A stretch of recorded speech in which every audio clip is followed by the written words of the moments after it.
one's on the way, streaming magic every day. Join the shelter, it's alright. Blues and twos bring out the light.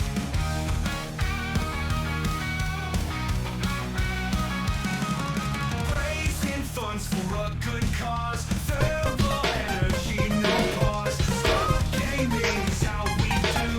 Making friends and chilling too. Starting soon, don't miss a thing. Charity's the song we sing. With the pack, we're never alone. K9 shelter feels like home.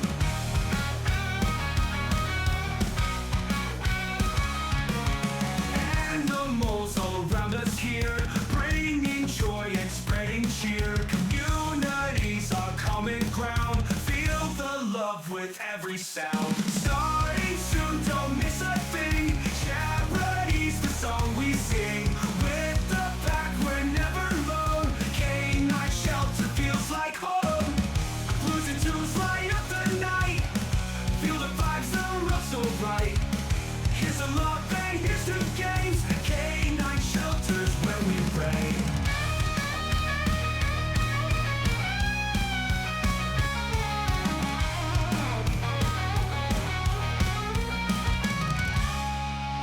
Raising funds for a good cause. Verbal energy, no pause. Scrub gaming is how we do. Making friends and chilling too.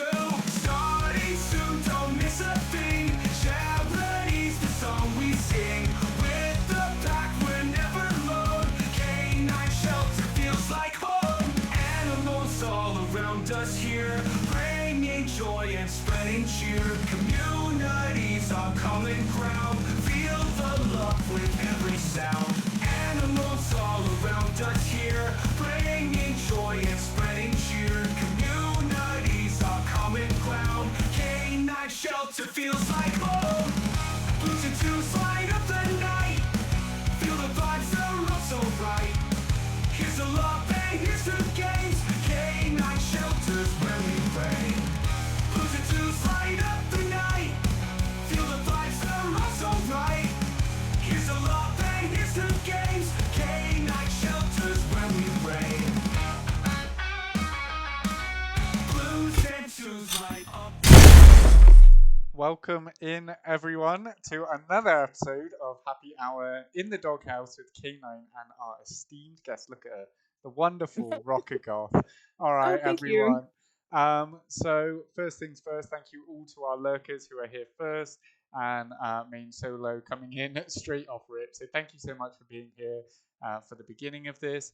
I am going to pass you off to do a little introduction with Rocker Goth right now.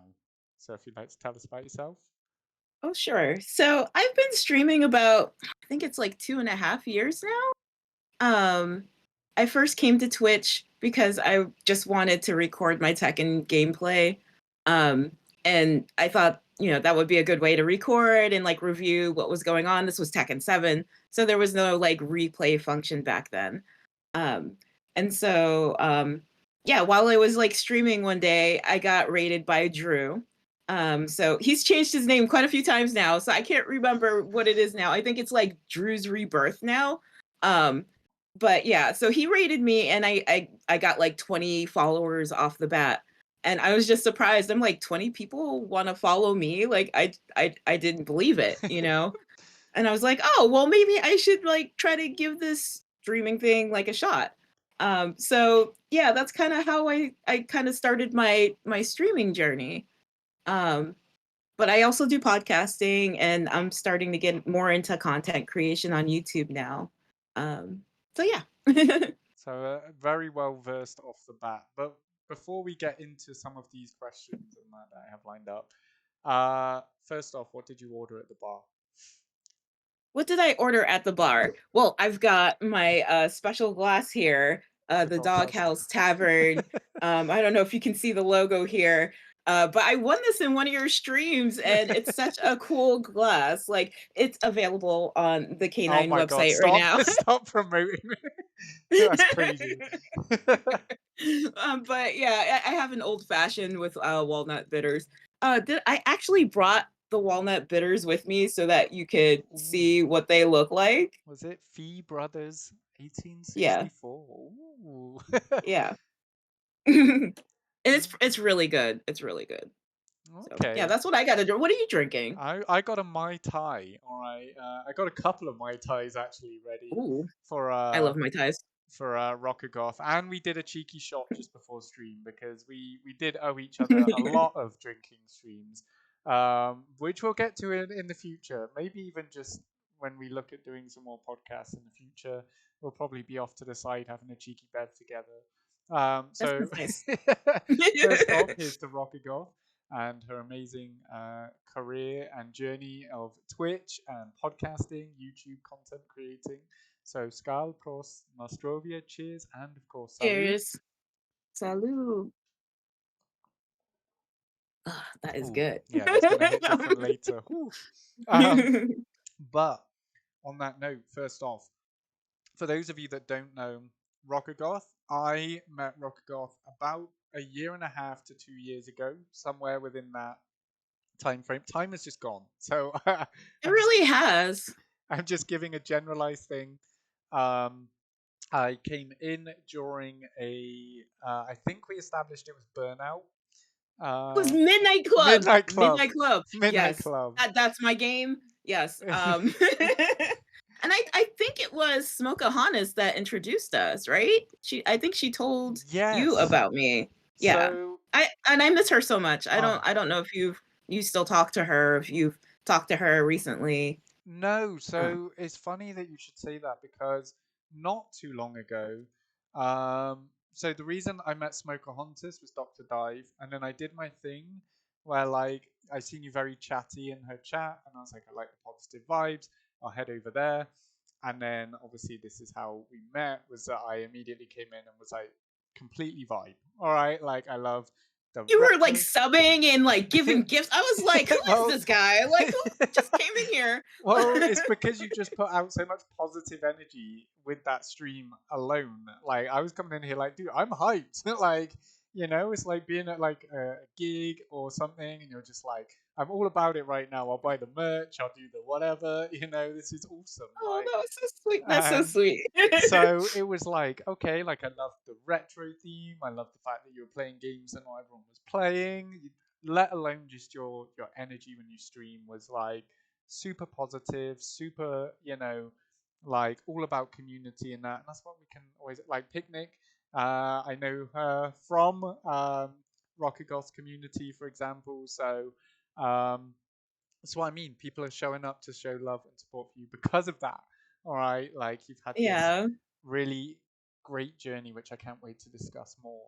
But yes, so funny you mentioned Smokeahontas. Not too long ago, in my head, but it was probably a little while ago, she did reach out to Dr. Dive and I just to see how we were doing. And I was like, there is no way. Not these smoker hunters, like that. Like Yeah. all I can hope for though is she didn't reply back, but she wanted to see how we were doing, so we sent some love back. But obviously she had mini smoker hunters on the way when she quit streaming. Oh, I didn't know that. Yes. I thought they were like moving houses and stuff. They were having a house built, but I didn't know she had a little one on the way up. Yeah, so that is I mean we're in the surprise now, but It's that was okay. that was like kind of where she started to tail off from streaming and kind of get her life in another direction. Yeah. And so it was really, really awesome to hear that she was doing well, at least. But Oh, that's good. after this stream, I'll reach out to her again and just kind of be like, hey, by the way, if you don't as well, but like Rock Goth sends a love, and see if Yeah. that Oh, that would be so random, nice. Thank you. Thank you so much. yeah, that random Discord notey comes up for her. Because it's crazy that in the give or take 2 years I've known you alone, so much has changed, so much has developed. Even with That's streaming, true. etc. So, like for example, you said that you started off with just wanting a way to record Tekken gameplay. Now you're Yeah. in tournaments. Now you're hmm in in like Yeah. going to conventions for this. Now we're on a whole different Yeah. level.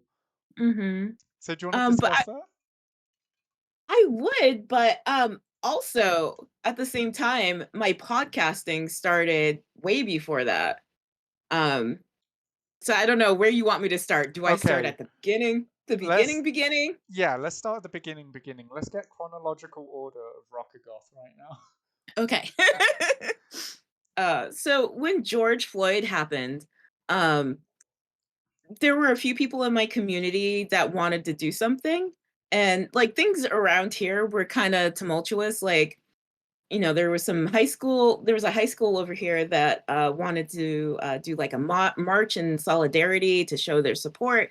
And some adults, some very scary adults, became very like, you know, upset. They felt a way about it. So, they said they were bringing their guns and their, Mm, to a march that children were having. yeah. And, so a few of us met on Nextdoor and we wanted to do something, but we didn't know what. We decided to start like a nonprofit. So we started a nonprofit called humanistic.org. And that's kind of where the podcasting started. We did podcasts together. So I learned all of that stuff from there. Yeah.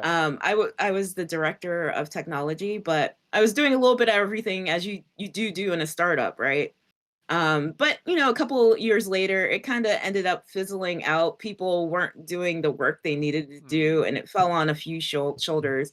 So eventually, you know, it's somebody else owns it now.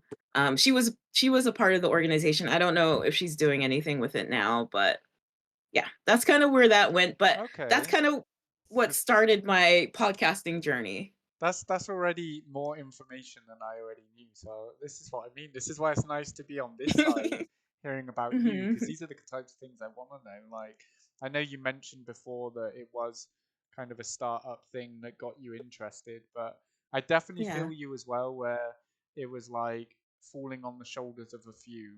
Many have the idea, but it's like a group project in school. You're going to get the It yes. outliers. You're going to get the people that want the grade, but they don't want the work, Yeah. and some people can, and that's fine.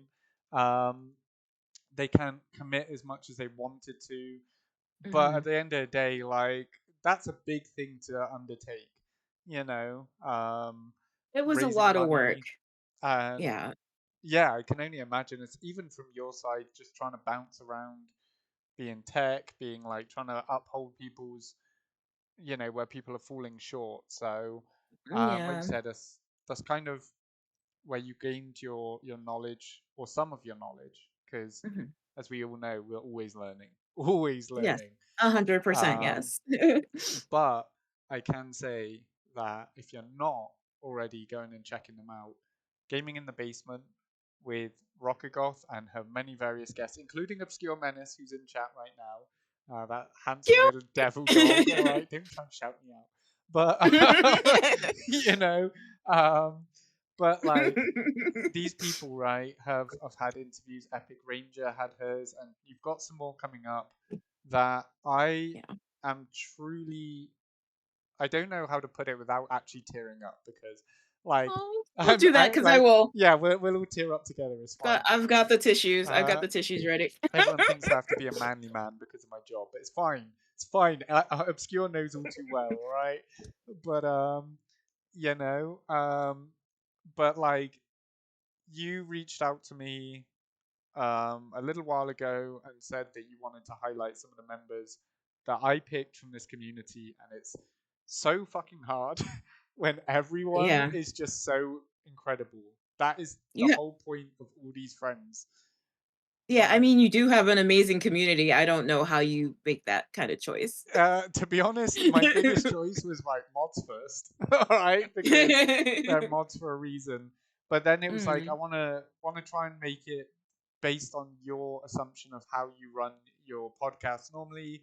You mhm. like, so far from everything that I've listened to, and which I have listened to every episode, whether it's driving in the car.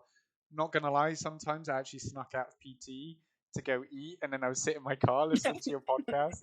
Oh, that's Um, so sweet. and so, um, like, I would listen to what some of the things that you, oh my god, Obscure, thank you so much.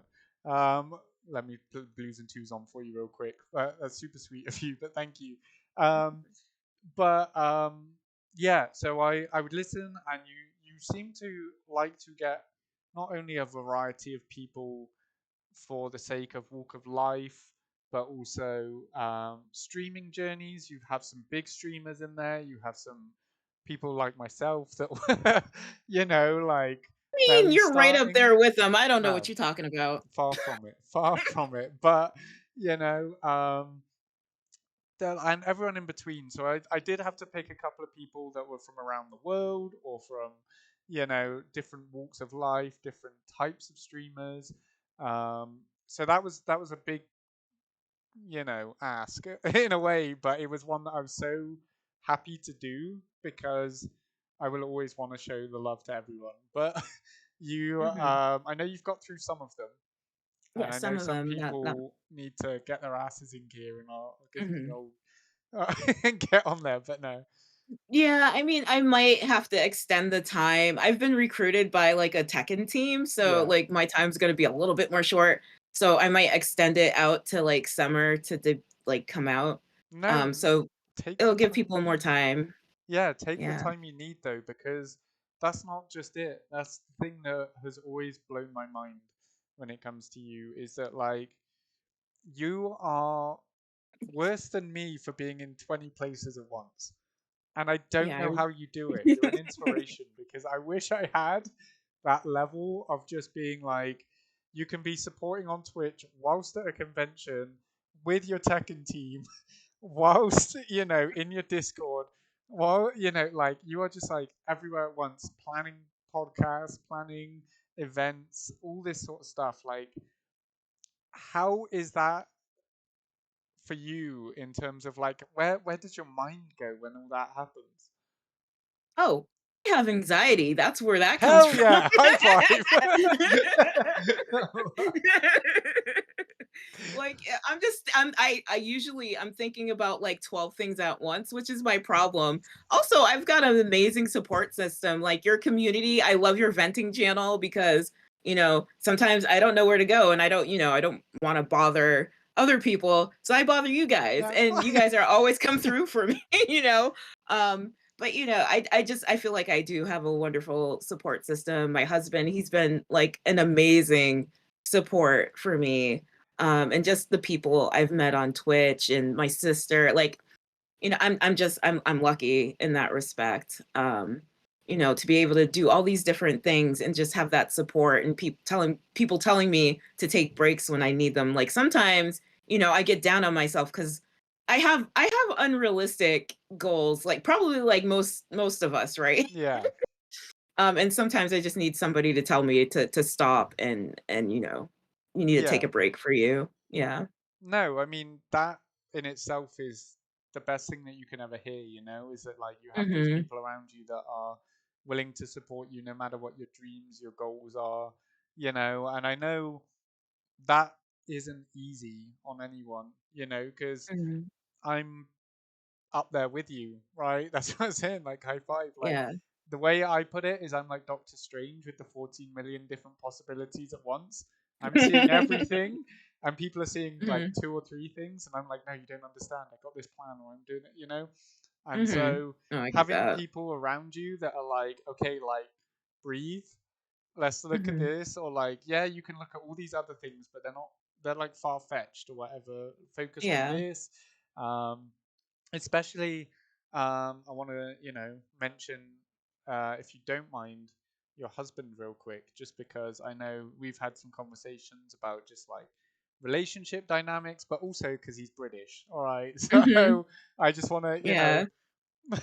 say, Yeah, I think he's making dinner right now, okay, otherwise well, he'd he's be a in better chat, man than I yeah. am. Better man than I am because I would not cook dinner. But like, Yeah.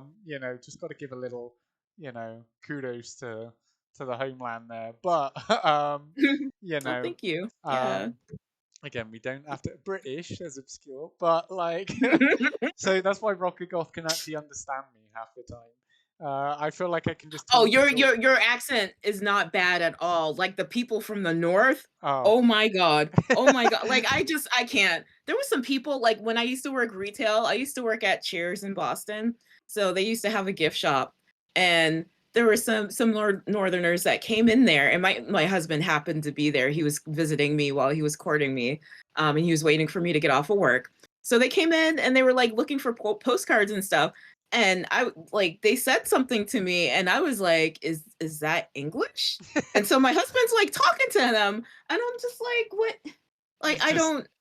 it's like we're speaking another language and he's just It really fluent in it. it Yeah. really is. I was just like, "How do you?" I didn't understand. I didn't understand.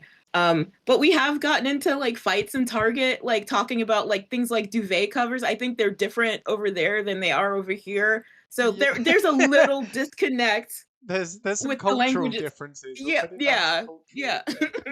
No, Yeah. definitely, and that's really interesting to hear as someone that has been, you know, connected with someone that is British like that. Because, Mhm.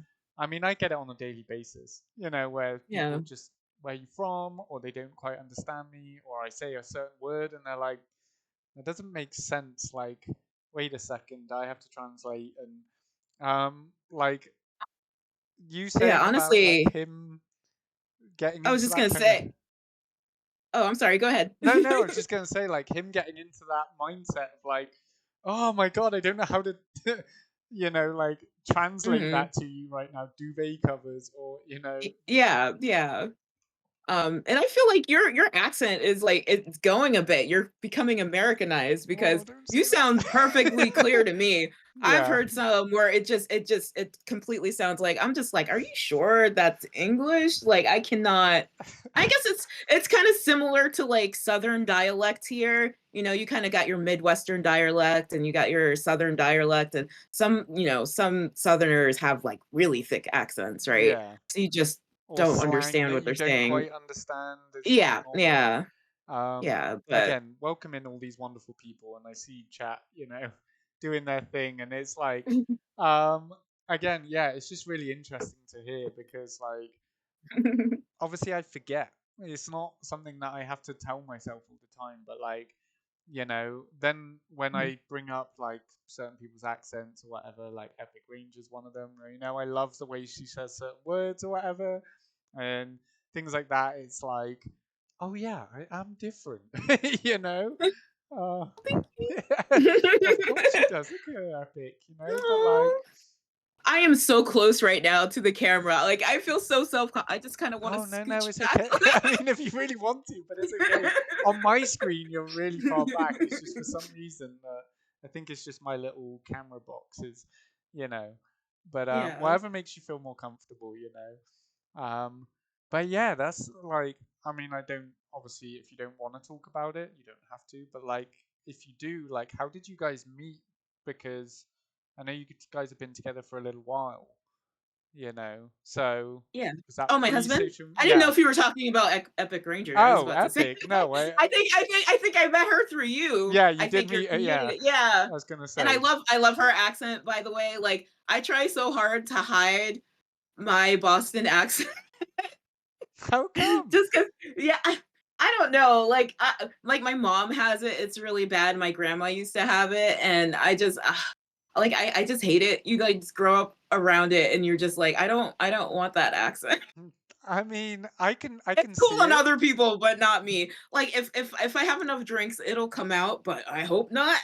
I mean, I'm not gonna lie. In a way, I hope so because I love that. Like, I love that. Like that level of comfort where you just talk and then you just forget those things. Because I get it. I get it. Where it's like there's so many times Yeah. where I get embarrassed because people assume that the British accent is intelligent. Where I'm from, it is not. We're used to Mhm. being the peasants, the farmers, the lower dregs of society, should I say? And so, It's Yeah, that's interesting because my husband's talked about that and he can recognize where people are by like how they sound. And I'm just like, you all sound like you're from the same place. Like I can't really unless like I don't understand the English. Like I know you're from the north. yeah, And then you have like the southern, and then you have like some people speak the Queen's English. And I'm Oh like, my that's the god. first time I've heard of that. Yeah. And it's just really interesting. It's like more posh, I guess, Yeah. you Oh, know. oh my god, the fact that you use the word posh, I know you've been around a British person. Like, no Yes, one knows yes, what I've posh learned a is. lot. Yeah.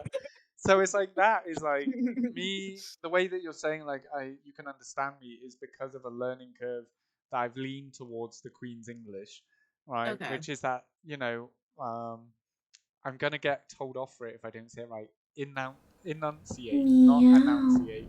Um, but it's that level of like I pronounce my T's when I'm around American people. I pronounce certain words differently, Yeah. So that's like Queen's English for anyone that isn't tracking. It's a very universal English. So, Mhm. um, It's but the one they use in movies, even if the person's supposed to be like a Roman. I yeah, never got that. I never got that. Why they always use an English accent, even if it's like some other country.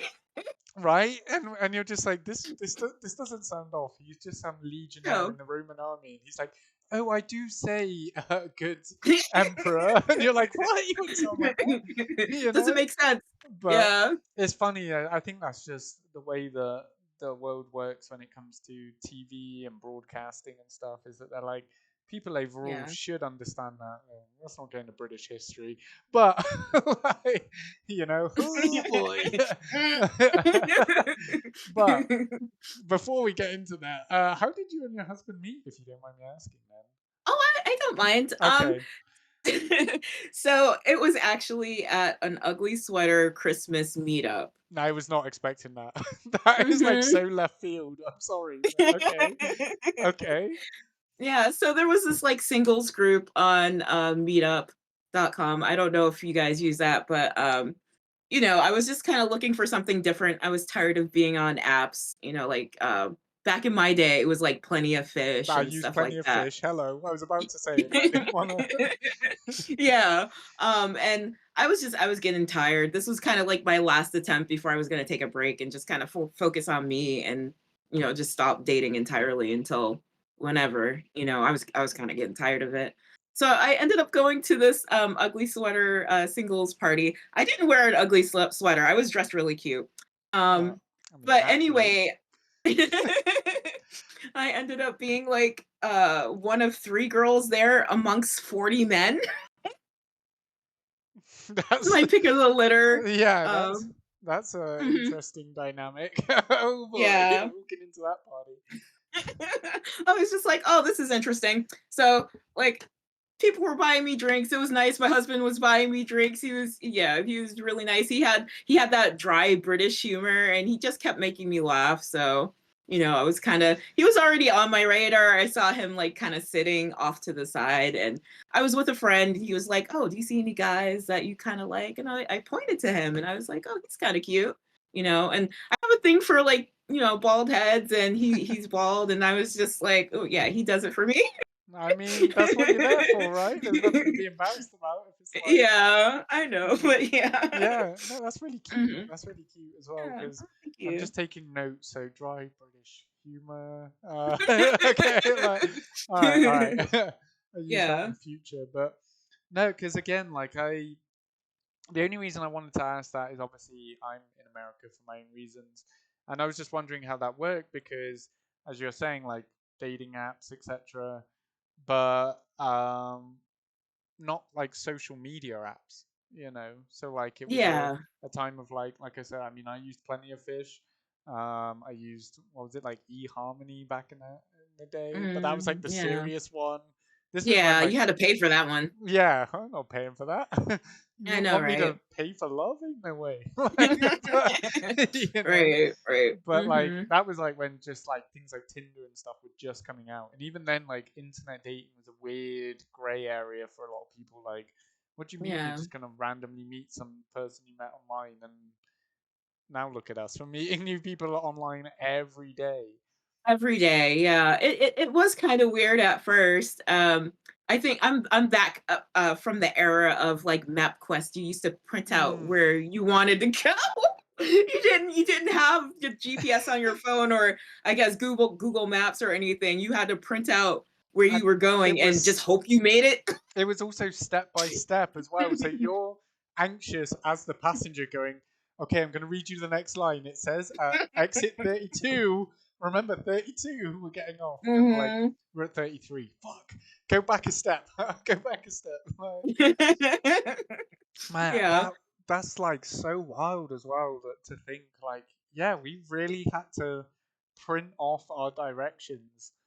Man, you've Hmm. just unlocked a whole new memory of anxiety and panic, you know? Like, who had I the don't know. MapQuest? Did you print it off? I didn't print it off, did you?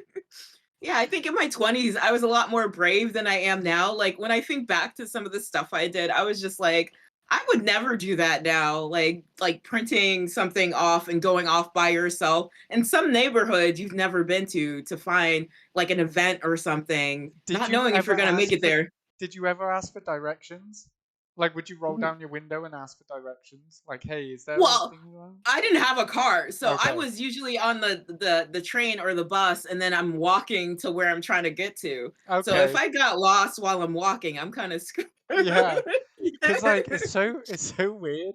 Like nowadays, like when I was younger, like to you guys it seems like nothing, but like 2.5 hours away from me was like going to London to like Eurogamer and these big expos and that, and that was already a step out my comfort zone. But then I would actually be like, I don't fucking understand the tube system, so I'd ask random strangers like, hey, am I on the right line or like does this? And back then Yeah, people were just like, yeah, whatever, like. I didn't pull out my phone and go Google which line goes because I didn't want to bother. Like, it's so weird that you mentioned that. That like, yeah, I don't think nowadays I would be half as inclined to ask people or look it up yeah, or be like, because I think everything's at our fingertips. That we're just like, oh, that's all right. I'll just put in the GPS and it'll take us there. Or oh, it's so much nicer now. Like the struggle back then, I'm telling you. and like that kind of brings me on to this weird gray area, right? So do you think Hmm. in our own way we grew up in the right time for technology where we had the early stages of these things and now we get the benefit of it but we don't have to wholly rely on it? I mean, I feel like, we were born at a point where we don't have to rely too much on technology. Like if for some reason technology like went away, I think we would be fine. Yeah. As long as we were able to game, I think we would be fine Yeah. because I think I've always had video games around since I was 5. So, and that was my way of coping with things. So, I didn't grow up with the internet. I think I got the internet more like when I was in high school. It was a new Yeah. thing, and And you even didn't then it have it was on. like limited, It it was was like very limited. Yeah, it was dial-up very. and Mhm. like, oh, there's only certain things on the internet, like. Oh, if somebody needed to use the phone. Oh my god! Don't. I got PTSD from that sound going through my ear holes. All right, like I wake up screaming from that. Like, get off the Yeah. phone. Like, You've been downloading something for an oh hour. my It's god! got like half an hour left. Somebody picks up the phone. That's it. You got to start Right? all over. So, Yeah. because yeah, you saying that in itself, right? Like, one, the internet being in its pre-stages. Hmm. Obviously the internet's been around since the 60s. It was like military use. It wasn't personal, but Hmm. like I know this is kind of a question that comes from your side of the fence when it comes to interviews and stuff, right? Is Hmm. that the internet has changed the game so much for everything in life, but it's definitely changed things from gaming, right? So you said you were Yeah. gaming from the age of 5, and now look at Hmm. where you are with being able to do Twitch streaming, to game with anyone from around the world and stuff. How has that process been for you, like navigating the rise of the internet and how important that is to gaming? I mean, I think it's been amazing. I mean, I don't feel like the internet has just integrated itself into gaming. It's everything. Like Hmm. I can turn on my light with Wi-Fi now. Like you can control your electronics with Wi-Fi. You can open your car with Wi-Fi. Like it's everything now. It's everywhere. There's not a facet of life where the internet doesn't like, permeate. Um but No, yeah, I yeah. think Yeah, I It's think kind with of weird that like in growing up, I'm talking as a mhm, 90s baby. 92 was when I grew up. mhm, Like mhm. sci-fi was the level that you were looking at to say, hey, I'm not going to say the word in case anyone's got their thing on speaker and it does whatever it wants to do. But hey, insert name, do this for me. Hey, Mhm. insert name, can you tell me this? And then in an instant, it's telling you like, oh, this, what you need to do is this and this and this. And you're like, that was like a level that when I was growing up was like, I can't even fathom that. Like, can you imagine walking around a house and clapping your hands and the lights come on? Like, I mean, that's the crazy thing though. Like these sci-fi shows back in the 90s, like Star Trek Next Generation, for example, they were walking around with tablets, and that was like what, the 2300s? And we've had tablets for how long now? Like it's crazy. the touchscreen itself was like Yeah. revolutionary, you know, let alone like, Right. It's okay, some of crazy. them, like I look at like Mass Effect or something and it's like holograms, and I don't feel like we really need holograms when it's, hey, I've already got like touchscreen and stuff, but it is so insane to think that just how like that was like to them they couldn't perceive how quick that technology could come around. You know, maybe Yeah. that's what motivated people to be like, I really want to walk around and just go beep boop boop boop boop and everything happen, you know?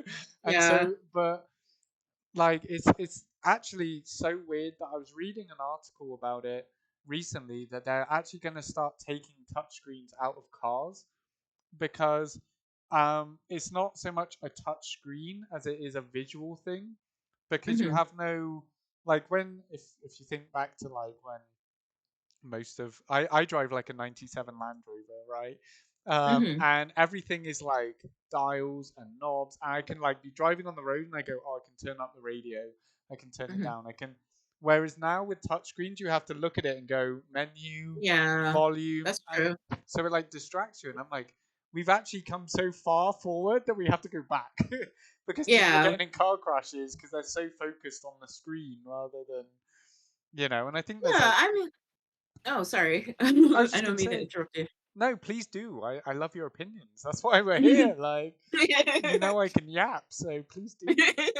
I was just gonna say, like, maybe they'll make it eventually so that you can just talk Yeah. to, to turn the volume up and down. And like, I know this is a hot take, but like, I'm on the train of like, I want automatic driving cars. Like, I hate driving. Like, I like it.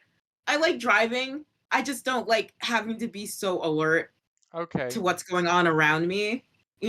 And then I feel like once cars are able to automate themselves, it frees you up for doing all sorts of things in your car. Like you can You can do even your have like a taxes. video. You can do your taxes. But I was thinking like you could have like gaming consoles for your car and include like the environments outside of your car to include in these games, like while you're trying to get to your destination. So I think it would be really cool to have like, kind of like AR simulations and stuff like that, and incorporating that into your drive.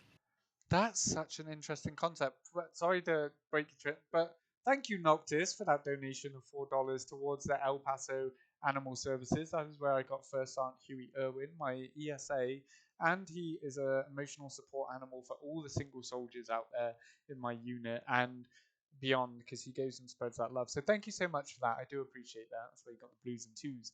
But I have never even thought about that, right? Hmm. Like how we could integrate more stress relievers into the things that made us stressful, right? Like Right, traffic, right. right? Like because we can Yeah. jump on a bus, we can jump on a train, we can Hmm. jump on these things and game, right? And we're Hmm. completely passive.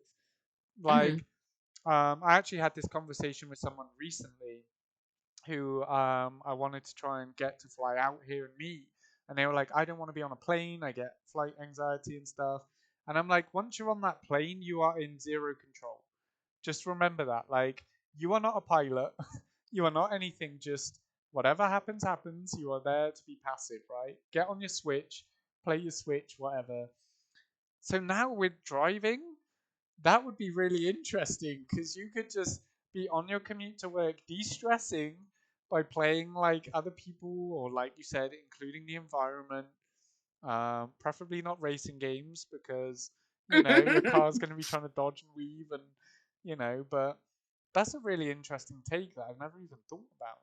Is that like Yeah. I mean, I think the possibilities for the future are crazy. Like, I have PSVR too, and when I first put the headset on, I knew that I was old because I like the technology scared me.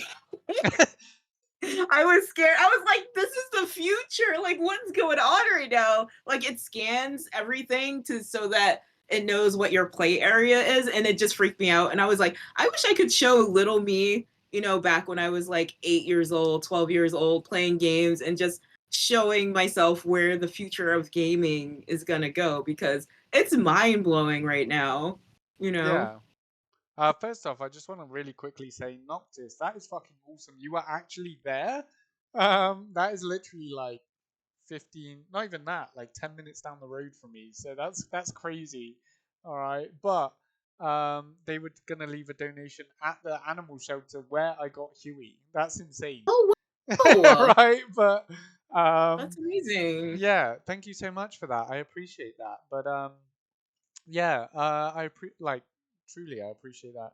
But yeah, like I feel where we've like I know people have done the analytics for it, and they said like how fast technology has kind of um progressed uh from is there something we're Whoops. trying to show off in the background? Or are you just trying to No, remind me? I was trying to adjust it. I'm sorry. No, you're good. Whatever makes you comfortable. Yeah, Noctis, I still do. I'm part of First Armor Division. So, but yeah, like however you feel comfortable, please do whatever you need to do. Mine Yeah, is since I moved back there, I was trying to adjust it a bit, but center it a bit, but um, yeah, no, like I feel like they've done these things where they've shown like how it took us so long to get to one point, and then we've rapidly expanded our knowledge of technology and things. And like you were saying, things like VR, right, were just like a thing of myth when we were kids. Like oh, there was Virtual Boy, and it was so bad. It was so bad. you're not the first person to talk about that on this podcast. Dr. Dye Really? talked about it last Oh, week really? because he had a virtual boy, and I was like, Oh, did he have one? he had one. I And think you could sell them for a lot if he still has it on him, but like they are not good. They were not good at they are all. not good because he was trying to explain it to me, and you might be able to give me a better understanding of this. It Yeah, was sure. like he was like it was like a Game Boy on your face, and I was like, Basically, you would just like look in it, and it was very 2D. It's not like you can't like turn your head and have the environment react to where you are like you can now. yeah, Um, it just blows me away where we are now. Like No Man's Sky is like my favorite thing to play in VR, and I don't know. I love space, and I love like space exploration and stuff, and that it blew me away. Like, if you have a chance, an opportunity to try it, like, man. you won't See, be disappointed. this is why I Yeah. love this connection with people of like having this podcast or being on podcasts, because like now I got questions. I got questions Oh, like oh. no, they're good. Like so, like first off, I know we actually discussed it on your podcast just a little bit, but like, what draws you to No Man's Sky specifically as a space exploration game? I feel like since we're kind of stuck on this planet, right? But there's so much out there, and I've always been fascinated with space. I grew up with Star Trek Next Generation. My dad's from like the original Star Trek generation, so he would watch both of those shows, and I would watch Star Trek. But they're always finding out new discoveries, and especially since they like launched the web, like I think it's like James Webb, that new telescope. Yeah, Like they've been seeing some crazy things, and now it's just it has like the whole science community like up in the uproar. Like things they thought were true are not true now. They know more things about like black holes and what not what goes on in them, but like they have a better idea of how like time reacts to them, and just even how time is in space, how it's so different from time here on Earth, Right? and Because at you the end know of the how day, time is a man-made construct. it really is. Like, It is. yeah. You know, if you're in a spaceship and you're in front of a black hole, and then you know you have like a crew going out in like a little pod or whatever towards the black hole, it's gonna look like they're still and they're not moving, even though they are moving. And then like it's just everybody in like if you're on the pod, everybody back on the spaceship just looks like they're frozen in space, even though you're moving. So time is really weird. Yeah. Um, you know, and it's weird when we look up in the night sky, we're looking at ghosts, you know. Some of those Oh my stars God. don't even exist now. Right. So first off, obviously, I'm pouring myself another drink because this is the shit I live for. All right. Like, good We can talk conversation. all night about Yes. science. Like I Oh can't. my I love God. space so much. I wish I could just So explore the universe. so I It's recently yeah. I recently discussed with Nicole some of this stuff and Zahabi. Okay, one, I feel like I've never smoked weed like that, but I feel like I should just light something up and just be like, dude, all right, because like at the end of the day, like that's once I leave the army and stuff, I'm willing to try some stuff because I'm like, I need to expand my mind. Like this type of conversation expands my mind so much. I love this type of conversation, right? Yeah, Because if you ever end up in Seattle, let me know because yes, I got you. I got you. yeah, because like I did discuss it with Zahabi on the podcast. So sorry if you Hmm. recently listened to that one and you listened to this one, Hmm. but like I have moments because we're in the desert, right? Noctis is gonna know he's right here. They're right here. That's what I'm trying to say. But like I go out into the desert training and I'll lie on top of our gun, our howitzer, and I'll just look up. And then it's just so mind blowing because it's so open. There's no light pollution, there's no nothing.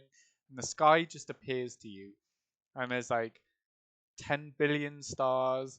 You see shooting stars, you see everything, right? And you're just Yeah. like, how are we so fucking small?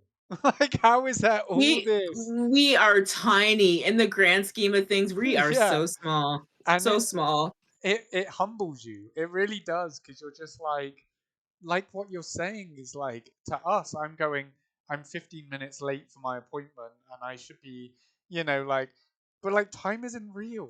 It's like we're just panicking for no reason, but yeah, it's so important to us. Like Yeah. to I another, think I th- I think we need something to keep us kind of grounded, you yeah, know? yeah, and that's just it. And so like I'm gonna say to like anyone is like Zahabi said for him it was when he was in the Middle East.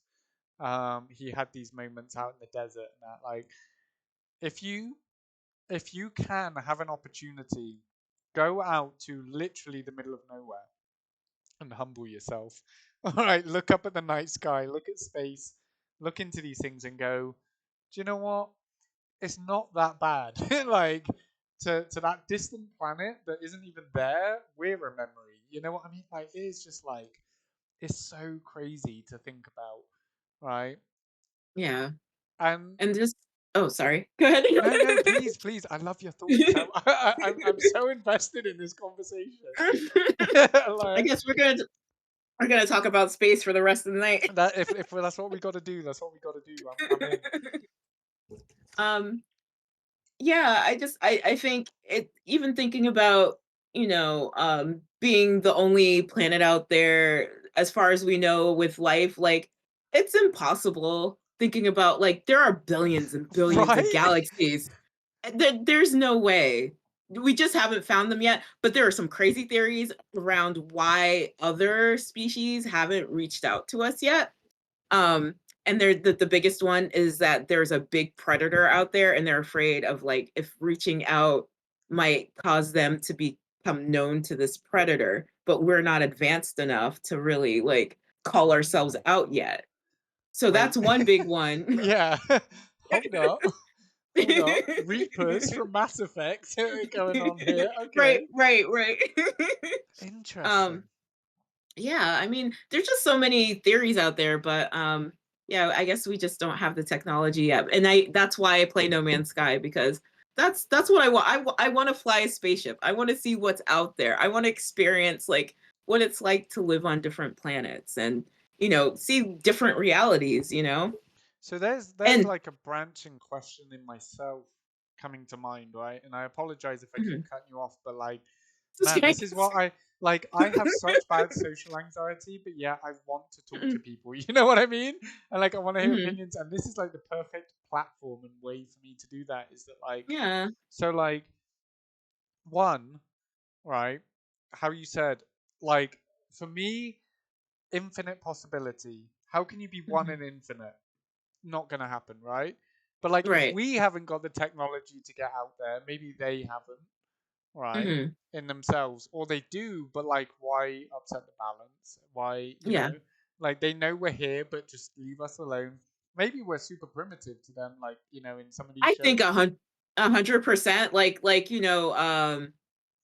there was an episode on Star Trek Next Generation where they actually they ended up interfering with a primitive planet, which they shouldn't have done. And I don't know if you've watched what's that show with what's his name from Family Guy? Um Seth yeah, Seth MacFarlane. He did MacFarlane, yeah, there you go. yeah, he did a show and it's been a while now since I think the next season's coming soon, but he did a space show because he's another Trekkie and he Yeah, really likes space and stuff. But like that show is amazing. Like if you haven't watched it yet, like how come I can't remember the name of it? I'm gonna look it up if you remember, like just blurt it I'm gonna, out or something. But I'm gonna have to look it up right now. yeah, no, no, please do, because I also Yeah. understand that level of like it's right there, it's somewhere. Yeah, it's so good too. And he does a really good job with I think the newer Star Treks don't feel the same as like the classic ones, like all the way up to Voyager. And I never thought I was going to be a Deep Space Nine fan, but like I went back and watched it all, and it's great. Like it's amazing. So like Next Generation, Deep The Space Orville, Nine,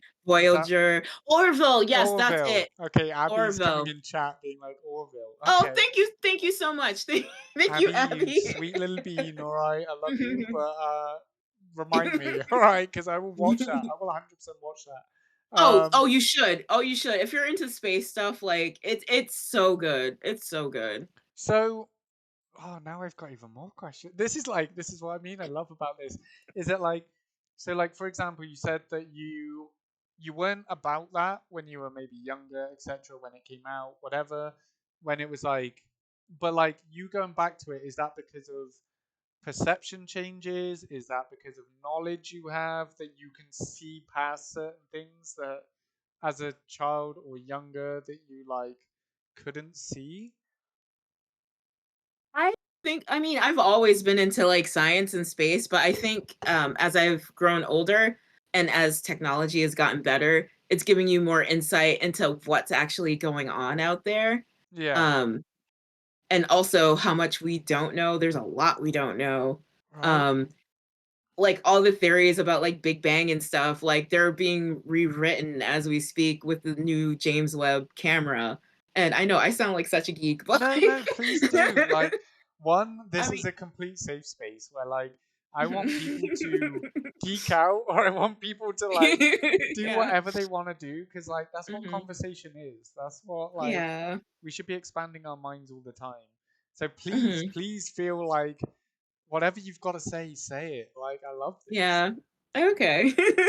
But yeah, I just think we have an opportunity now to kind of see more than we were able to see before. Um, and what they've been finding is it's just been amazing and mind-blowing. Um, they I think one of the most recent discoveries was with the Betelgeuse. Was it is it a galaxy or a star? I think it's about to explode or it already has, and we're going to be able to see it soon, and it's going to be Oh, super bright. no, Um, again, like, I haven't I don't want to sound bad, but like, because people don't have time. But like, I don't mhm. have that level of like knowledge when it comes to these things. Like seeing like a one snippet thing of like you'll see this star in the sky. Half the time, I'm like, okay, I really need to get back to work. So I'm like, scrolling through these Yeah. things. But you know, so one that has recently, in the grand scheme of things, exploded or potentially, you Yeah, I know. mean, I think they think it's already happened, but we haven't seen it yet. Also, did you know that we had another moon for a few months? What the It was fuck? like a No. little I think it was the size of a bus, and it was orbiting our moon for a little bit, and then I think it took off. But It yeah, just there's it just a peaced whole out. It was like, you know, but that's there's so insane. much cool stuff going on out in space. I'm just like, we're here. Not that we know everything about the Earth. We're still discovering stuff about the Earth, but there's so much cool stuff out there. That's why I want to be out there. Damn. Yeah, no, you're already just like blowing my mind with like half this stuff in itself.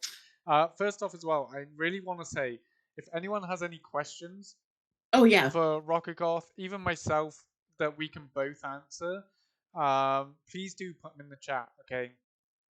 Whether that's about space, about streaming, about life, about anything, right? That's what we're here for. That's why we have a live chat, okay?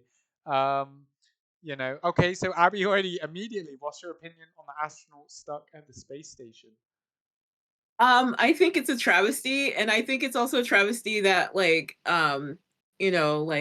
Trump and Elon Musk are trying to like get in on the situation. Like, I respect the scientific community so much because they are so fact based. Mm, Like, all politics and all that other stuff. And I think that's why I like science and space so much because, it that's is where like bam facts or bam, matter. Yeah, yeah. you can't BS any of that stuff. Nature is nature. It's gonna do what it's gonna do. Um, but yeah, I mean, I think if the world wasn't the way it was and people weren't, the politics weren't the way they are now, we would be so much more technologically advanced than we are now. And it pisses me off that we're all kind of holding each other back, you Right. know. Um, and I feel like, that's the situation with the astronauts stuck up there. Like we would have had it solved, but we just, too many human problems in the Yes. way. So like I know that like politics, religion, etc. are very deep subjects that most Mhm, people don't touch on, but I feel like there's a difference when there's debate about them over argument, right? Like I'm right, you're mhm. wrong, whatever. But like you are 100% right. Like humans are designed, like the way I put it is that like um you know people PR, the world runs on PR. Okay. Like, so if people need to have a reason to not do that thing or do that thing for the right reason, so they look good or they look bad or they look, they're going to do it. And that's the state of that situation, right? Is that like people, we could just go as a scientific community, let's get out there, fix the problem. But no, someone goes, hold off. This is good for me. If I can use this to my benefit, Exactly. right? That's the Like I'm problem. the hero that goes and saves Yeah. them, or oh no, we need to have a tragedy right now that the world focuses on. Like just get over it, just do the thing. By the way, welcome in Shaiku, who is also going for affiliation. If you'd like to give her some love, Killer of Joy is wild. Oh. As we come in, so it was a little Yeah, inside joke, but also I Abby think Games, thank you as well. I was just gonna say I think Abby is right. Like, I think if it was up to the scientific community, those astronauts would have already been rescued. But since everybody's so dependent on grants and government help and stuff, like they can't do anything. So they're A still up hundred there. percent, and Yeah. even like just as like a someone that is within the government organizations themselves, like it's so crazy that NASA is held back so much by Space Force now. Like there's that Mm-hmm. that connection that they go, no, we need to have this integration, we need to have this, blah blah, and you're just like, dude, let NASA do their thing. They're scientists. Like that's not like, why do we need to be Yeah. involved? But Their hands are tied. Like I feel so bad because we probably could have cured so many diseases right now. We could probably be at the peak of humanity, but it's all this other bullshit that's in the way from, Population and yeah, you know and it's just keeping us from progressing. And like, I get it. I get it. We're humans and we do stuff like this, but it kind of makes me mad because like we could just be so much more advanced. Everybody could be comfortable. There would be no homelessness. There would be no yeah, problems right. like we have now. Um, but you But know, it's someone somewhere with checks and balances for themselves being, um yeah, but like again, Noctis is saying like science is such a cool subject in all aspects. Like I yeah, space was one of those that like I always had a love for, but like space in itself when we were growing up was its own obvious subject that we didn't really cover as much, because like you have chemistry, physics, and biology, right? And so like hmm, none of those really touch on space. Maybe chemistry more so, physics a little bit, but then you kind of so like as you're saying here with like that is the only subject you love. There was no venting. There was none of this between two people being like, dude, I love space, and everyone's like, shut the fuck up, nerd. And you're like, you know. yeah, But it's so cool that like people look up to that and they question these things or they have that extra interest to go out their hmm. way and be like, dude, what actually is out there, or like, Yeah, I mean, I feel like public knowledge is severely lacking, and I don't think, I mean, I think that's intentional. But just even though like the processes that exist, like I know a lot of people are afraid of like nuclear processes and nuclear fission and having nuclear energy, but that's how the sun works, you know? yeah, It's a part of nature yeah, that's just, like which is you so can't hard to fathom in itself. yeah, yeah, I Like mean, it's all really our cool. life revolves around this burning ball of gas. Like at a Right, certain right. distance, if it was any closer or any further away, it wouldn't happen. The Mhm. same as our gravitational pull. Like if it was Mhm. literally a hair's breadth off, we would all be crushed. Or if it was a hair's Mhm. breadth the other way, we'd start floating. Like That's how true is that? too. Like how is that possible? We are on a Yeah. perfect environment for what like And do you know, like, the way that we're moving through space too, it's kind of cool. The please do sun, tell. the Please. sun is kind of like a comet. So the sun's moving this way, and we're rotating around the sun while it's moving this way. So it's kind of like a comet with like the solar system rotating around it while it's moving forward. So that's kind of So we're cool. But moving at the then, same rate that it's moving. Like like, while it's if we moving slipped forward, we're off for rotating. whatever reason, Hmm. that's it. That's game. But what can we do about that? That's crazy. All I right, mean, yeah, we have no control over what's happening. It's crazy. right, and yet we're worried about the day to day, as we discussed. Me and you, we both have severe anxiety. All right, in our own ways, Mhm. which we'll get onto a little bit later, because I do Okay. want to have some mental health talk with you, because you Oh, are the okay. goat when it comes to mental health talk. Oh, But thank you. we do have two questions that have popped up. Oh, oh, So, sure. Cobalt Bunny asks if your PC/console only had one room for one game, what would you install? Oh, that's a tough one. I hate questions like that. What? Not that it wasn't a good question, but like there's so many games and I feel like different games have different purposes, you know? Like Okay. I have my cozy games, I like my RPG games. My shooter games are for me to get out my frustration, right? Like I play Apex for that. Even though I'm not good at it, like I like being toxic on Apex as much as Okay. I can be because I'm a bad player. And then I've got Tekken, which is like my focus and like the game that like kind of helps me grow as a person. So like they all have like different purposes and it's kind of hard to like cut all of that off for one game. um, it's it's hard to think of one game I can't really live without because I feel like I at different stages of my life, I've been enamored with like different games. I don't know if that makes sense. No, no, that makes 100% sense. And I feel like that is also the same with musical taste, with everything that has a Yeah, genre, ultimately, yeah. is that. You're making 100% sense to me. I know. Maybe chat, let us know if it's not quite making sense, but um, But I feel like if I had to pick a game, like if you were holding a gun against my head, I had to pick a game, it would be Final Fantasy because I feel like you could play that game so many times through Final Fantasy 7. You can play okay. it so many times through and have like choose different things. Like it's not the same every time you play. And that was the first RPG that I have ever played, Final Fantasy 7. And it is one of my most favorite games, but yeah. I'm Okay. sorry for that No, answer, but no, that like is really interesting to me because that broadens like me as having questions and stuff oh, like you okay. said. So um, so one, you're looking for games that have like a replayability to them, right? Mhm. Because at the Mhm. end of the day, I think we all want our money's worth, right? Oh, for sure. In the short term, but in the long term, it's because when you find a passion for a game, you want to know everything about it. You want to see the possibilities. You want to see Yeah.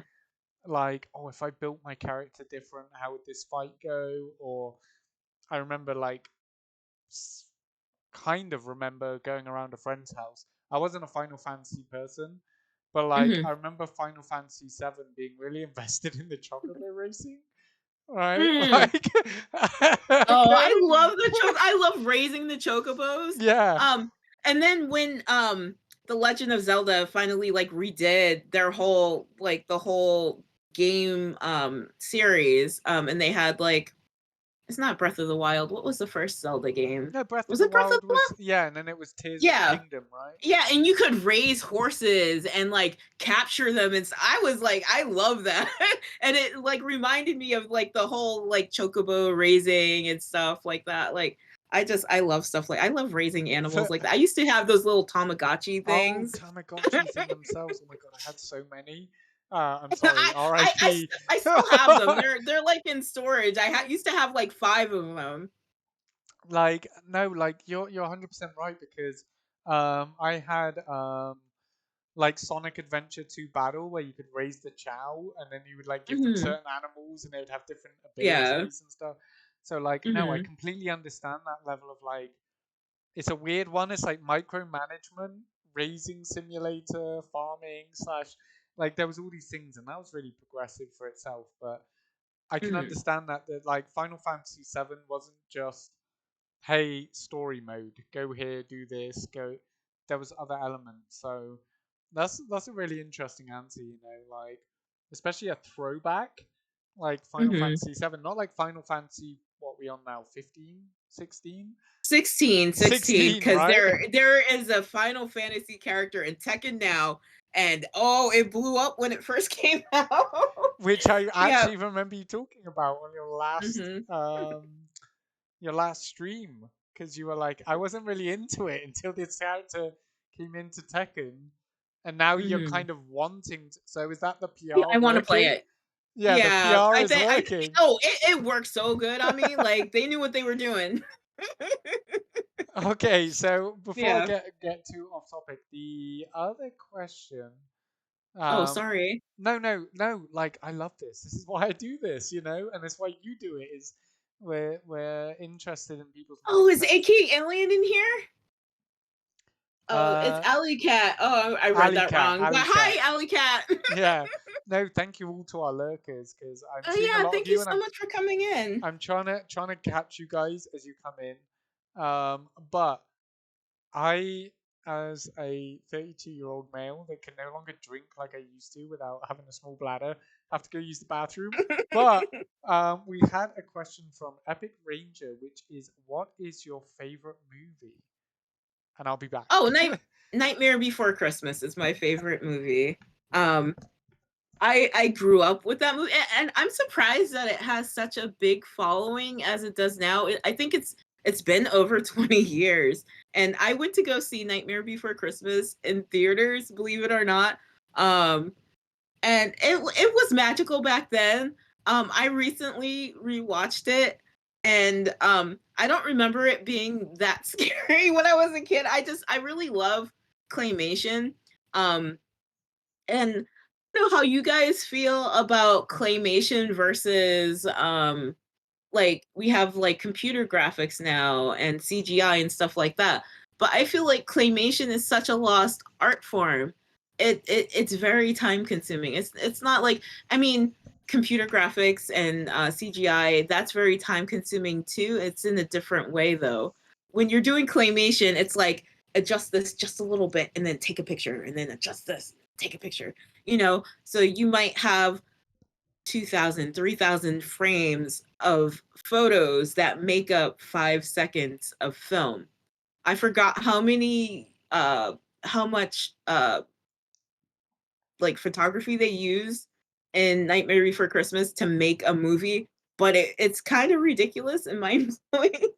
But I used to be really into claymation and making like figures and stuff like that. And I don't know, I really love it. And it kind of like I really like Tool too, and I love that like Tool's videos. I don't know if you guys know like the music group Tool.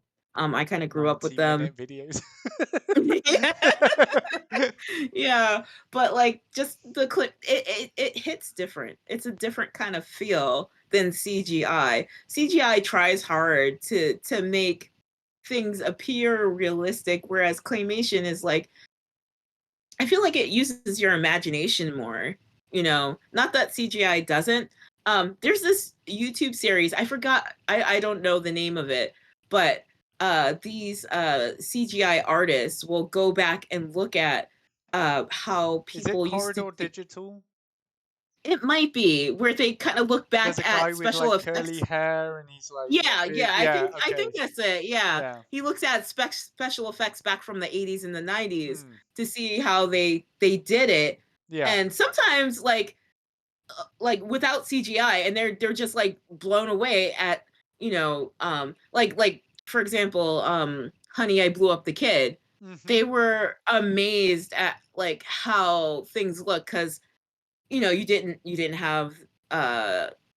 didn't have the luxury of using CGI. So you usually had to like splice film together, or you would have It was to perspective build, shots. It was yeah, like you would have to build sets around making a toddler look like it was like a toddler was like adult size. yeah. And yeah, and you would have to splice the video together so that it was seamless. And they were just blown away because they were just like, how do you do this? Like with the shadows and the stuff like that and the perspective, like you get things, because with CGI you kind of have to calculate these things in your head, and you have to do all the math to make sure it looks right, right?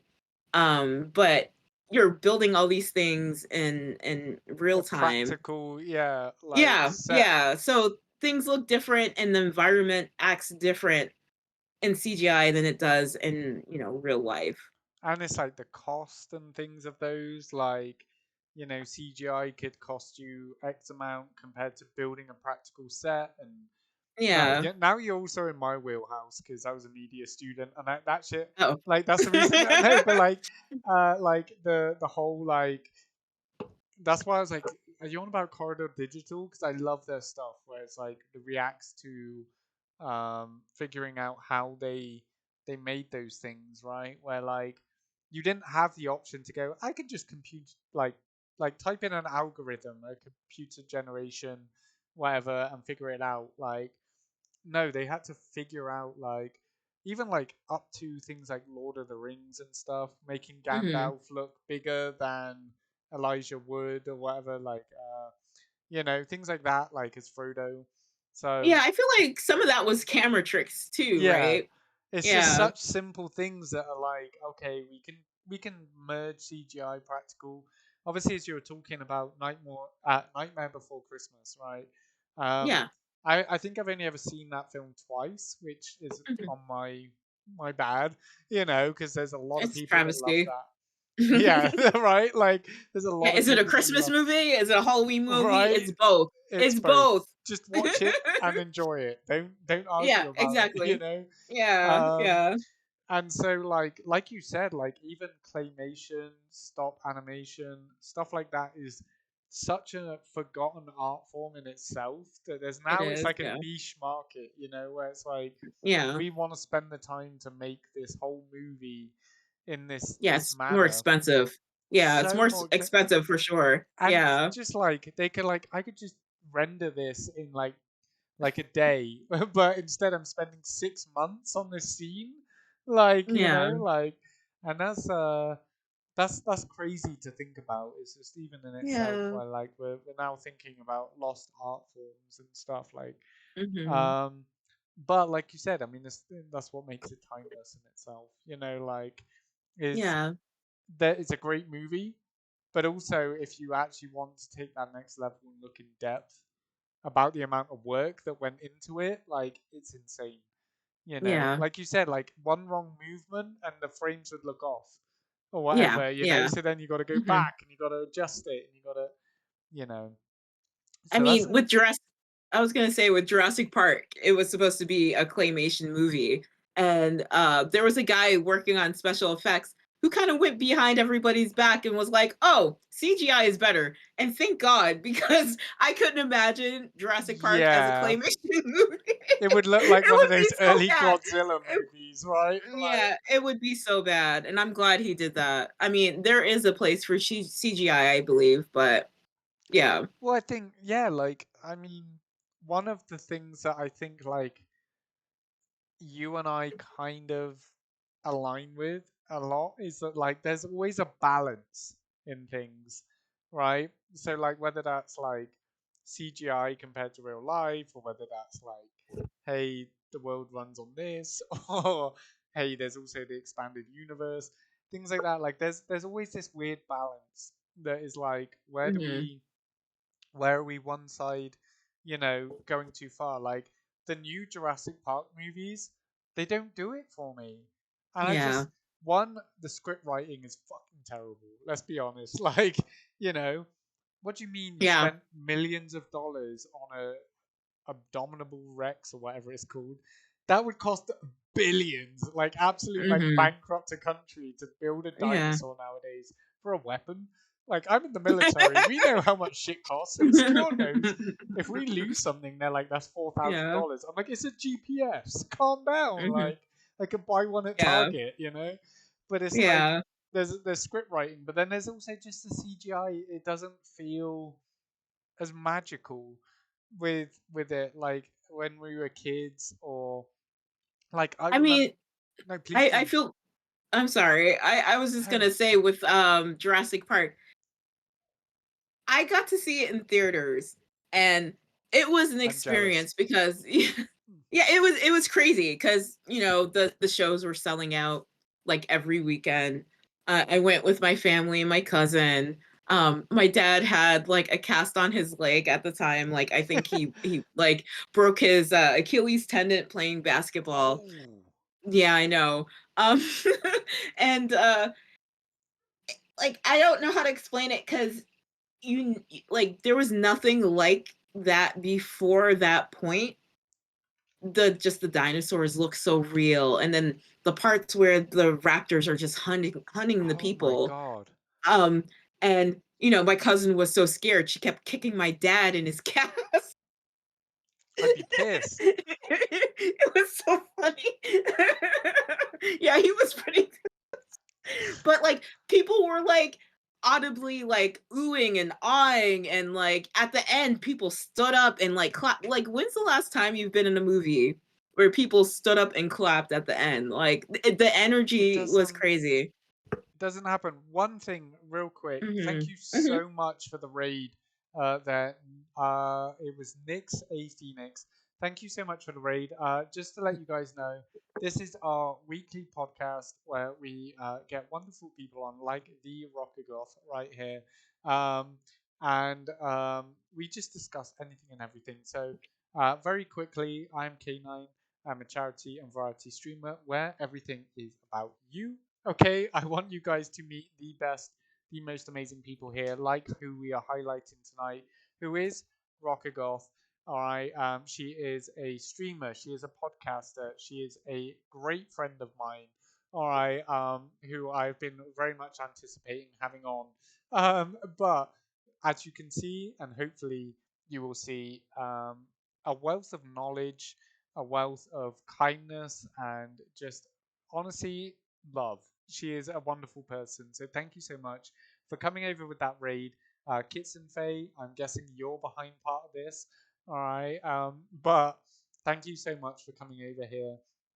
All right, to show some love. This is a little bit different from our usual streams where we play games, etc. But I want to highlight some of you wonderful people, like Rocket Goth as a podcaster highlights us. Okay, so welcome in. I hope you have a great time, and I hope you meet all the most wonderful people whilst you're here. Okay. Um, but Yeah. you are completely right. Getting back to that subject, right? Is that like I you are a backup, not gonna lie, but it's so nice to meet you. Hey, hey, a backup is a backup. Life happens, and I appreciate that. All right, I appreciate the honesty. So thank you so much for being here. Um, and of course, we want to welcome in the most wonderful people. And if you come by with people such as Kits and Faye, who I have known for a very long time, you know, please do. Please make yourself at home. Meet all the best people possible. But yeah, as you were saying, right, like it's so weird. I think my last experience of people in a cinema or a movie theater, I'm sorry, I'm trying to translate into American, um, is um, is the last time I had an experience like that was honestly probably Avengers, not Endgame. What was the one before that? Where Hmm. oh man, I'm blanking now. It was an Avengers movie with Iron Man where he no maybe it was Endgame. Oh no, I'm blanking. Can someone let me know? But it was the one before Endgame where we were like, no, this can't happen. But like that was a moment where I had an audible everyone in the movie theater actually standing up with like an ovation, being like, "What is happening?" Hmm. Talking to each other. Infinity Yeah. War. There we go. Thank you, Nix. Okay. Okay. Okay.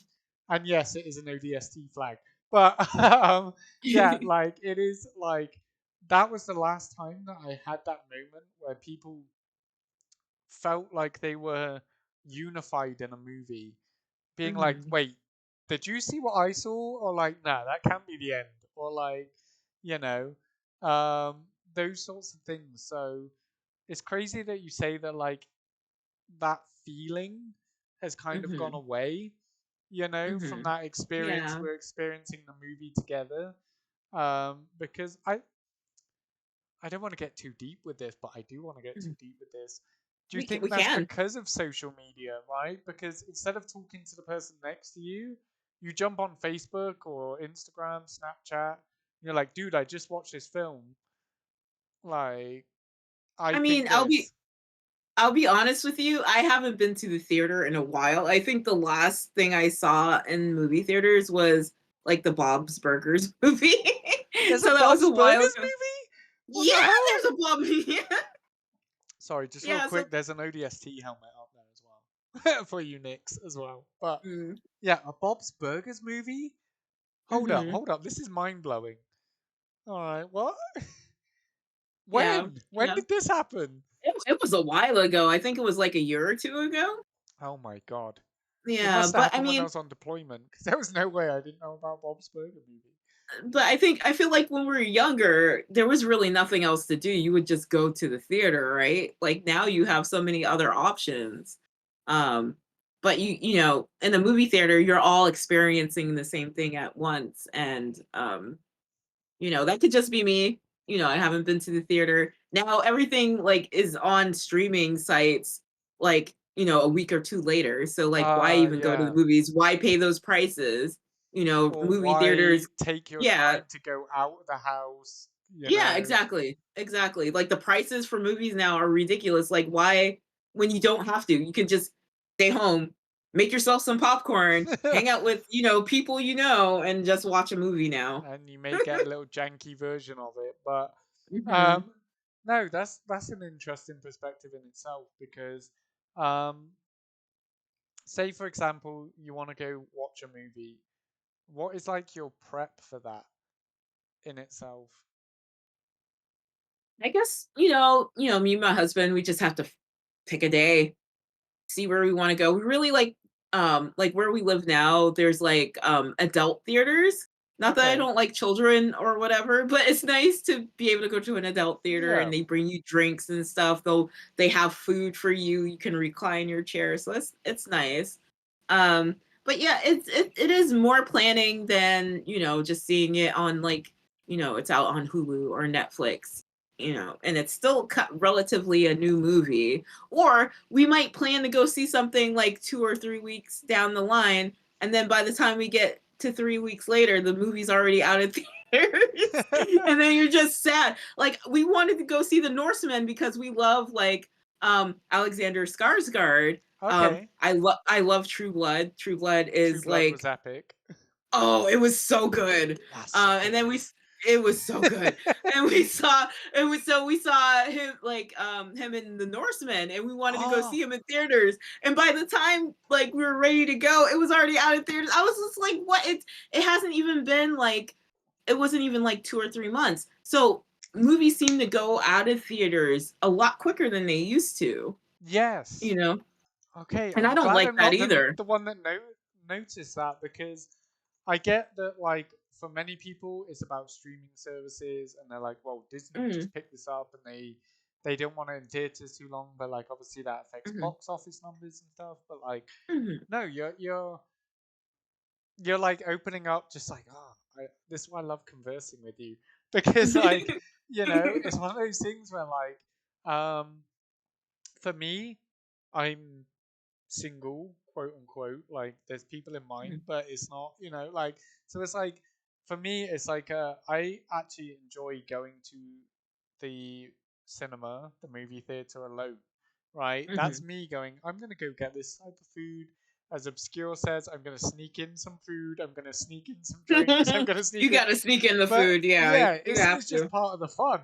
If anything, it's just Mm, part of the thrill mhm, of it. Like, oh, are they going to mhm. question me what's in my back pocket? Like, they're Yeah, not going to, but they don't give a fuck. It's they're on minimum I wage. They yeah. don't care. Like, but They like, really don't care. yeah, they They don't really care. don't care. But like, They're not getting paid to care, yeah, so they don't as long as care, you clean yeah. up after yourself. All right, as Yeah, long as you clean exactly. up after yourself, that's all I ask. But Yeah. like, it's such a different experience nowadays, where like you are just like, man, do I really want to pay $15 to $22 to go watch this film that like, Mhm. I could wait and we could watch it at home, or but like, I feel like there's still an experience there. There Y- is the experience, and that's what you're paying for nowadays. It's not the movie, it's the experience, because you can see the movie a number of other ways. Right? Yeah, and I feel that is Yeah. just it. Is like, there's some solace in like having a date night with your husband, or Mhm. there's some, like, whether that's just the movie, whether that's going out eating, making a whole thing out of it. Like, you've created this foundation block that goes, hey, we paid for the tickets, we have to Yeah. be there or we waste our money, let alone Mhm. like, hey, go eat and discuss the movie, etc. with them. But like, Yeah. yeah, it's so weird that like nowadays they're so adamant that it's like, I know it for the fact that like, that's why I don't watch any like Star Wars based thing, Marvel thing, because Disney Plus is gonna go, hey, by the way, we've got the license for this, so in 3 months it's gonna be on this channel. And you're like, Mhm. well, we used to wait like 6 months to a year for it to come out on video or DVD. You know what I mean? Oh, Like, yeah, VHS, oh my god. VHS in itself. Like, you Oh, I'm know. so glad VHS is gone. Like it was so bad. And having to rewind videos before you Oh my return god. them. It's like talking to fucking, like, you're in a retirement home when you're like, did you know that you used to have to That's how I rewind feel. That's how I feel, right? Be Kind Rewind. That was a movie, right, with Jack with Black. Jack Black and I see him. Oh my god, the guy that was in Superbad, Oh. and Oh, yeah, what's his name? Michael C. No, Mhm. he was in Arrested Development. Fuck, I can Oh, see him, curly was it hair, I know awkward, who you're talking about too. right? Is it something Yeah. Cena or something Yeah, Sarah? something Michael Cena Sarah? or Sarah, something like that. Oh He's my super god. funny. This I is love my him. life. This is my life where I'm like IMDb going, fuck. I have to look up what he's been in. But yeah, Yeah. like no, 100%. And like it's so weird that like when I think about these things, like it's not you talking about VHS right now that is going Sarah, yeah, I Sarah, it remember is Sarah. Sarah. Okay, thank you. Yeah, So you are yeah, it right. is Sarah. Like it's me going, my God, it feels like a lifetime ago. I was sat in my parents' house in the living room rewinding VHSs, and my dad had like 2,200 VHSs. Now, they were not Oh. small. We had like a Mhm. whole room that was dedicated to his movie room. Like, Oh, you know, wow. Yeah. like that's so weird to think now I can just go on Netflix and go, it's not on here. Maybe it's on Hulu. Maybe it's Yeah, you on have so all and these so, streaming services now. right? And you're just Yeah. it's so weird to think overall that that's a possibility that you know. Have you Rocky Golf? I need you to know. I know you're a big music person as well, right? Yeah. Like, but like no, like I know that like you know your vibes, you know everything. Like you were very Yeah. nostalgic. Let's put it at that. All right, when it Mhm. comes to music Yeah. and stuff. The Have you ever thought how crazy it is that we can go on YouTube and listen to music when we used to pay Don't like even 10 to start. $15 for an album? I I used to have a CD burner. I used to spend hours like organizing songs to burn to CD. Like, don't even start. Yes. Don't even No. start. How wild is that? And then if like It's so crazy. Oh, and carrying around the huge CD books. I feel so the- old. I feel so old. even Oh, having and a a CD player. Yeah, even Walkman like that was like, yeah. and With it the wouldn't fit cassettes. in I any used to have pocket. cassettes. Yeah, like it wouldn't fit in the Cassettes were horrible. I'm sorry. I as mean, like, just like they're so bad. VHSs. You had to Yeah. rewind them and stuff. Like Yeah. one You of couldn't like skip to where you wanted to go, no, you you had to know, wait for the song to end, or or you had to keep fast forwarding like little by little till you like got to where no. you wanted to be. Oh my Oh, god, it was so bad. It was so bad like you are just like reminding me so much of all these things, right? Like because I'm old. That's no, why. no, no. You are not old, you're experienced, and we love that about you, Oh, alright? okay. All right. All Alright, right. like I'll take that. I'll take that I'll take that. Yeah. because my dad was a like DJ on the side of things, right? So he had all these vinyl. Yeah, I think at the time he had like 3,000 vinyl records or something, Oh, which wow. unfortunately got destroyed.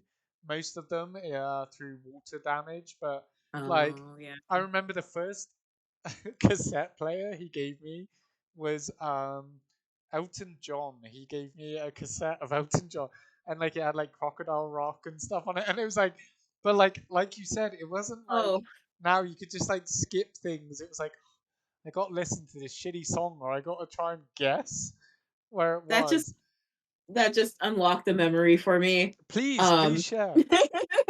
like, I don't know, did you ever used to watch like, oh wait, I'm looking at the wrong camera. Did you ever used to watch the X-Files? Yes, I loved X Files and Mulder and Sully and Oh, yeah, Scully. Like, Scully. I Sorry, mean, Sully. I didn't know Julian Anderson was English. Like, I thought she was American. Like, I feel bad because Americans like steal so much from like other cultures and Ah, like the we did English the in same. particular. I didn't know. I didn't know until like my husband's like, "Oh, that's English. That's English." Like, you guys think it's American, but it's English. And I'm just like, "Oh, damn. Like, we really be stealing stuff out here." I mean, it happens. Like It's so bad. Pink What Floyd, was I like talking Dark about? Side of the Moon, or what we talking like? But like, like, oh man, this is what I love about this. Truly, is that like, so Hmm. one of those moments that you had with that whole like, oh, they're a British actor or they're whatever, and they're doing an American accent. Band of Yeah. Brothers, if you've ever seen that show, Actually, he showed it to me, and it's such a good movie. Or so it was like a good. series, right? Yeah, it Right? was a It's a series, a series. mini It, series. oh, it has what's that dude from Family Guy in it? What's his name? I love him. What's his name? He plays I Steve Smith. Steve Smith. Yeah. Oh, so He American can Dad? yeah, he can sing too. Oh What's my his God, name? I don't know because I don't know it like that. But like 90% of those are British actors doing an Yeah. American accent, and I'm jealous. I'm like, dude, how do you fit in I so well? don't Like, understand how they do that. It's pretty crazy. right?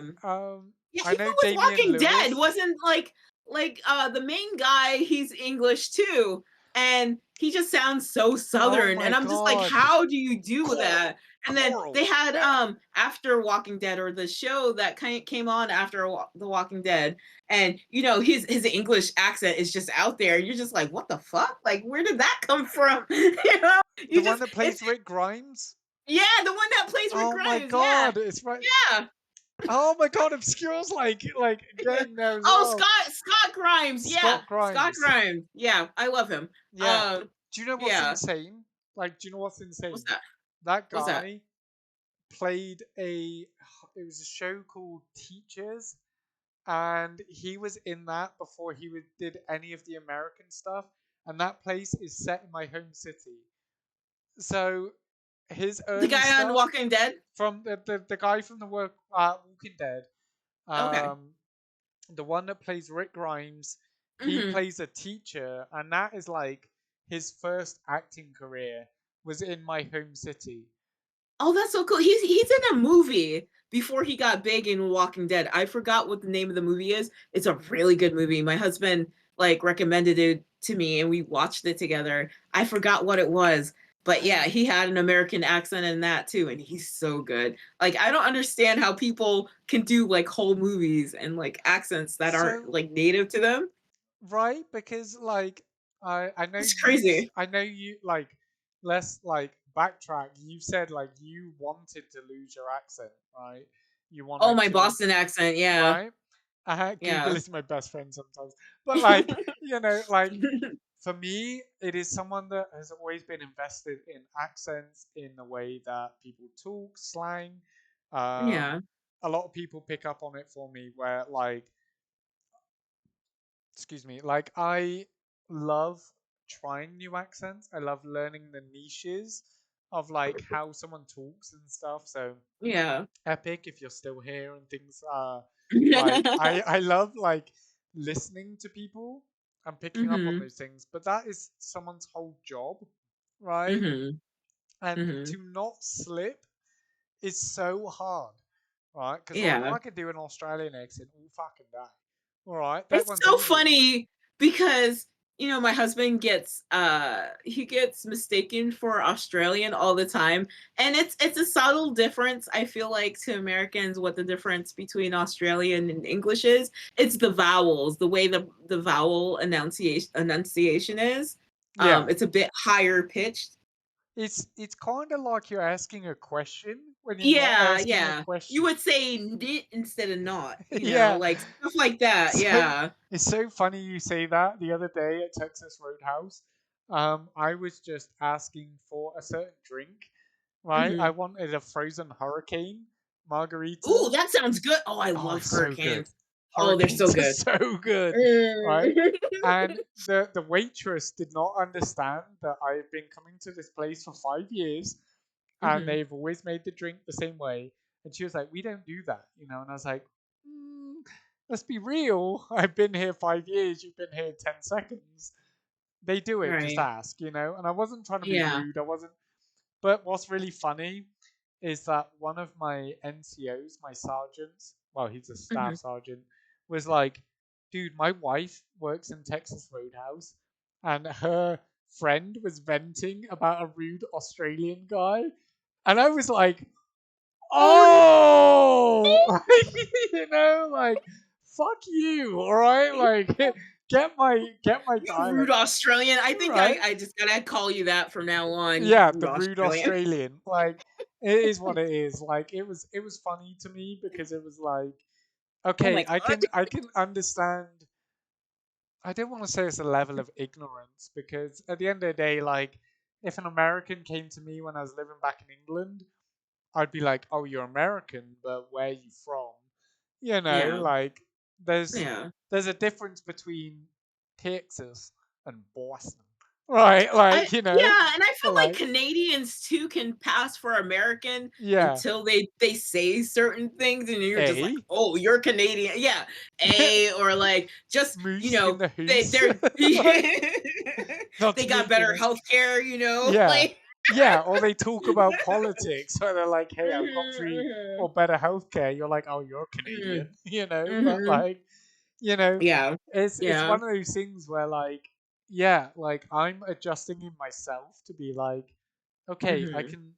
There's I could understand to a degree between British and Australian, but I've also been mhm. called German, and I'm like, come on Really? now, That's so weird. That's pretty yeah, weird. like that's Yeah, pretty far fit. Like yeah. I had someone. It was when I first moved to Arizona. No, I didn't even move there.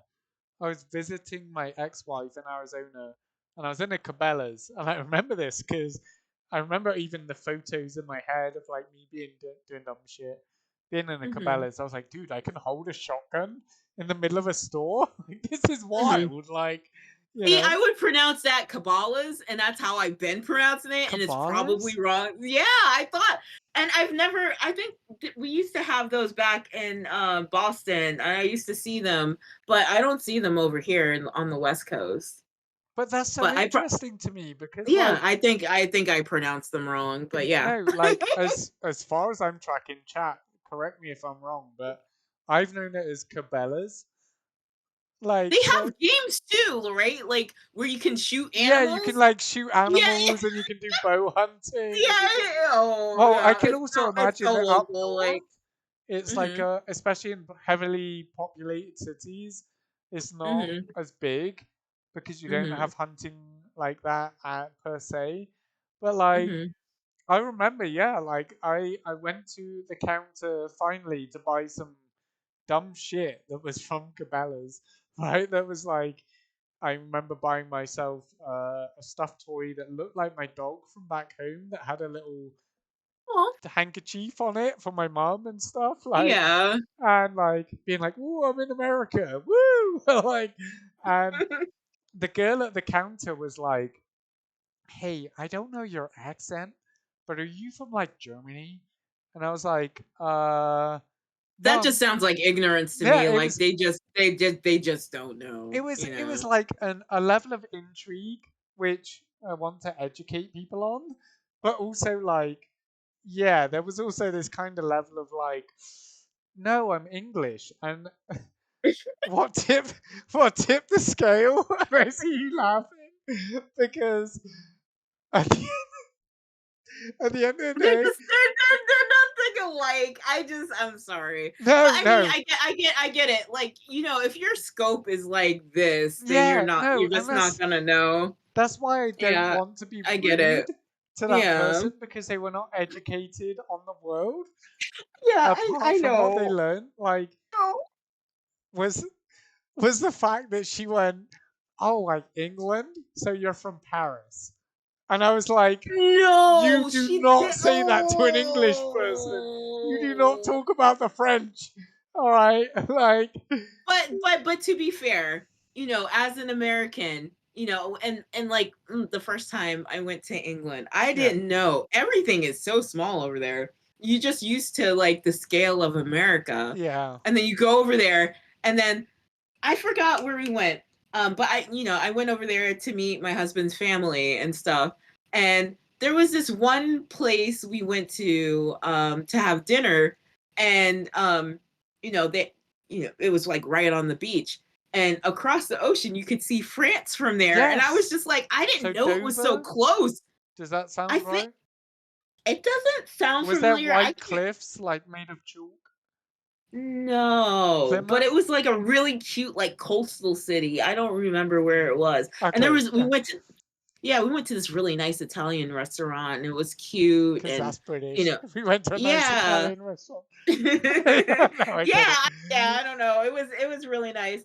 I went to a Renaissance fair in England. Oh What? my God, I never you got to go guys to a do it Ronathan. up. You guys do it up over there. Like, I can't go to any American Renaissance fair and feel justified now. Like, you guys ruined it for me. this Renaissance fair was at a castle, like an Okay, yeah, actual that's fair. castle. Yeah. Yeah, and they reenacted like this whole battle. It was ridiculous. I've never seen anything like it. And I Did it came begin in with like my D? Dorwich? Dorwin? it Or was something? by like my husband's like hometown. I can't Oh. remember where it was. I can't remember what the castle was called, but it was pretty ridiculous. Like the Renaissance, like if anybody in chat likes Renaissance fairs, go over to England because it's a whole different ball game. Like there's nothing like it here. You've just And blown my mind.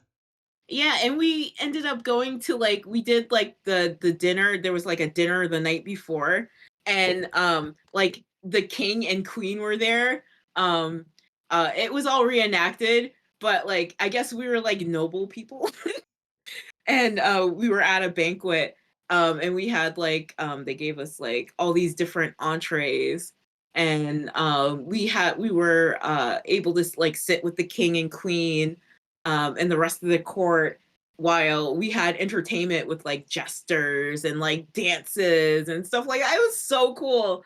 It was like the most amazing experience. Like I would love to go back and do that again. Like, um I can't remember what the name of the castle was called though. But there's so many castles over there. There's just so much history over there. It's crazy. you are We 100% we blowing don't my have that mind here. because, like, so two things on that, like, very quickly is that, like, Mhm, I get being a tourist in your own home, you don't do it, right? You don't mhm, seek that level of like going and exploring.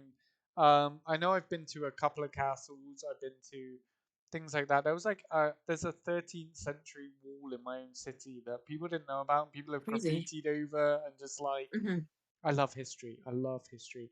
But like mhm. um I didn't even know we did fucking Renaissance fairs. Right? Like Oh yeah, if you haven't been to them, like the best mead I've ever had in see my what the life. fuck? I've ever had in my life. Like I feel bad being over here while that exists over there because I want that meat.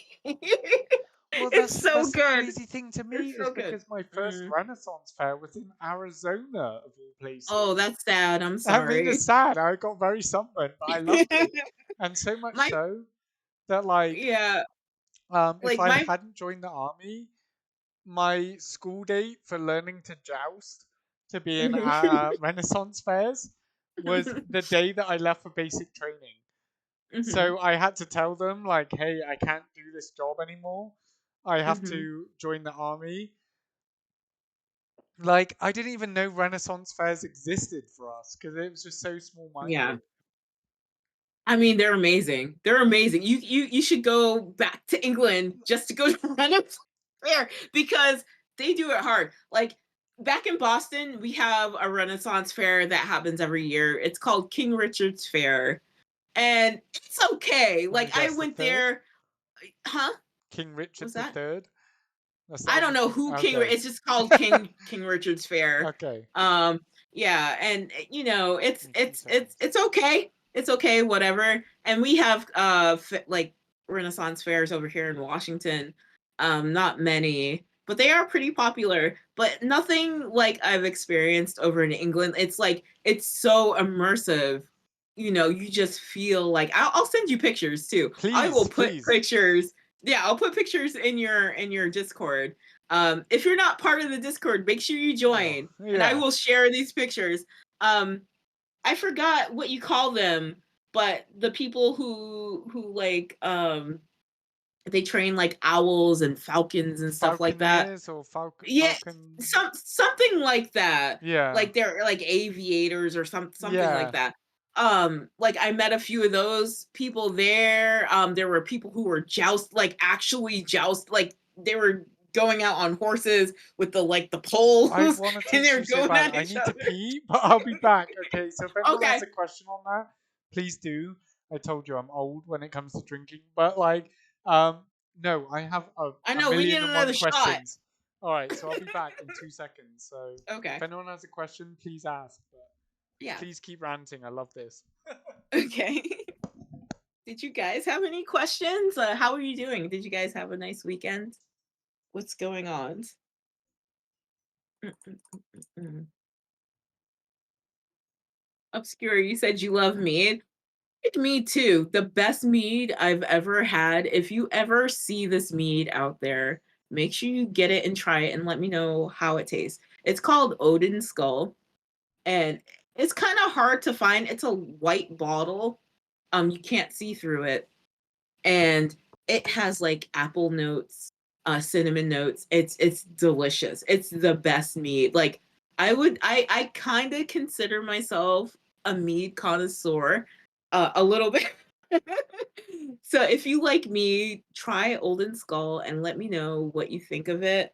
Um, there's like a Bavarian town over here in Washington. um what's the name of it?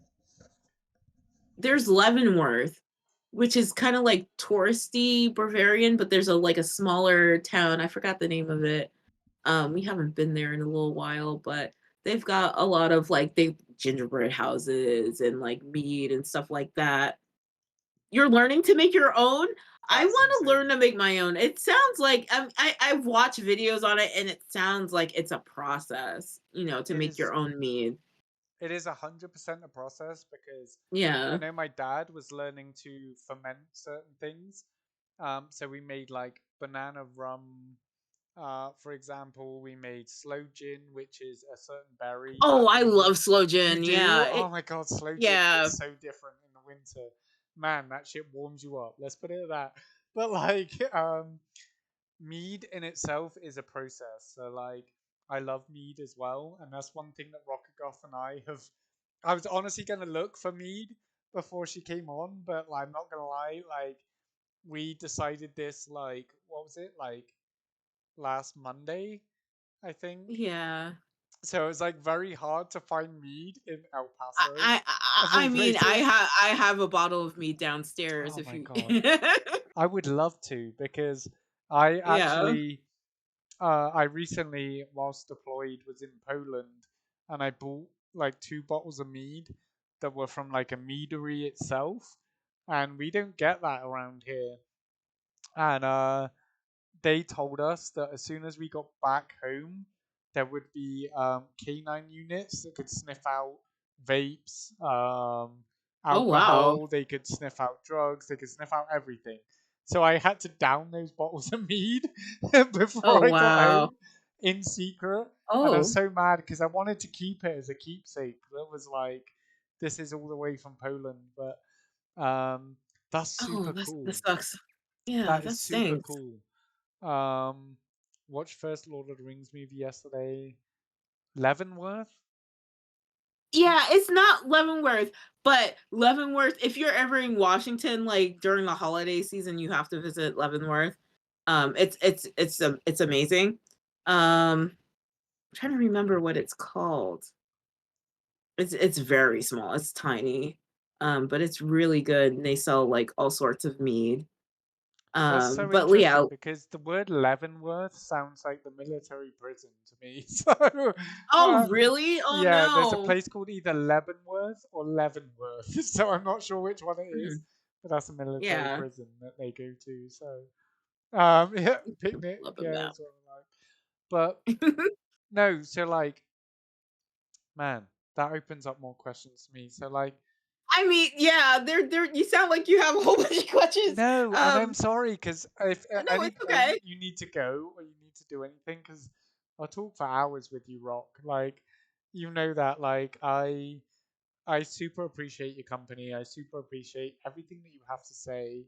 Let alone, like, we haven't even discussed half the topics I want to talk about. This is how Mm-mm. we are, like, Yeah, that usually happens. right? And Right. so, Yeah. like, for example, like people nowadays, when it comes to drinking, etc., for me as a guy, people are like, oh, you gotta like beer, you gotta like this, whatever. Like, like Yeah. what made you go, I want to try mead, for example? Mhm. Like, that's one of those big ones that people are like, I don't even know what mead is. What Yeah. made you want to try that? Me personally? Yeah. Oh. I don't know. Like, I feel like I really love like medieval times and stuff like that. And you would like I would read books and they would talk about mead and I would get curious and I can't remember the first time I had mead, but I really liked it. It's like honey wine, right? So it's Yes, just is the fermented like honey and it turns into wine and it's pretty tasty. It's kind of sweet depending on how they make it. But yeah, it's different from the other things that are out there, the other choices that you have. because that's like so interesting to me because as you discussed before the podcast and you discussed in the past, like you have a background of mixology and learning how to make cocktails, learning how to, I don't want to put it bluntly, but learning how to drink efficiently because you have to taste these Yeah. things, you have to Yeah. learn how to make them. So, would you mind giving us a little bit of a background on that?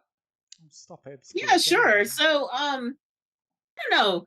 I've always were like I've been into cocktails and like, drinking and stuff like that. And it's just interesting like where specific drinks come from. And the city I meant was Paulsbo. There's a city in Paulsbo. Washington State called Paulsbo. So if you're visiting Washington, make sure you visit there. It's such a cute and quaint little town. It's very small, but they do have like some really good mead here, and there's some good breweries there if you happen to end up there.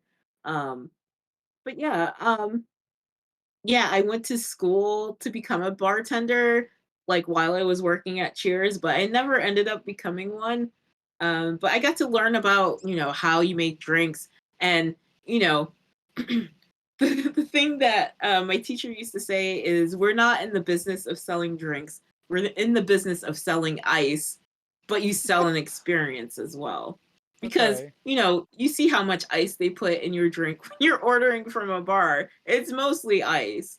Um, but they're also there to sell you an experience too, so, That's um, yeah. honestly such a interesting insider perspective to me because as a British person, I always go no ice and they look at me horrified like oh no, Yeah, I have to give them the actual drink like yeah, like you I get have to to see fill the glass, how much liquor you actually get. You don't get much, right? And no. like obscure It just saying looks like better. It looks better with the ice. yeah, exactly. Like it seems like much more of like a consumer based product with ice. Like, hey, Mhm. you're getting so much for this, and Yeah, that's so interesting. Like, yeah, you forget these nuances of like the like I said, the world runs on PR, right? If I take a picture and yeah. this glass is full of liquid, you're like, okay, like, but if I half it and put ice in it, it looks the same, you know? So like Mhm. man, that's so interesting to me. Like how disgusted they look when it's like, oh, I I'm got to put telling no you, ice. I bought an old fashioned yesterday and it was like 18 bucks and it looked like a shot. 18? It was 18. Oh my god, it I was did. it was so much money. And it was tiny, but you're out and about and you're just like whatever. Yeah, But it there's was expensive. I again had 3. that brings up the question to me that is like, what is you accepting to do for the sake of experience Mhm. over? So like we discussed Renaissance fairs, right? So Mhm. you go to a Renaissance fair, in your head you're like, I know a turkey leg is going to cost me $30, The right? turkey legs were so good. They're Oh my so god. good, but you They're know you're so going to good. pay a ridiculous amount. Mm, And then on top of that, it's going to be $12 for a little shot of mead, essentially, or mhm. and you go into that Yeah. mindset of like, okay, I'm here for the experience. It's a day trip. I allow myself to treat myself and feel it. But then, like you Mhm. said, you just went to a bar, right? Correct? And Yeah. someone Yeah, said it's yes, yeah, yesterday, $18 yeah. for an Mhm. old I fashioned. didn't know it till I ordered it, Oh and my they gave god. me the receipt to sign, and I was just like, "Oh, okay." It was like a special, old fashioned with, Request or like whatever. yeah, yeah, it was like, it was like their flavor of the month or whatever, and it was like an old fashioned with like burnt orange and cinnamon Oh my whiskey. god, calm down. It's cost you fucking $3, mate. Like, Right. you Right, know? right. Yeah, Yeah. so yeah, it was a bit more expensive than I was expecting, and the glass was not very big, and they filled it with ice, so it wasn't very much drink, but it was good. But I do mean, you ever this makes me like I love when people have experience of things. So like for mhm, example, you're a mechanic and you mhm, you unfortunately have to be in the situation you're like, I can't fix my car, life goes on. I have to take mhm, it to a shop. But as a mhm. like as a mechanic with that knowledge, you go, mate, I know that I could do this at half price. Like, why is it Yeah. costing so much? Did you have that element in your head as a mixologist by trade? In a Yes. sense that you go, hold I up, was yeah, I was like, I can make a better, more potent old fashioned at home. I have all the ingredients. Um, but I was out and about yesterday. I was at a meetup. I had an interview to do and I was nervous. So I needed it. And so okay, I okay, was I like desperate. that. I like that honesty. I like that honesty. Yeah. Yeah, I was desperate and it worked and I was able to like loosen up a bit and it did what it was supposed to do. It was Yeah. worth the money, I think. Yeah. Okay, so Uh, that was the difference, was that the cost value was equivalent to your experience. mhm. Yeah. Okay. Yeah. That Yeah. always intrigues me because I've never been someone that has a skill set that I feel like I could charge for or I could understand the money's worth. Where Mhm. like you go, hold up, like I get under circumstances you are just a bartender, you are here, you have to charge this amount, but like, come on, let's be real. I hope you're okay. But like, Yeah, yeah. yeah. Um I hope like you understand that like I understand that these drinks are costing you at most like $4, and that's a lot because like it's not even costing that. Yeah. It's probably costing about 60 cents. And you're I charging $18 for overheads for bartending. Yeah, I mean, for the amount I spent yesterday on 3 drinks, I could have gone out and got, like, a full bottle and was just made my own old Yeah, fashions, but, it's the social aspect that you're paying for and the experience, and yeah, I understood that, and I needed something to loosen me up and so that I would be more comfortable, and sometimes you that's what you're paying for, right? yeah. Is that Yeah. is that like a common thing in your area, or was it that bar specifically that was like, oh, like $18? That's a lot of money for a drink. I was taken aback because it wasn't really like a special drink. It's Okay. not something I would consider a special drink. But I have had drinks that have been like, you order it, it's like $35 or $40. Uh 35? yes. Like there's this bar in Seattle called Cannon and it's one of the best bars in America and they have some pretty like out of just out there drinks and they're pretty tasty. We also have like the number one rum bar in America too over here, and there's a pretty good one in San Francisco too. So if you're ever visiting the West Coast, just let me know No, because I have all the 100% I spots. want to. Like that's the thing, like people don't understand that like if my job did not limit me so much, Mhm. I would Yeah, love to visit you guys. Like the yeah. the dynamic that we have here would Hmm. 100% for me be in person. Like Hmm. I don't feel like there's any barriers that I would get to you and be like, "Oh, hi," like I feel Yeah. like I've known you guys my whole life. Like 100%. Like this Yeah. is why I have you guys on here. I feel like if I could start like a YouTube series where I just go around to bars, me and my husband just go around to bars, like Meeting trying different people. drinks, like I would love that. I Yeah. think that would be a lot of fun. No, I mean like 100%. Like I would love to be able to say, hey, by the way, I'm in Seattle, question Mhm. mark, because America is so crazy to me. Like, Mhm. I could say I'm in Seattle, and you're like, oh, that's like 4 hours away, and I'm like, oh, I didn't know. It is a little farther from, like, where I live, but, like, it's not hard for me to get there. Plus, we have speakeasies here too. Like, Seattle people like to drink, Yeah. so, you're gonna be taken care of. Oh, trust me, I'll be taken care of. Like, I'm not a big 420 person. I'm not anything like that. But like, Mhm. drinking, that's my wheelhouse. But like, so like, like coming that Mhm. way is like 100% to me. Like one of those things that like I don't care if it's like someone I've had offers to be like, hey, even if you got a layover, um, I hope you're okay. But like, yeah, like, um, like you've got a layover in this airport, let me know, and I'll drive like 3 hours out. And I'm like, dude, don't do that. That's insane. Like, and they're like, it's like nothing. But like that sort of thing to me is where I would really love to meet everyone, right? Where everyone is comfortable, everyone is relaxed. Like, don't get me wrong, I don't necessarily agree how much drinking has an effect on me to being socially Yeah. accepted, but like you get that level of like I don't care anymore. Like if you like me, you like me. If you don't, you don't. Like, but we're here to hang out. We're here to vibe, and that's what this podcast is about. Like, we Yeah. are just enjoying each other's company, right? Like, I might need a second. no, no, you're good. And so main solo, sorry. Back just finished cooking dinner. No, what did you have?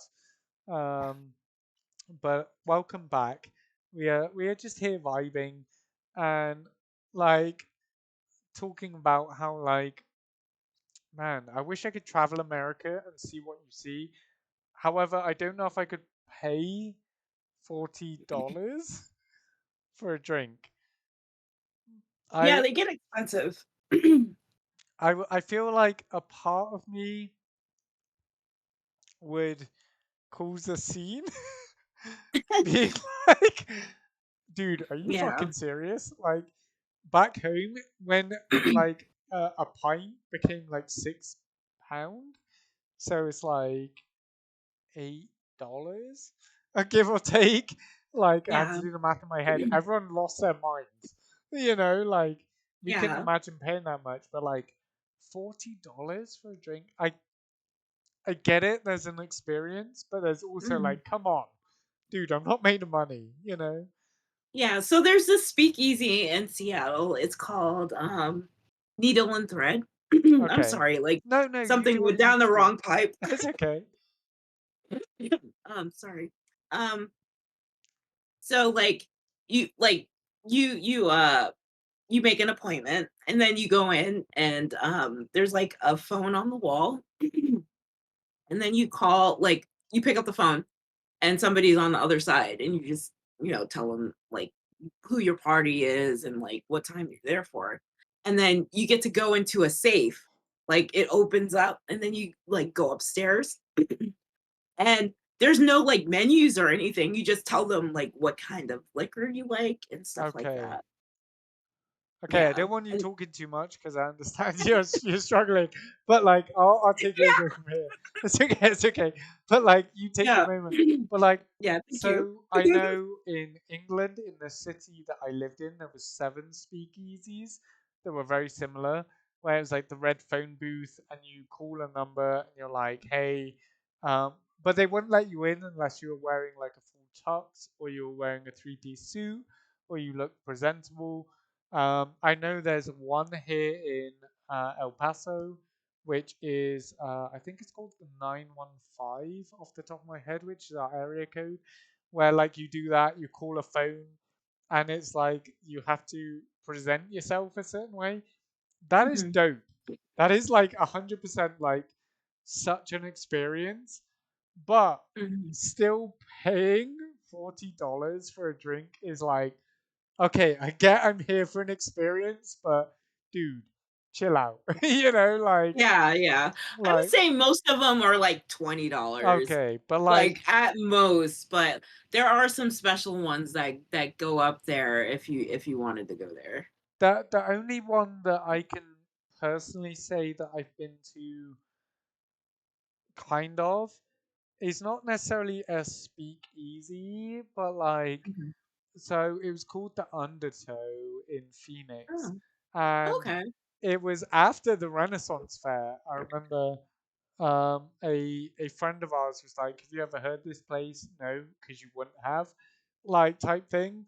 And it Hmm. was inside a mechanic's garage bay, and I'm Oh, saying that that's the cool. American way. It was a garage, right? But like literally, there's cars being worked on, and then like Yeah. there's stairs going down, and they were Hmm. like, "Okay, you have to present yourself a certain way, or you have to," and it was called the Undertow, and it was like a very pirate themed place. And I was like, dude, this is cool. But like again, I probably paid like $10 for like a drink that probably should have cost like $4. But I was like, Hmm. okay, that's acceptable. So Obscure is asking, what is a speakeasy? So I would describe a speakeasy as like back in the 30s, there was like prohibition here in the United States, and you're not supposed to drink. So they used to hide it Hmm. um in places where like It in was obvious obvious. places. Yeah. So you would go into like a fridge or something, and it would lead to this like secret spot where you could drink. So that's kind of what a speakeasy is. It's kind of like a secret spot to drink. Like it's kind of hidden in plain sight. It's out there. There's a few speakeasies in Seattle. I've been to like a couple. One just looks like an apartment building, and you kind of knock on the door with like a special knock, and they'll let you in. And it's That's small. dope. That's so cool. Yeah, yeah. There's a few really cool places like that, and I really love them. But it's not the same as if you lived in that time and it was illegal to drink. No, like Right? so main solo is saying like they have a speakeasy that is a bookstore, and then if Oh you yeah. know you like you give the correct password, you give the correct like thing, and it's a whole experience. Like you said, it's Prohibition era level thing where Mhm. you pick up a phone or you pick up like you said, a certain knock that was like someone would slide open the little thing and be like, hey, what you here for, and you give a passphrase or you give a, and then inside it's like a whole ass bar. It's like people Mhm. dancing, there's tables, there's this whole Yeah. thing where it's like it's a whole experience. And obviously we have Al Capone to thank for bringing back some things, but like it's so cool as an experience. It's just so mind blowing that you could say you could pay up to like $40 for a drink. Is that like Mhm. okay, I get the experience, but chill, like I mean, it really depends on the liquor that you're yeah, using. Yeah. I'll take the And house. I'll take the house, yeah, but like no, yeah. yeah, You'll just the well liquor is probably gonna be a lot more inexpensive. But you but did want to talk about mental health I stuff, was right? on it, dude. Rocket Goth, you get me so well because I was honestly just about to say I understand time is getting on, and we've talked all these amazing things, but I really did want to touch base with you on mental health because, um, in all honesty, you're someone that has completely understood my mental health as well as people in this group of friends, this community. I don't like using that term because it feels too influencer to me. Mhm. Like, but at the Yeah. end of the day, it's a group of people. Like, you've always understood mental health as a big part of life, as a big part of um, what we experience, not only as streamers, as people on the outside, as well as us having podcasts, all right, around the subject. So, like, would you like to start discussing some of the things that you feel are major key points to mental health, and we can go from there. Oh, it's such a big subject. I don't It even know where to is, start. and this is Yeah. why I'm going to get you on for a singular mental health podcast again. Oh, for sure. Because I've got a lot to talk about. I feel like first and foremost, as far as Tekken goes, Tekken is really insightful into how you think and how you feel. And I think that's why we see a lot of toxicity out in FGC and the fighting games community in general, because there is a struggle with mental health and competition and finding your self worth in video games.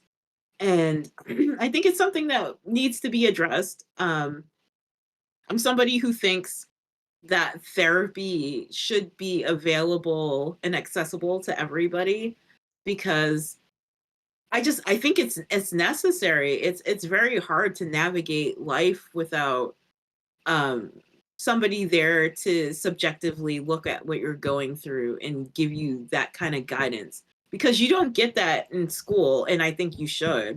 Hmm. You know, you're dealing with a lot of stuff and you don't know where it's all coming from. Like I struggled a lot with mental health growing up.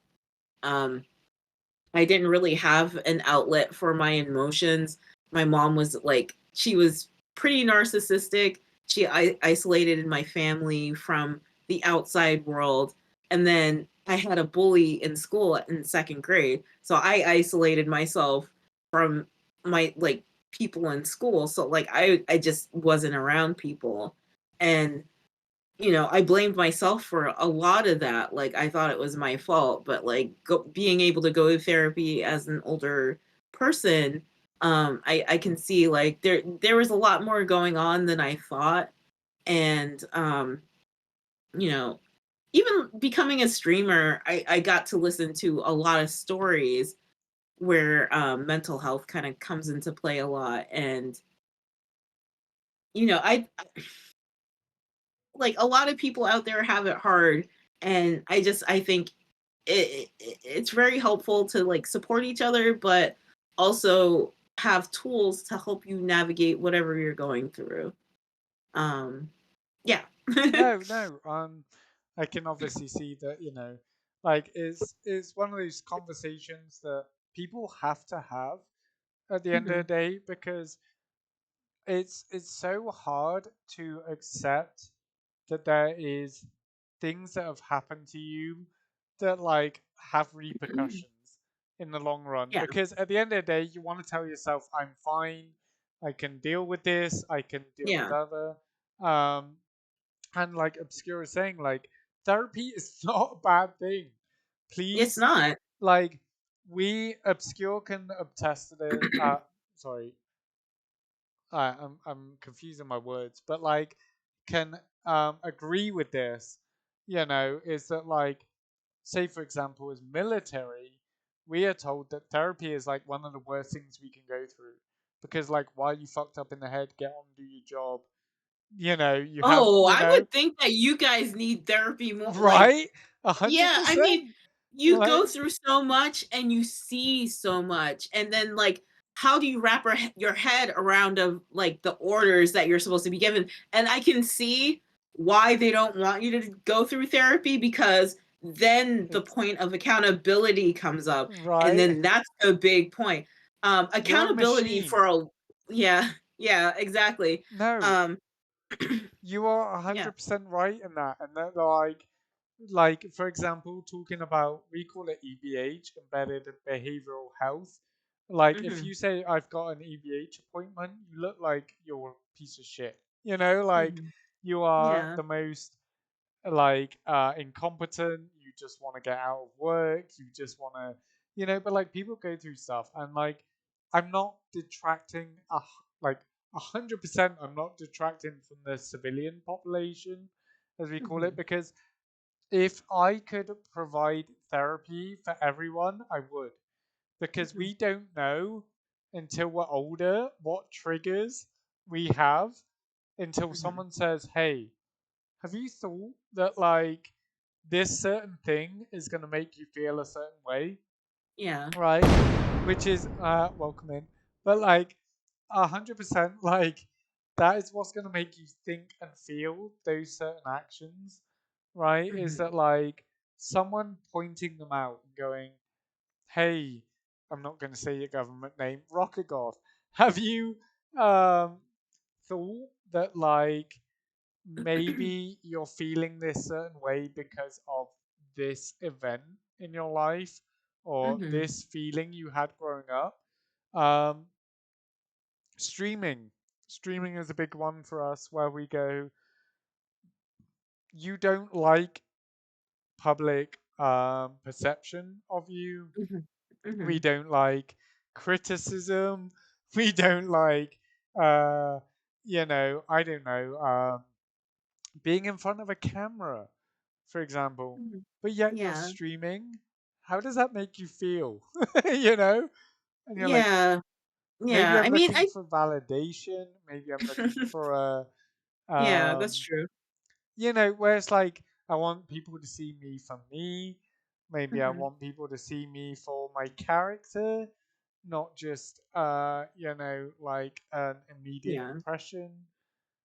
Mhm. So, like, you Yeah. blow my mind every time with mental health chat. You really do because you offer Oh, such thank you. insight. I feel like it's hard because society tells you, you're not supposed to need help. And a lot of this has to do with how you were brought up and how you were raised. And I blamed myself for a lot of stuff that wasn't my fault for a long time because I was brought up by a narcissist that, used me as the scapegoat. So I was taught to blame myself and to be guilty and to be a people pleaser Hmm. and to not know how to create my own boundaries. So I think it's important for streamers to have a really strong support network so that they can tell you, like, when you need to take a break. And I'm interested in creating something like this, like a support group for streamers, because it is hard. You're putting yourself out there and you're very vulnerable to people. And if you never know, like, the habits you've been brought up with and the habits that you use to cope with things as you were growing up, you don't really know how they affect you until you go out and seek help. Because that's what happened to me. Like, I didn't know I had communication issues. Yeah. It kind of affected my marriage. The ex-boyfriends that I used to have, they were never really invested in what I thought and who I was, Hmm. you know and then my husband comes along and he asks me to open up, and I'm like, oh, I didn't know I had to reveal this part of myself to anybody because nobody's asked before. Like, Right. my parents haven't. Like, I didn't know. Like, I was in survival mode for so long and I didn't know it. No, And no, then my God, like Rocket Goth. I'm so hard trying not to call you by your government name. Like, you understand. it's Like, okay. I mean, people know my name too. no, You I can know, call but me I'm not going to say it until you say it. You know what I mean? But, you can like, call me Christina. It's okay, fine. there we go. Christina. Yeah, Like, yeah. at the end of the day, we are human. We are people. We are, Mhm, like, you. This is another reason that I felt the immediate connection with you is that you are emotionally intelligent. Like you understand people. Meow. Oh my god, my phoenix. But like those things are like stuff that we touch upon that we don't talk about as streamers mhm, because we are trying to, how do I put it? We are trying to give off a level of composure. We are trying to give mhm, off a level of, hey, this is my 20 minutes of fame in that mhm. sense. Like, I'm on stream Yeah. this much, but 90% of my life is surrounded by anxiety, by depression, by Mhm, trying to figure out myself, mhm. but I am putting on Yeah. a mask, not for the sake of I want you to feel better, because we do. We want you to feel great. But at the same Yeah. time, we want you to see the best of us. You Mhm. know, at the end of the day. Yeah. Thank you for the follow. But at the end I of the feel like day, it's like it's so hard to explain to people that I'm on a boatload of meds, right? mhm. Like at the end of the day, Mhm. I'm in EPH, which is embedded behavioral health. I Mhm. am in therapy. I am trying to figure out my whole life, right? And it's hard Mhm. to have be in place of in a camera or expressing my thoughts Mhm. through gaming, through just chatting, just whatever. My mother Yeah. Beanie I Bowery mean, bubbly. told me someday I I would feel like buy the people who fight gummies the with most gold against ores. therapy are the people who need it the most. For one, my Facts. mom. Yeah, my mom. My like I had a therapist when I was like 16, and my therapist wanted to see my mom. She heard enough from my sister and my dad and me to know that she needed to talk to my mom, and my mom was like, I'm not crazy, I don't need to talk to a therapist, blah blah blah. Even though it was for me and it was to help me, she just couldn't face it because she knew she had some stuff, she had some demons that Yeah, she needed to face, and she was not ready to. And she never ended up being able to show up for anybody else, and not even herself, I would say, because she has these demons she has yet to face. I didn't invite her to my wedding, that's and I see. thought, Yeah, yeah, I thought that would be a wake up call for her. Like, like it was hard to not involve her, yeah. but I was hoping like, oh, maybe That she was would the see wake at up. this point. Yeah, that would be the wake up call. But no. And I had went low contact with her for a while, and then it got to the point where it was like, oh, she doesn't want to change. She doesn't want to get help. She doesn't want to try She's to save a stubborn at the end relationship of the with day. me. Yeah, Yeah. I mean, cuz that's the thing about narcissists. They think you're going to relent, and they think they don't have to change, and they think, and since I was brought up that way. I was brought up to be the scapegoat and to be a people pleaser, yeah.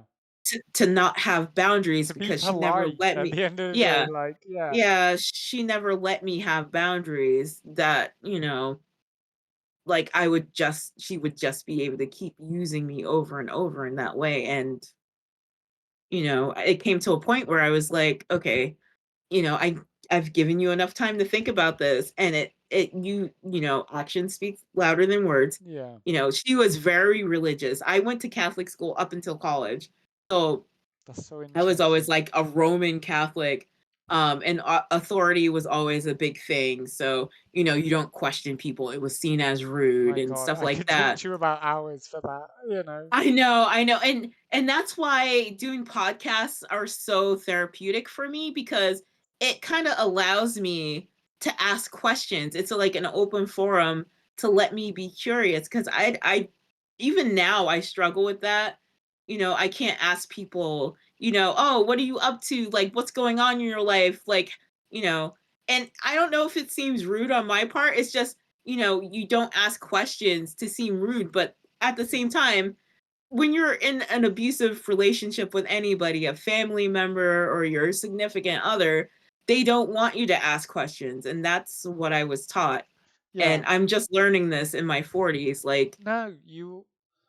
My God, like this is again why that first intuition coming into your stream was hmm like, this is someone I can vibe with because I have the same experiences. hmm Okay, like for me, I'm hearing you, all right, and I'm hmm like, okay, like I grew up in a Church of England school where Oh, okay. I was questioning like, where did dinosaurs come from? I love dinosaurs, and they're like, Yeah. that's the devil, you know, Dinosaurs are and I'm like, awesome. you are not allowed to question shit, you know what I mean? Like, hmm and hmm so like that level of control in your life that makes hmm you go, but like, I want to ask the wider question.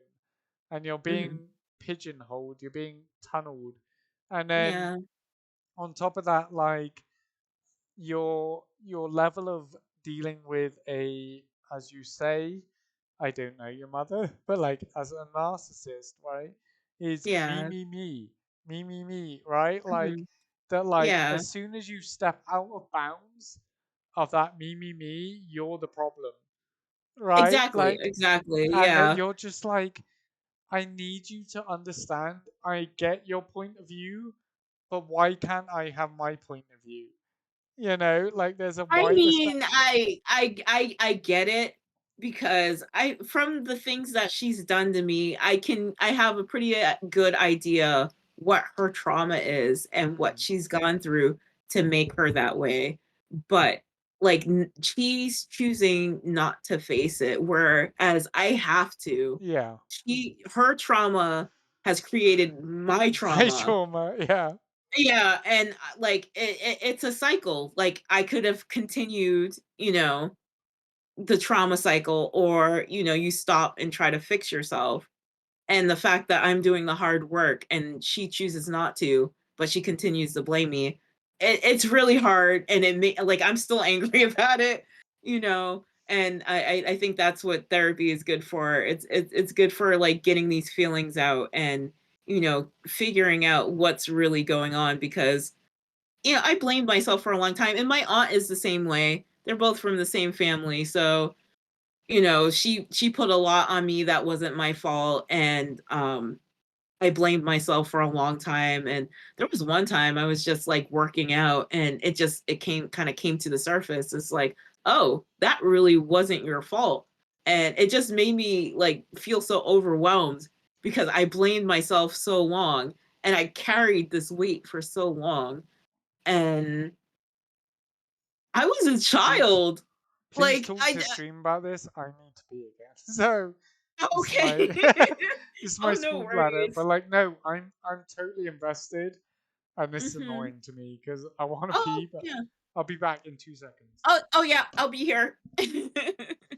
But have you guys have ever had like an experience like that with like parents or an authority figure, and like they're putting their stuff onto you, but it's not really your fault? And like for me, it took me a long time to figure out that some people have other stuff going on that has nothing to do with you, but they will place it on you because that's all they can do. They rather place the blame on you for you to carry instead of dealing with the problem themselves because it's easier. Um, since you were five once, oh, I'm so sorry. That's hard. And I hope for you that you have an inner child, and this is what I've learned. Like my inner child, she was so hurt and she's so confused, and my job now is to protect my inner child. Like, you know, I was angry at my inner child for a long time and I didn't know why. And I think it was because she was so vulnerable and she wasn't able to stand up for herself. And now I am able to stand up for myself, and I protect her at all costs, because at the end of the day, our inner child is our innocence and what makes us us. And I'm able to start, like, I've started creating boundaries to protect my inner child and who she is, even though like I didn't get that support growing up. And sometimes it comes down to it, like you're gonna have to be that person. You're gonna have to be that person that protects yourself and creates those boundaries, even to the adults in your life, the people who raised you, or the people who are in your life that were supposed to protect you, because they don't understand. you know like I get it. I get, like, there's no manual to being a parent, or, having to raise children. But at the same time, like, the child doesn't have any say. Like, the child didn't It's choose to influenced. live. Yeah. Yeah. Yeah. Um, but, we're forced to carry things that we shouldn't be carrying. Um, and like for a while it got to me when I was 16. Like I tried to like unalive myself. Like I didn't know why. I didn't know, but I did blame myself for a lot of stuff. And And I think that's why I really wanted to support that charity during Mental Health Awareness Yeah. Month last year Which have your because poster up there. yeah, It's yeah, still a reminder, you know. yeah. I think we should have this education growing up because a lot of us come from broken homes, and we're blaming ourselves for a lot that's not our fault. And having that education and awareness, like that you're in a bad situation and none of this is your fault. You were born into a situation that you shouldn't be in, and you have to deal with it, and you need tools to deal with it. It's hard when you don't have those tools and outlets and stuff like that. So yeah. No, I mean, again, I apologize. I'm coming into a conversation that you're having with chat, but like one, I really want to do my own podcast with you about mental health because Hmm. this is what I mean. Like, as you see, Rockagoff is like a pioneer in herself about mental health and Hmm. factors like that. And she made me realize a lot about myself that even like my therapist, my whatever, didn't realize. Um, but Oh, like no, oh, I'm glad. it's because like a level of friendship where you feel comfortable to Hmm. express yourself on a level that Yeah. is like I know myself with rock is that like I can be completely vulnerable. I don't need to hold up barriers. I don't need to be the strong silent type. I don't need to be the military guy that, holds on to these things. Like she understands me more than most. And that's like a level of friendship that I adhere to. Where if I really had to come to Rockagoth and was like, I don't understand why I'm feeling so worthless, why I'm feeling so, I don't know, I'm not feeling like I'm being heard. She can go, by the way, I've heard this, or I get Hmm. it, or I understand. And so, Hmm. like, if you're not following Rockagoff, like, she understands. She's a people person to that depth that is, like, insane to me because I've never had people in my life that really want to listen, that go, at the end of the day, like you have romantic level, you have friendship level, and they turn you away because they're like, you're a pussy at the end of the day, or you Yeah. don't understand, like, but like Rocket Golf is one of those people that like understands that, like, hey, trauma happens. Hey, you may not realize that this thing happened to you in your life where you go, like narcissism. Narcissism is a big thing for you that I Hmm. don't realize happens to a lot of people. They don't Hmm. understand that level of me compared to Hmm. you, you know? Yeah. And that Yeah, can I be an live with it. outlier. That can Hmm. 100% be an outlier that you are like, man, at the end of the day, I was there for them.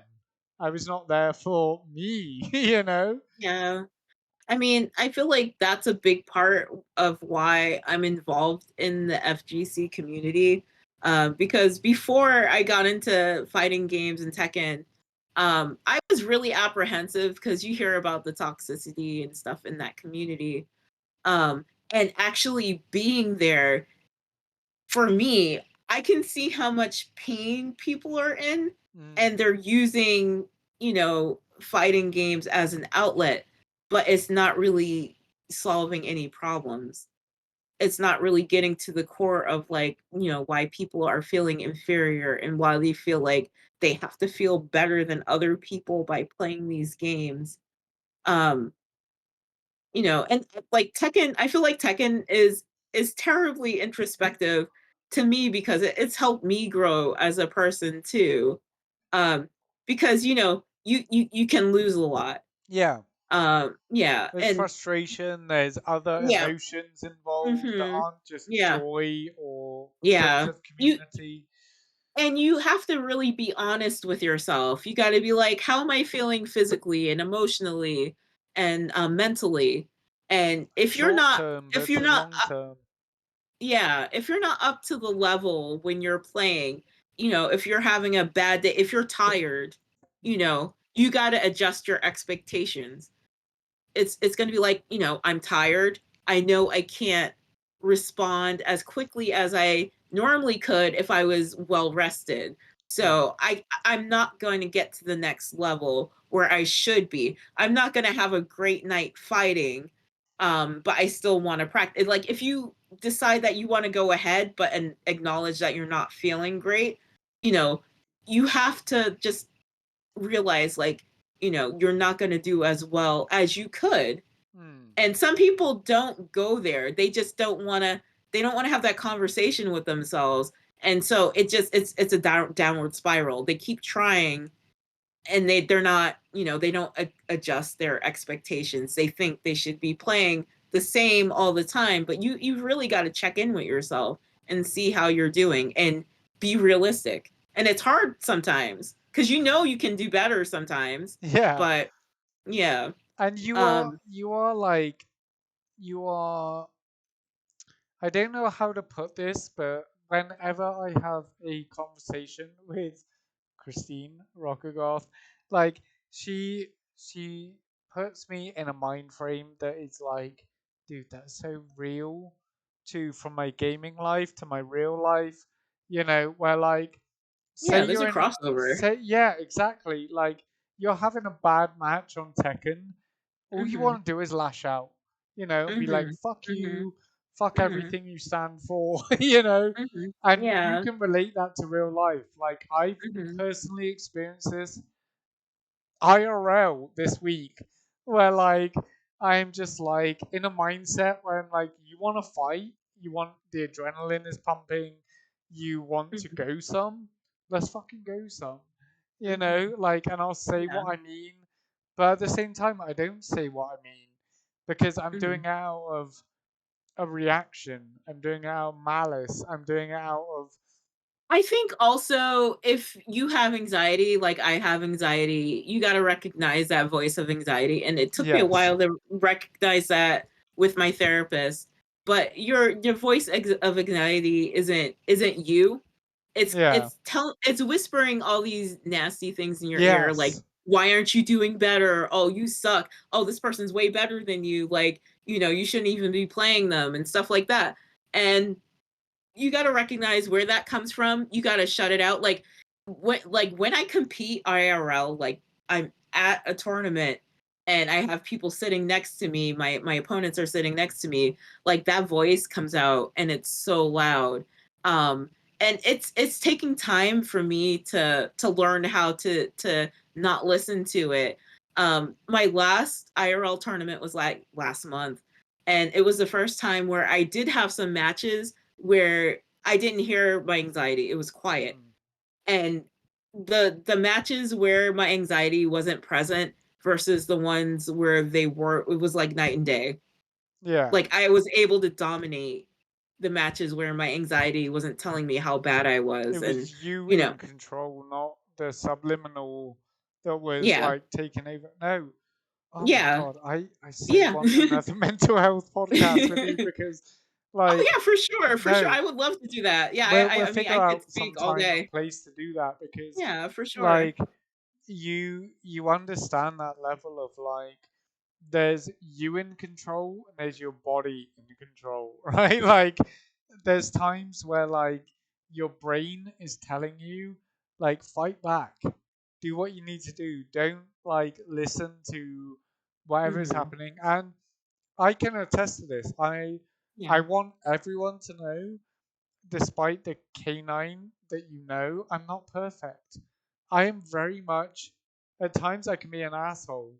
There's times I can be a dick. There's times that like my anxiety gets to the point where I'm like fight or flight, that I'll fight.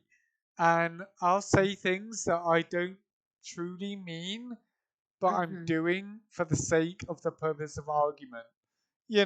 or like Yeah. the sake of teamwork, where I'm at the point where I'm like, I've tried to mentor you in how Mhm. you should feel and how I really feel, Mhm. and there's a difference. Yeah. There is a difference where, like, I don't know where Rocket Goth can agree to this, but say for example, she's trying to be heard.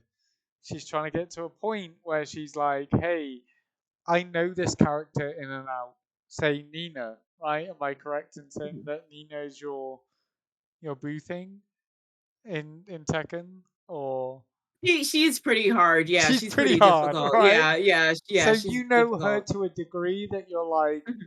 this works, this doesn't, this, and you see Mhm. someone playing that character, and you're like, I want to educate you in the best way possible, but you're Yeah. not listening. So you Mhm. start getting defensive. You start getting a Yeah. little bit like, hey, Mhm. I know this combo is not going to work against this character. Why are you not listening to me?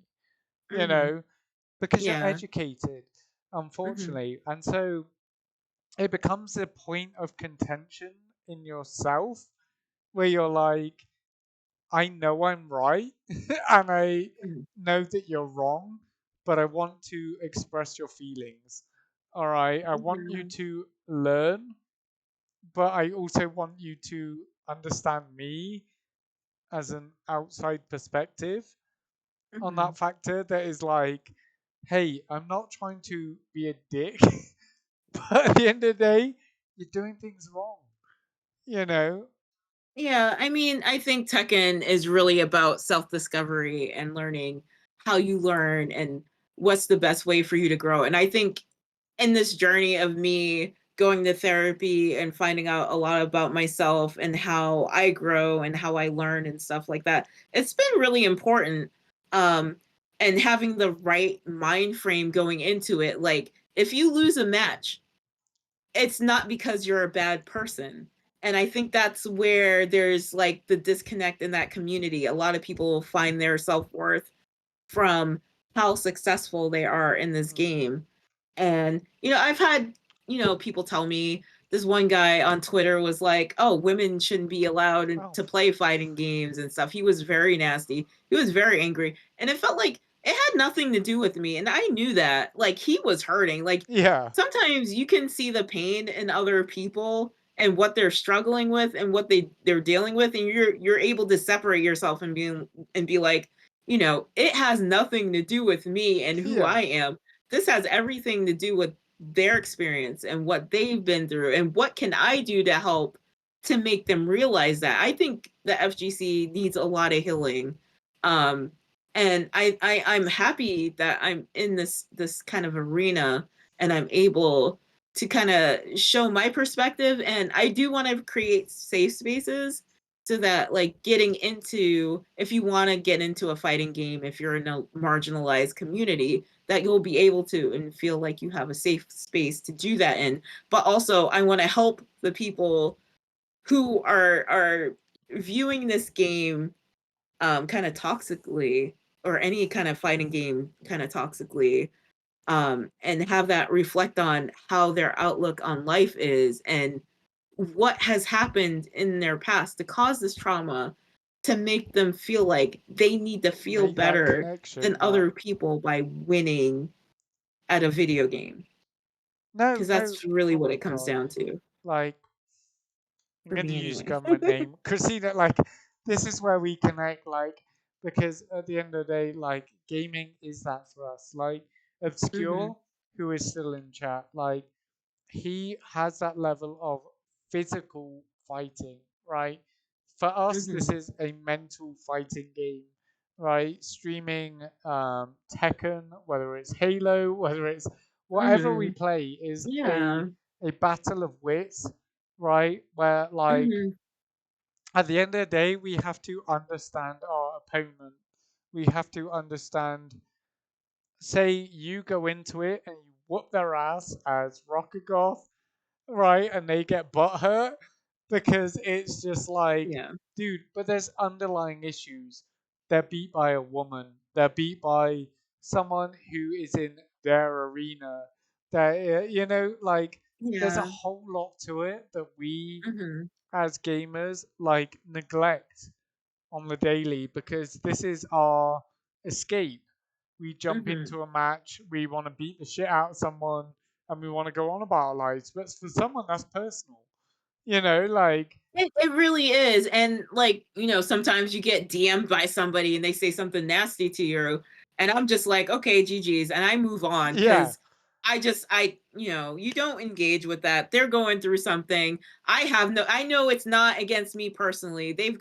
They're doing whatever they want to do. So, you can't take that stuff personally. And it's just them trying to put you down because they feel a type of way because something in their life has gone wrong that they haven't faced yet and they're not ready to face. Maybe they don't have the support. I just try to be understanding and try to see it from different points of view because I mean it is hard. It's hard to be somewhere and not have been given the tools to assess your emotions and how you're feeling and check in with yourself. And I think that's why a lot of people have problems when they play games like this that are competitive because they're looking for validation in the wrong places, yeah. No, Yeah. and man, this is this is why, like, as a baseline platonic level, I love people like yourself, like Oh, Obscure thanks. Menace, who's in chat, Mhm. where, like, like, at the end of the day, we realize that, like, yeah, there's wider life affecting such a simple interaction as a gaming experience, right? Like, Mhm. I whooped your ass, get over it. It is Mhm. what it is. Mhm. Tomorrow you could go on and whoop 10 people's asses. Like, but Mhm. right now you didn't whoop my ass. Like, Mhm. just deal with that, Yeah. Like, Yeah. that is why I have such an absurd deep connection with the people like yourself, like Rocket Golf, where I go, I'm not, it's completely platonic, where, like, I respect and love you for who you are because Mhm. you have a mindset that is very much like, at the end of the day, I could fight you in Tekken, right? And Yeah. I could be someone that I've been since I was 15 years old, 10 years old. I could be Armored Mhm. King for all I know. And I'd whoop Yeah. your ass. Or I Mhm. could get my shit beaten and I could go, do you know what? You're the better fighter. You know Mhm. this game. I respect you. Mhm. Like, Yeah. or I could be a little kid and be like, fuck you, fuck everything you stand for. Mhm. You know, Yeah. Mhm. it's different Yeah. where when you Yeah. realize that, like, we're people with adult lives, right? Like, you have Yeah. work, you have a husband, you have life, you have everything to deal with. Gaming is not Yeah. your thing, right? Yeah. I wish it could be because we Yeah. love you as a gamer, but we, Mhm. like, at the end of the day, like, you are your own person. You are dealing with other stresses. Sure. Could you put 4,000 hours into Tekken every month? Fuck no. Like, Yeah. Yeah. so, like, at the end of the day, like, there's that level of respect. Like, Obscure Menace is a big person in my life that I look to for humility. And I say Yeah. that because I listened to his podcast recently to re humble myself Wait, with wait, wait, wait, you. wait. Hold on. With Obscure you. Menace he has a podcast? With Or you. okay. All right. I was like, wait a minute, No, no, no, not as himself, hold on. as with Okay. you, Okay. Oh where I yeah. listen to That was a good humility. episode. I really like that. That was fun. Yeah, and that's what Yeah. I'm saying is I remember being outside physical therapy, and I was like, man, I've got like 45 minutes because the army teaches you 15 minutes prior, but anxiety teaches you an hour prior, right? Where I was Yeah. like, do you know what? I'm gonna listen to Obscure Menace, talk to Rockagoth, right? Where, like, I was No. like, man, such humility between you both, right? Where he was like, Mhm. I didn't want to talk about my time in the service because I did it because of my friend, and I was Mhm. there and I Yeah. did my thing. And you're there like, hey, like, shit happens. You do what you got to do, And, Yeah. like, so those types of things where, like, I truly listen to what you guys have to say, right? Whether it's a Tekken tournament, right? When I was in there, when you were playing Halo the other day, and Oh, I was it like, was so bad. Oh my god. no, no, you were not bad. You We were not had bad. 50, the other team had 50 kills against us, and it, like, you know, I tell people that sometimes and they're just like, "Oh, 50 kills." No, but that's what I'm saying. You're not Oh, we bad. had fun. We had fun. Like, I That's don't take because, it that seriously oh my though. I God. just it was okay. No, and that's what I mean is that, like, at the I end of mean, the the day, I yeah. genuinely vibe with you because instead of me sitting in that that stream being like, Rockagoth, come on, switch your pistol, throw a grenade, Yeah. do whatever. Mhm. Like, that wasn't me thinking Halo, that was me thinking of you. All right, and being like, No. you are such a humble, like, genuine person that is Oh, thank like, if you. I didn't get the kill, I didn't get the kill. Right? I'm Mhm. I'm sorry to my team, but at the same time, like, It was I'm hilarious. learning. It was so funny. Yeah, Yeah, it's it an was just experience. yeah, yeah. I mean, you can't take things like that too seriously. Like I said, I don't find my self-worth in video games. Like, I guess I used to. I never used to get that validation from like my parents, not really my mom, and my dad was he was in an abusive relationship, which I really feel for men that are in abusive relationships with their wives, because that's what my dad was. He was in an abusive Mm. relationship, and there's such a stigma against that in our society. Like, you can't speak out if you're a man and you're being abused by your wife. So, like, you know, he didn't have an outlet. He just kind of had to suffer alone. And he couldn't really even take care of like how our mom was treating me and my sister, because he was being treated badly. She had cut off communication with, you know, his family and stuff like that. So we were pretty isolated. But yeah, I mean, you need validation from somewhere, and if you're not getting it from your parents should be encouraging you, and like when you fail they should be like raising you up, because that's how you learn. That's how you learn how to make mistakes and learn from mistakes. But if you don't have that in your life, like, I get it, it's frustrating and it's hard to learn that on your own if you don't have that in your life. Yeah. Oh my god. Like, I don't mean Yeah, to I've use your I don't mean to use a government name, but like Christina, because I yeah. feel personal with you, like Rockagoth. Like, I definitely want to schedule like Mhm. another mental health podcast on my Yeah, I side of mean, things because I know oh, you've for got shit sure. lined up. I know you've got shit Mhm. lined up in your head and you Mhm. want to do these things and life be lifing. But like, Mhm. you are touching on so many things that, like, oh my god, I just want to talk to you forever. You know, like, Yeah, at the yeah. I end of the mean, day. I think my thing is like, for me, is just being vulnerable and being able to Mm, open up. And I think our country needs that.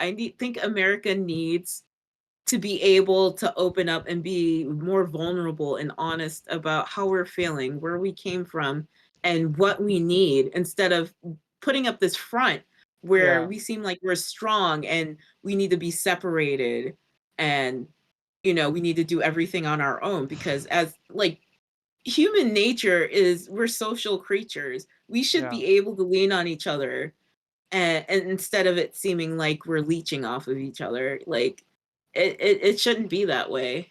No, and you like ultimately touch on something that, like, there's balance. There's balance in life where, like, you can be too vulnerable, you can be on the opposite end of the spectrum where you're like me, where, like, at the end of the day you want to be hard shelled, you want to be this stoic, you Yeah. want to be this, you know, Mhm. but like, there's an in between that I love with talking to Rockagoth. We're talking to everyone. That, like, Mhm. at the end of the day, you perceive something, but I'm a human. Rockagoth is a human.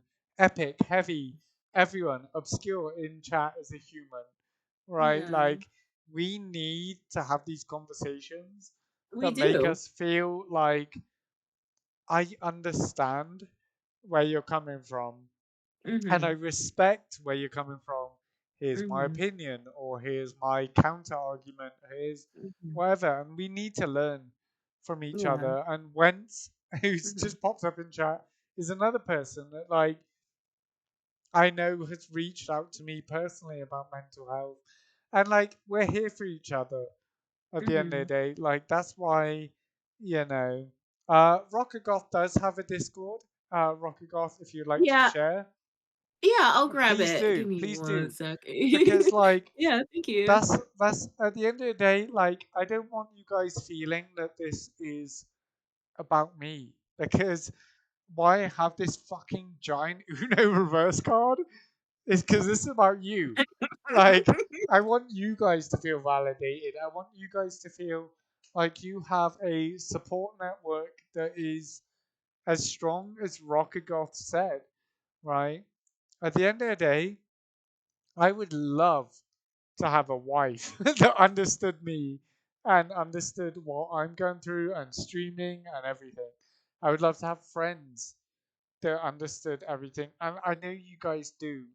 So do not like underestimate the power that you have, because if it wasn't for you guys, I would be in a very different place. Rockagoth Mhm. is a testament to that. Like, Rockagoth could post in my personal Discord, or she could, like, post to my DMs, and I'll be honest as to how I feel, because I have that genuine connection that is like, she understands, okay? Like, that she may be able to see things on a deeper level than, hey, he jumps on stream, he puts on the mask, he is, hey, everything is fine and dandy, you know, Mhm. but, like, we are all people, all right? Mhm. Which is Yeah. why, once again, I framed it. She's seen it. I sent her a picture.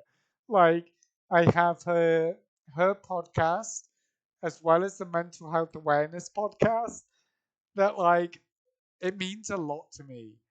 I use that inspiration daily, right? To be Uh-huh. like, okay, there are people out there that care for you. There are people Mhm. that care for your opinion, your values, your morals, your perspective. Yeah. It's hard in life to Mhm. really bond with people that go, hey, you're having a bad day. I understand. Mhm. There's people that go, I get you, but have you thought about this perspective? Me, as an anxiety ridden person, go, do you know what, Rocket Golf? You're right. You know, like, you you open my perspective that says people aren't always how you perceive. People aren't Mhm. always how they treat you. People aren't Mhm. always how you want them to be. You Mhm. know, whether that's in stream, real life, work, Mhm. whatever. So, It's like, I think it's really hard to empathize with other people, especially when they don't seem like they have your best interests in mind.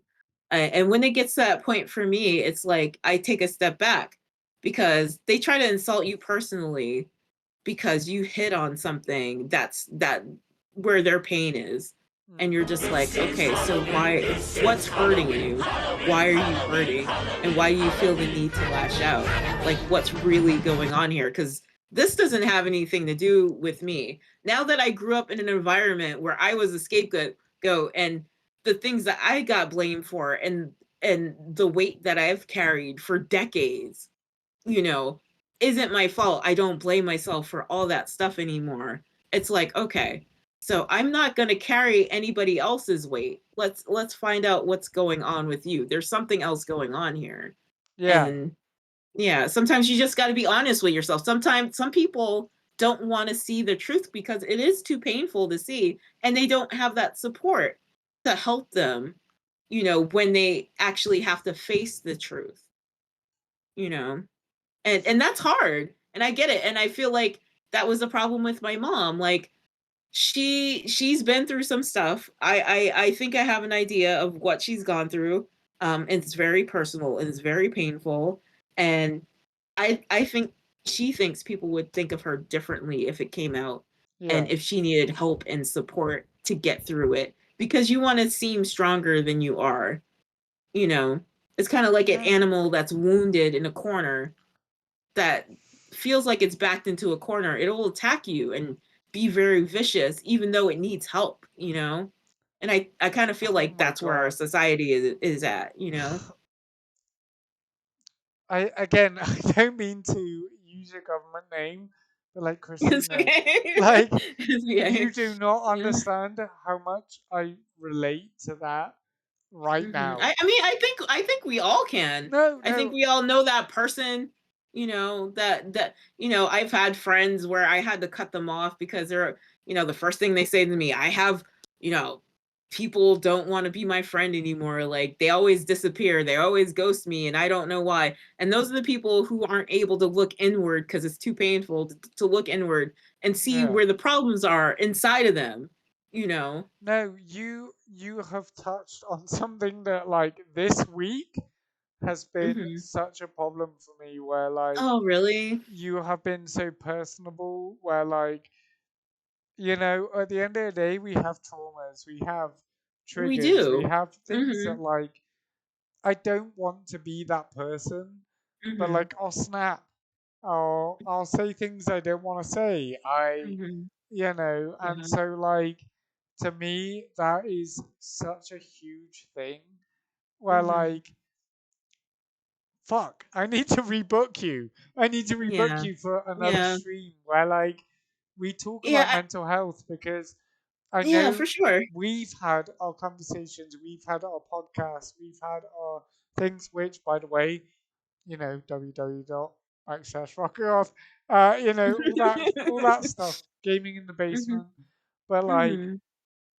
like, no, you've touched on something that's so personable to me, should I say? Where like I feel like you know, there's triggers within myself, there's triggers within Yeah. yourself, there's triggers within Mhm. everyone where, like, you go, hey, I want to talk about this in a healthy outlet. You Yeah. know, I Yeah. want to have someone that understands me for me, not Yeah. like lash out at me for being who Mhm. I am.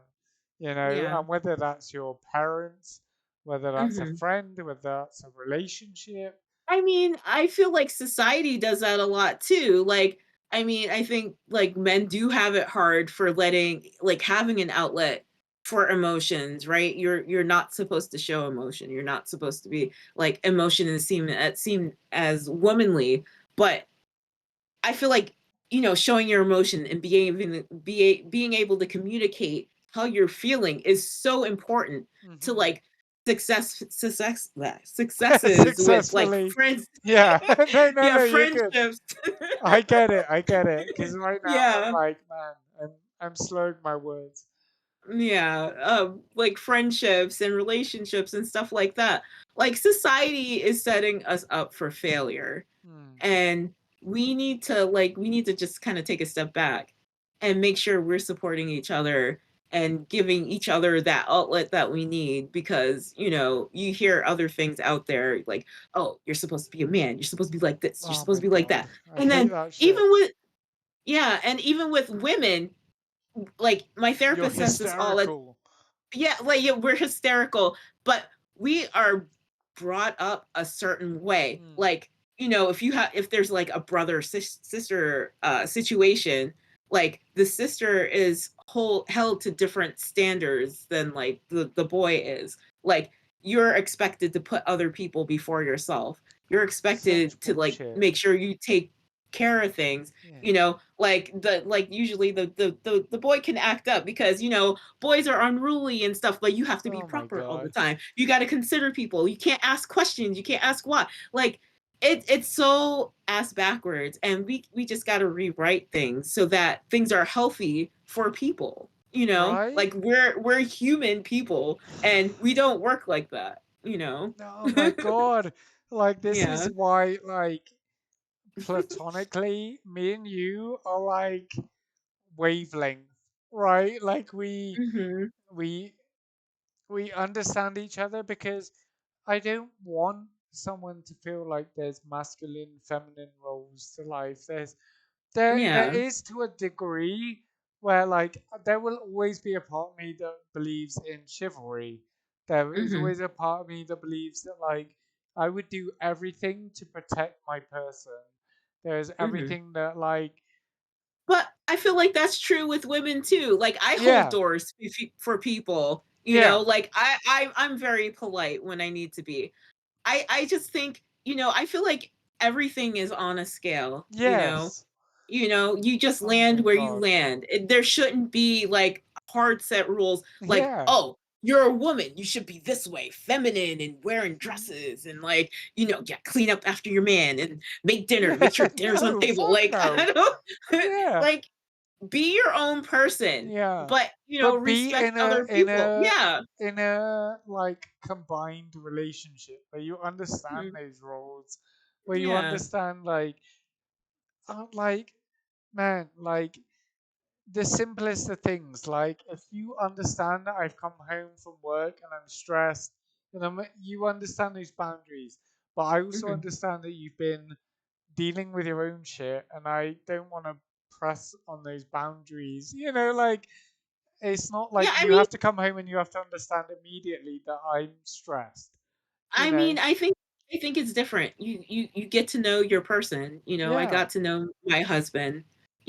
What like we have a different. I feel like we have a different dynamic. Like before I was streaming, like I used to take care of the house. I used to fix things in the house. yeah. I was mounting TVs and Oh stuff my like that, god! Like taking care of the hello, garden and stuff like that. wifey. Like yeah, I was just like into all that kind of stuff. Like I have tools. I have power tools. Like I like that kind of stuff. That's the Yeah, stuff I'm into. But then, society tells you you shouldn't be doing that stuff. Like that's not, and it's just stupid. Like you do what works for you. Fuck what and as society a says. dynamic, at the end of the day, like Yeah, let's yeah. be Whatever real, makes you like happy. Yeah, yeah, whatever whatever makes you makes guys you happy. both Yeah. happy to Hmm. coexist. Yeah, Like exactly. at the end of the day, like you are together, you understand a patronage of matrimony. Sorry, I had to look at Hmm. the word, but like it's like at the end of the day, if you're not on the same wavelength, like there's gonna be contention. Yeah. I Yeah. have my own dealings with that, which we can get into another podcast. But like it is that thing where like I truly respect you as a person that goes, hey, I have this skill set, I have this Yeah. overarching feeling of like I can do this. So why Hmm. do I need to worry about my partner worrying about this? Like Hmm. I can mount a TV. Like Yeah. it's just screwing Yeah. shit into a wall, Yeah. instead of I like mean, it you always know, makes me roll my eyes when like hear people like, oh, I'm the man, I should be doing this. Oh, no. I'm the woman, I should be doing that. Like, whatever works for your unit, that's what you should be doing. It doesn't Yeah. matter what anybody else says. He No. could be Oh my cooking the god. dinner. He might like to cook. Let him And cook. you do That's DIY. what he gets. You do Yeah, that's what he gets joy out of. Let him do it. That makes him happy. Like, I just, I don't know. no, you are 100% right, which is why in my head I'm already thinking I need a mental health podcast on this For thing sure. I because mean, I'll be there if you need no, me. like I'm someone that believes in equality in the sense Mhm. of skill set, sense of roles, in sense of like, hey, sometimes I have a bad day. You have to reassure me. Sometimes you Mhm. have a bad day. I need to reassure you. That's Yeah. fine. Yeah. That's normal. Mhm. Like, Yeah. like, It's okay to be vulnerable, and that's the oh my one thing God, that I wanna, like, normalize. Like, you can talk to people about what you're going through. I need I to. and in fact, you should be talking about what you're going through. You shouldn't be trying to hold it back. You shouldn't be trying to be like, you know, um seeming stronger, what seems like would be stronger, because I think it takes a lot to be vulnerable. And I know, like, I've heard of like men being like, oh, I'm just an angry person. The reason why a lot of men are angry is because they're not able to let out their emotions. Like, just let it out, just talk. And it's hard because you're conditioned not to talk. You're conditioned to like keep those feelings inside because that's what a man does. And it's stupid because we're human and that's not how it should work. you know you should be able to be vulnerable and have an outlet, because you can't keep all of that stuff inside. Like, that doesn't help. And I did that for years to function. And it manifests itself in other ways, and you just end up self-sabotaging yourself in ways that you don't even, like, you're not even aware of it you know My God, I'm so sorry. Like no, it's okay, it's my okay. like people like obscure might know, like as soon as you need to pee, you need to pee. Like I'm not gonna piss myself in front of people, but like I'm coming back into Drinks this. did you have? Look, I haven't had many, and that's the problem. I'm fucking It's old. okay. I feel It's okay. old when it's like How old are you? I'm I don't. 32, which doesn't sound like a lot. Hey, hey, hey, don't shake your head at me. I'm military old. All right. Obscure might Okay, I get get this. it. Where I get like it. I don't mean to detract from the incredibly serious conversation we're having, Mhm. because you know rocker golf that like it's so hard for me to, because we're so familiar. Like like I I get into a Oh. mindset where we're like we've known each other for years. Like Hmm. I feel like I've known you since I was a kid. You know. Really? Yeah, no, 100%. Like I feel like we are on a wavelength that makes me Hmm. feel like I could have known you my whole life and I wouldn't bat an eyelid. But like Yeah. military old is where you're like, dude, I don't care if there's an immediate mission, I need to shit. So I run You off, gotta make go. my You move. gotta go. And that's You that's the know. thing, is that like You gotta go. transferring You those gotta go. skills to streaming is like, dude, cover for me. I gotta go piss. Like, you see, Obscure gets it. Obscure gets it. Where you're like, Rocket Golf, I know you've had no military experience, but I treat Mm-mm. you like you're my superior. Where I go, Okay. ma'am, I need to piss. I don't care. Like, you know, Mhm. like, so like, Yeah. um, things like this are really, really intimate, really deep level stuff for me. That Hmm. like at the end of the day, like I hear everything you're saying, and I never want you feeling like you're unheard. Do you know Hmm. what I mean? Which is Yeah. in itself hard to say, because Yeah. at the end of the day, I'm a goddamn man. I can, like, Hmm. but like, Yeah. I want you to feel like you can express everything you want to express. Hmm. And like, this is another reason that the immediate feeling that I jumped into your stream and I felt like I had a chemistry connection with you, whether that's platonic or not. Like, like platonic overall, like, man, I can hear you and I can appreciate you for who you are, which is Hmm. so hard for a lot of streamers because they see things like, oh, girl, girl, girl, you know, Yeah. is like, Yeah. it's hard. Like, I truly appreciate you as a person. I'm trying to give a shout out to Yoli, but like, I want to have another talk, and I always want to have a talk with you about these things because you are such an insight, whether that is yourself as a person or through what you've dealt with through therapy or what you've dealt with through understanding other people. Like, me and you, I don't know.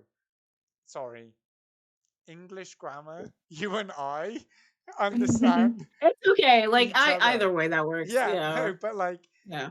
like we understand that as people we get each other, right? Whether Mhm. that's the baseline, I don't feel validated in jumping in someone's stream, or I don't feel validated in I'm a husband and wife, you know? Mhm. Yeah. Like, which is why I've always felt that level of genuine connection. All Mhm. right, which is why I don't want you ever feeling like we're not friends, whether you can come to me, whether you can vent in my Discord, whether you can vent in anywhere. Is that like at the end of the day, like you see these people, you see these wonderful people in chat, like we care about you. We care about how you feel, and nothing is out of the realms of possibility, Mhm. like at the end of I the day. mean, I feel like it is really hard when you come when you're raised by a generation that was taught to keep outward appearances.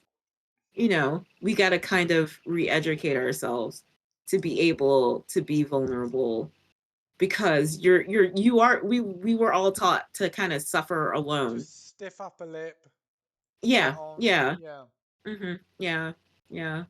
No, no, Matt, like, the more I talk to you, the more I realize about life. Oh, Like, I've got tons. I've got tons as far as mental health. And like I said, I cannot advocate for therapy enough. If yes. I were to run for president, so I think AOC should be president. Not to get into politics here, Yeah. everybody would get therapy. Like you wouldn't have to pay for it. Everybody should have some kind of tool to navigate their lives with, because we don't have that. No, It's nice to have that preach. subjective. I, Yeah, we I, should.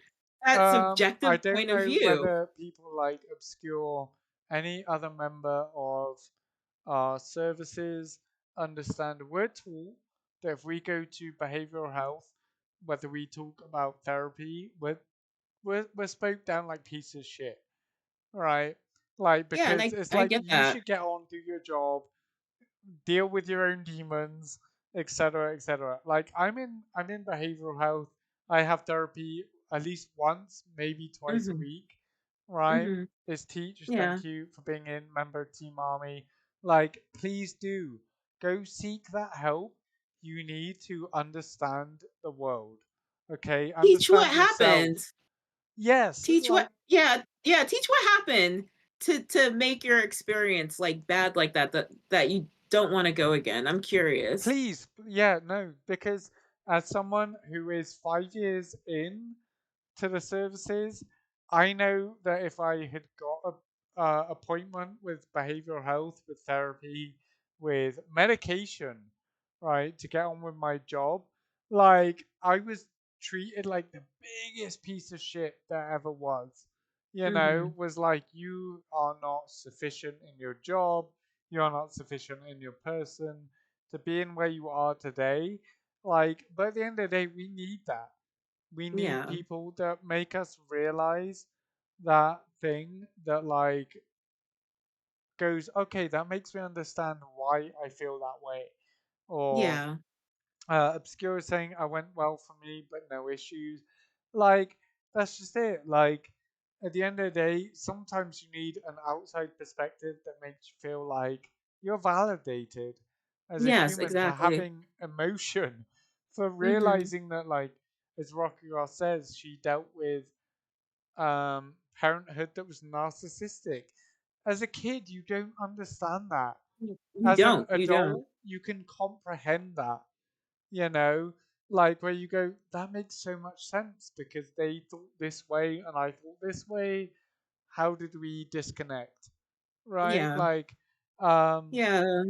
I think yeah, you're going to need multiple therapists too, because there are different therapists for different issues, I think. Um, Yes.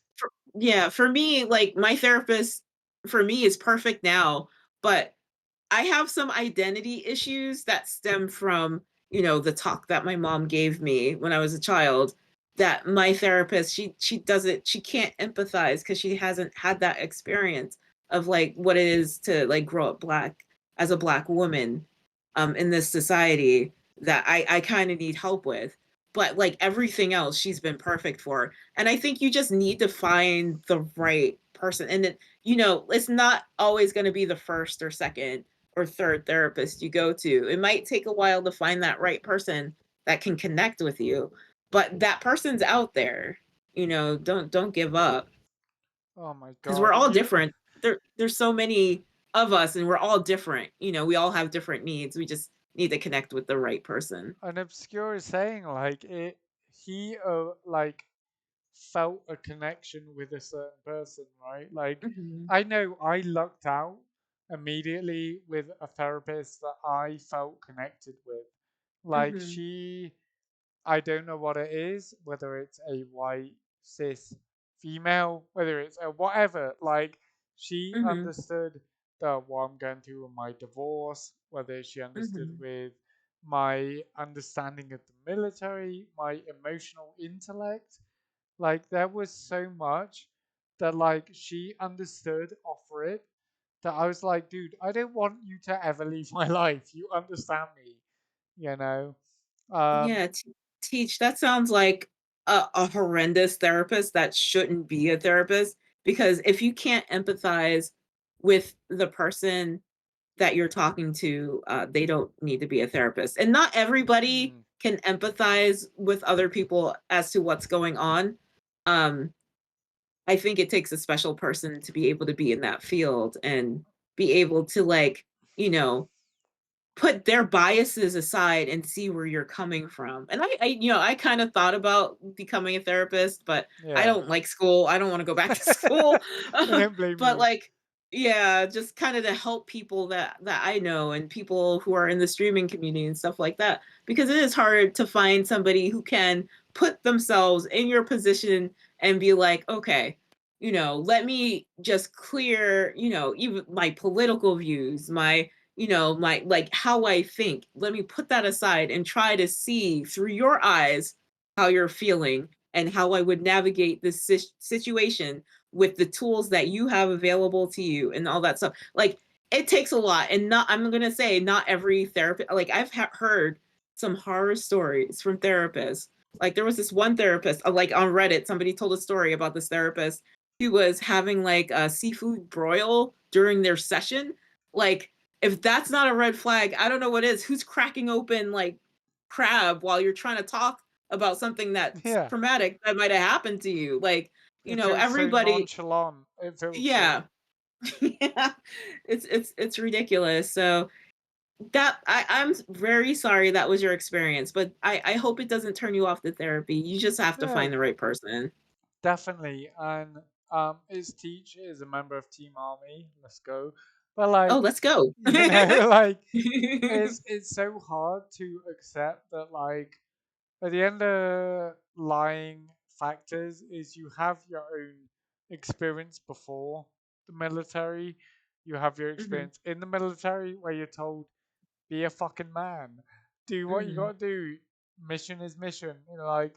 Like when you find that therapist that goes, I understand you, not I Mhm. understand military you or Mhm. civilian you, whatever that is, like it means a whole lot, like Epic, thank you so much for being here. I love you.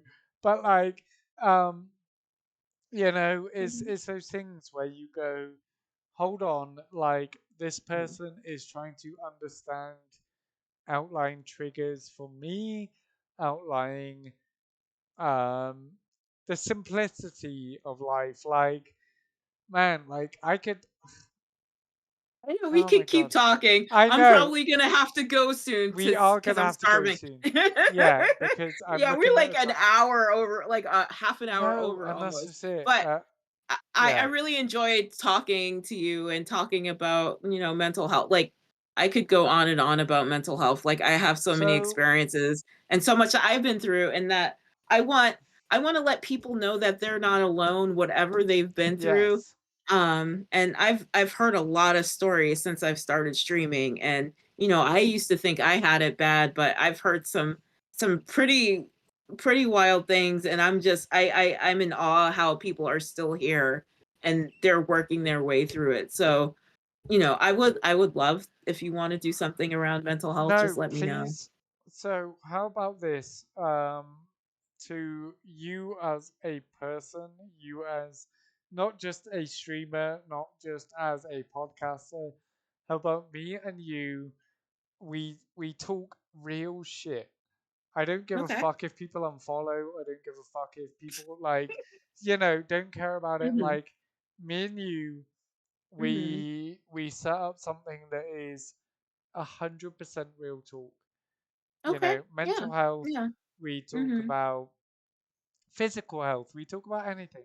Like Yeah. me and 'Cause I you. would love to pick your brain about some things. Like, I Yes. remember when you were on, Zabi's, on his podcast, and you were talking about some things, and you had struggles with mental help yourself, and or mental health yourself, and, talking about how Huey was a big Oh influence my in god. your life, You guys and do that not even know. yeah, and then, like, I went through a lot, and then I had my cat with me. Oh, where'd she go?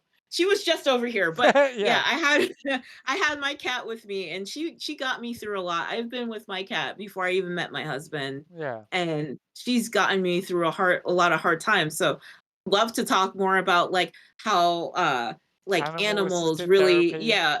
yeah, animal My therapy, god. and how I they love you, impact Rocky your God. life I for the love you. they impact your life for the better, and then just all this other stuff. There's so much to talk about. Please. Really, I could talk Like, for hours, really. no. And I still didn't finish talking about science. Like, Oh I my still god. have Don't even space get me stuff. started. No. Please. This uh, is what friendship is about. This is about mhm. me and you existing on the same level of consciousness to a Yeah, degree.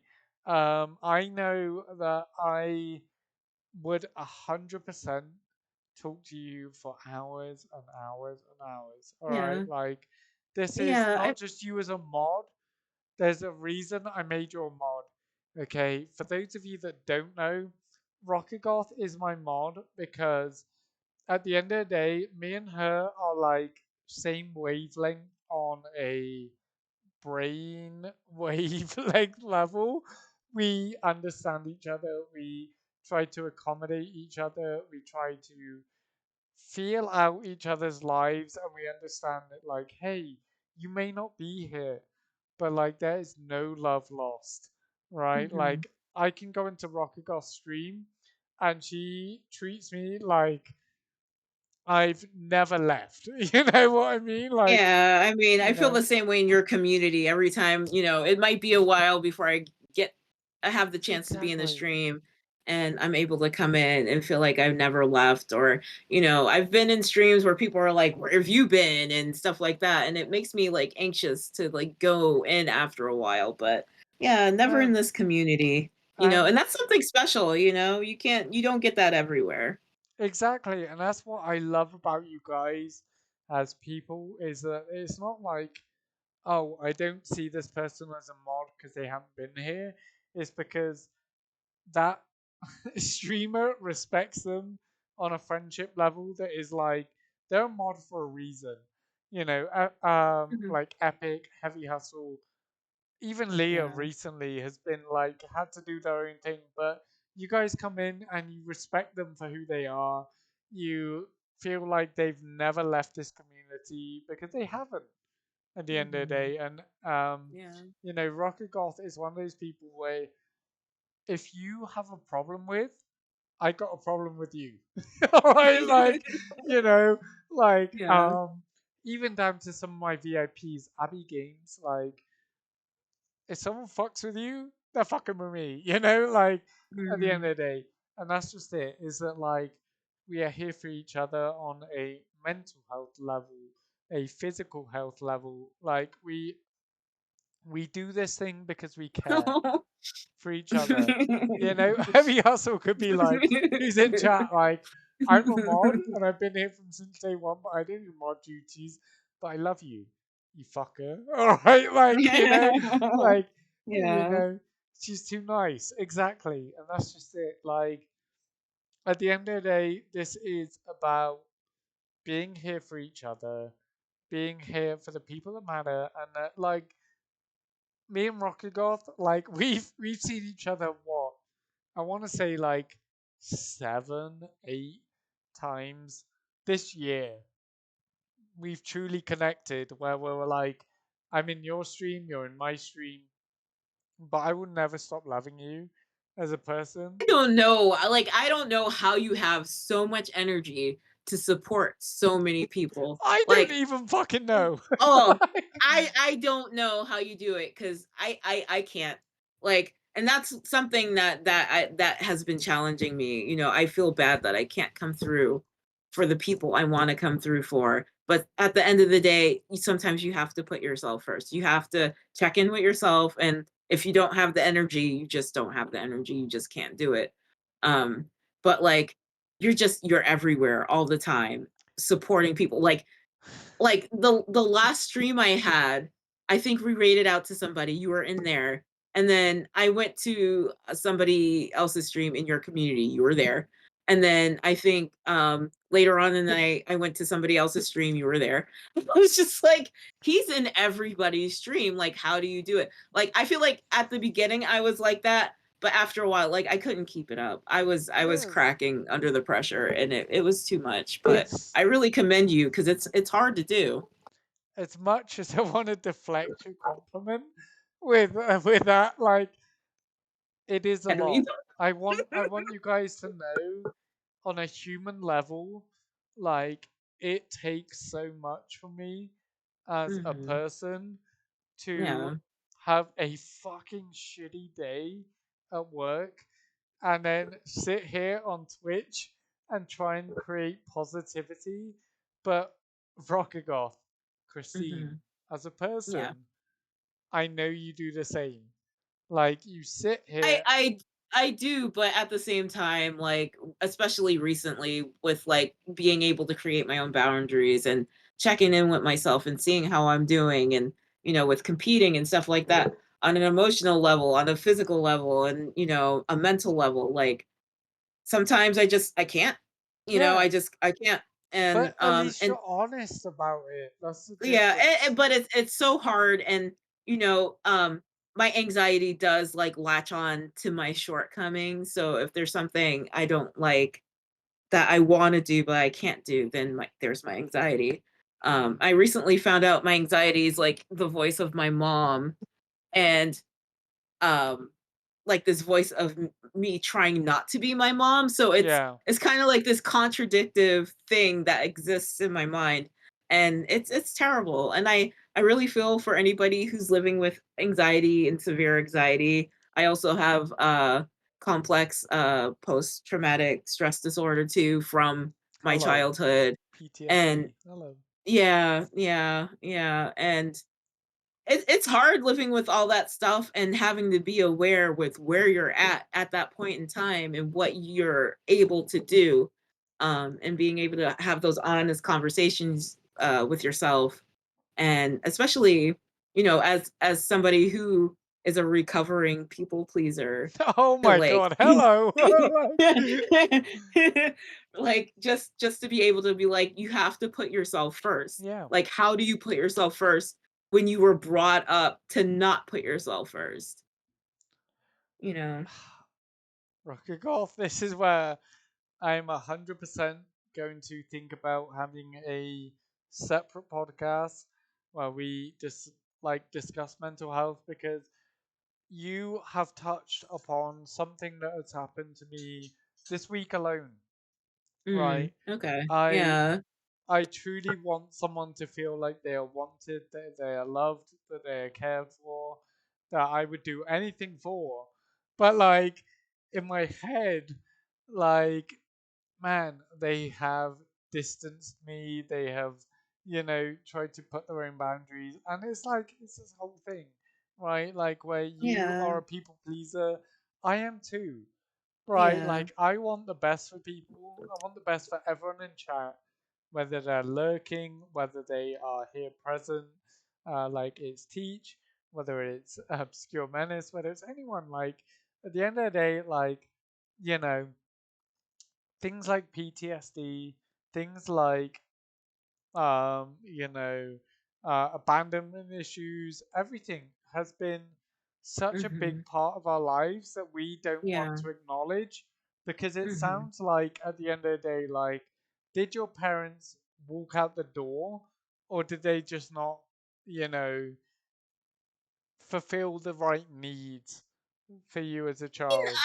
I mean, I really feel like, they did the best that they could with the knowledge they had. Yes. Um, but at the same time, when you hold them accountable for what they didn't provide to you, things that you needed, it's at that point they could either step up and Oh, give you the support you need, or they just, go oh back my God, to what they Rockagoth, why are need, you speaking you my know. language? Why are you speaking my language? I know we're Because, gonna be here all night. oh my God, I don't want to keep it on, but like a recent thing that I didn't understand is that I'm a middle child, right? Like, which has Okay, its yeah. own like thing. Yeah. But like my Yeah. parents wanted the best for me, but they put so much expectation on me to be Hmm. the smart one, to go to university, to do the best in life. They wanted me to be a jockey, right? Which was like, Yeah. horse riding because my mom loved horses. They wanted me to be a veterinary tech. They wanted me to be a Yeah. zoologist. They wanted me to be a CSI investigator.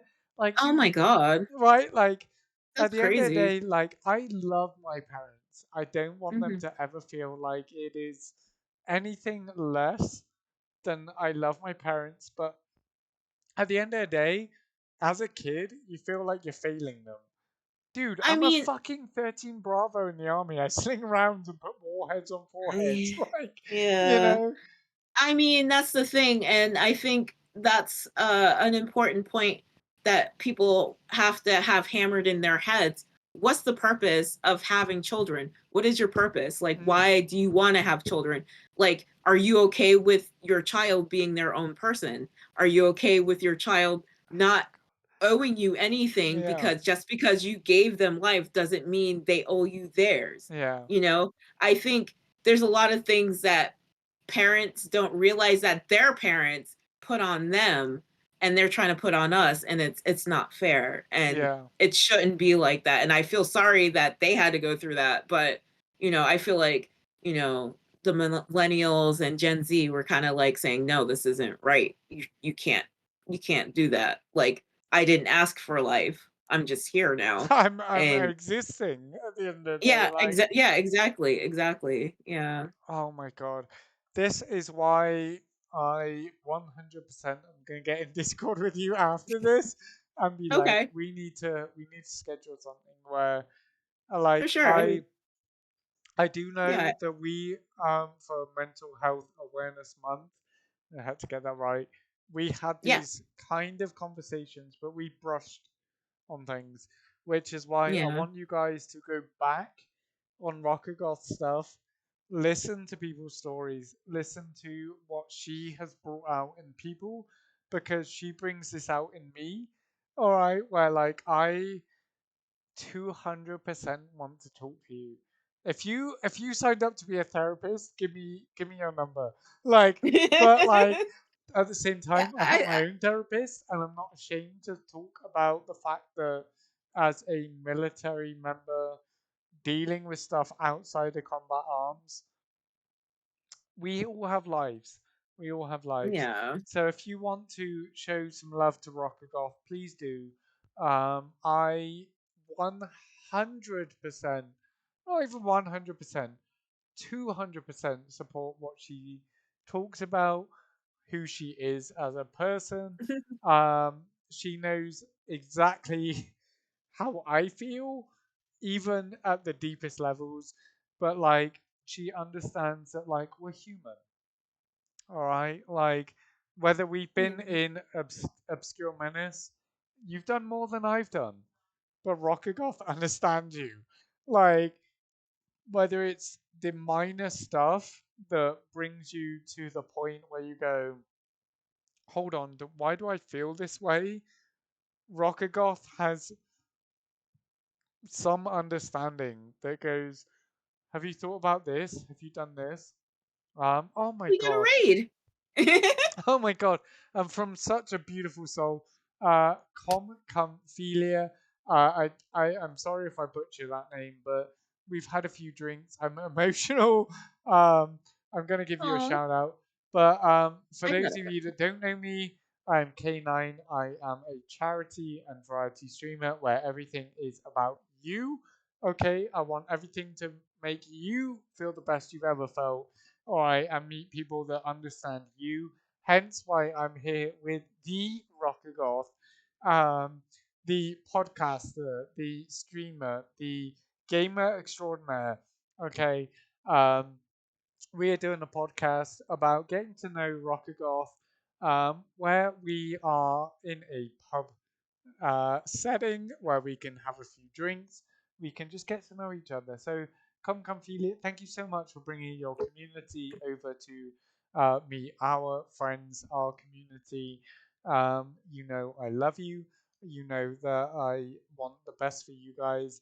So I hope you vibe with Rockagoth and you go show that love to her because I've known Rockagoth a very long time and I genuinely and truly believe she is a kindred soul alongside me. So um, that is why she is my mod. That is why I can confide in her. Um, and we feel each other at a cellular level where we go, okay, we understand each other. But thank you so much for that raid. That is incredibly sweet. I appreciate you. I hope your stream went well.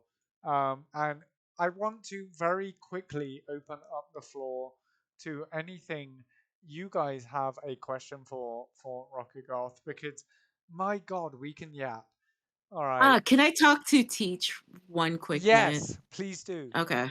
I want to say, like, I'm very sorry that that was your experience, and I'm guessing it's the environment you're in. You're probably taught to suck it up because I think it's easier for them to deal with if you just deal with things on your own. And it's kind of like being in that toxic environment. You're not really dealing with your issues. You're just taught to kind of stuff them down. And I'm a stuffer. Like, you don't want to stuff I your get it. your I get it. emotions. It's Yeah, funny. you don't want to stuff your emotions down because I'm 41 years old now, and I just started You look unpacking 21. things, yeah, that I haven't dealt with. And stuff pops out in the middle of me just doing random things because of it. And like, I get it, like sometimes you need the stuff down in order to function. If you're dealing with something like, you need to find a new place to live, you don't have time for it. You can't process like how you're feeling. You just have to deal with it and then process later. And that's fine. But I've had stuff down for like decades, and it can be debilitating. And I don't know what it is that you've gone through, what you're going through. And I'm sorry that the environment that you're in isn't nurturing who you are and who you need to be, and giving you room to express yourself, because that's what you need. You need an environment where you can be nurtured and talk about what you need to, and get some helpful feedback and tools how to navigate the things that you have gone through. And it doesn't sound like the environment that you're in now allows for that. But I just hope that you're not alone, and that you might have to go to therapy outside of the military to find like actual help. And I'm sorry they're discouraging that, but it's kind of like healthcare in America. Like, they kind of discourage you from getting help, when you need help.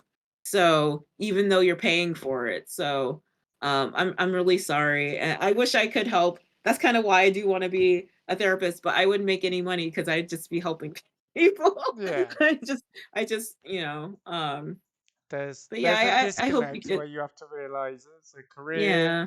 and Mhm. hey, I actually genuinely care for people. Like, Yeah, yeah, that's probably not the best career choice for me, but no, I do and wanna help people. we we as people truly appreciate that you care for people, which is why I want you to go give a follow to Rockagoth, because not only for Thank the you. purposes of Twitch and all that bullshit, at the end of the day, we're here for genuine connection. We're here for people that, like, I wouldn't have made Rockagoth a mod unless I truly believed in her as a That's person, true. not only for the sense of community and friends, but like she has my back 100%. This is why we're having these deep, intimate conversations about mental health, about, like, at the end of the day, I could lose my job for what I feel, but Rocket Goth is here to be like, hey, I fucking understand you to the best of my ability. All right, like, I'm not Mhm. combat arms, I'm not military, but as she has just expressed with you teach, like, she understands that the environment you're in says you're not allowed to feel these things, but I understand you. Right? Like, and that goes a whole,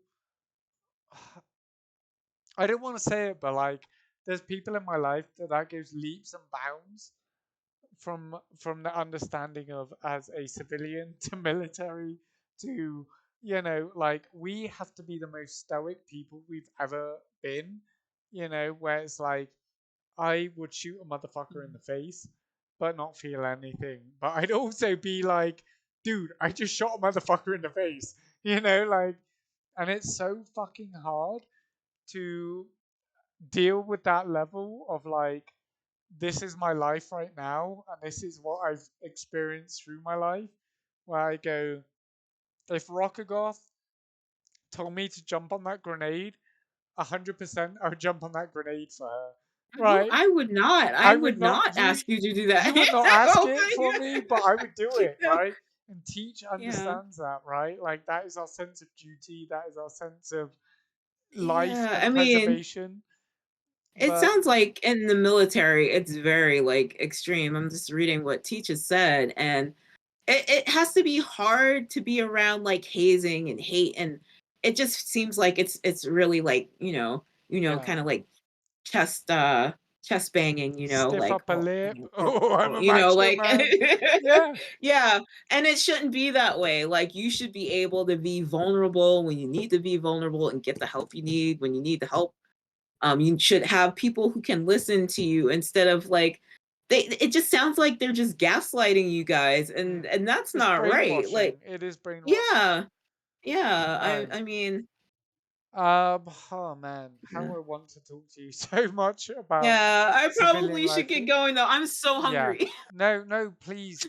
I will just say this, that, like, at the end of the day, for us, the mission comes first. Is Teach knows this all too well, that, like, we've lost good people. We've lost very, very good people. I've nearly lost myself. All right. Yeah.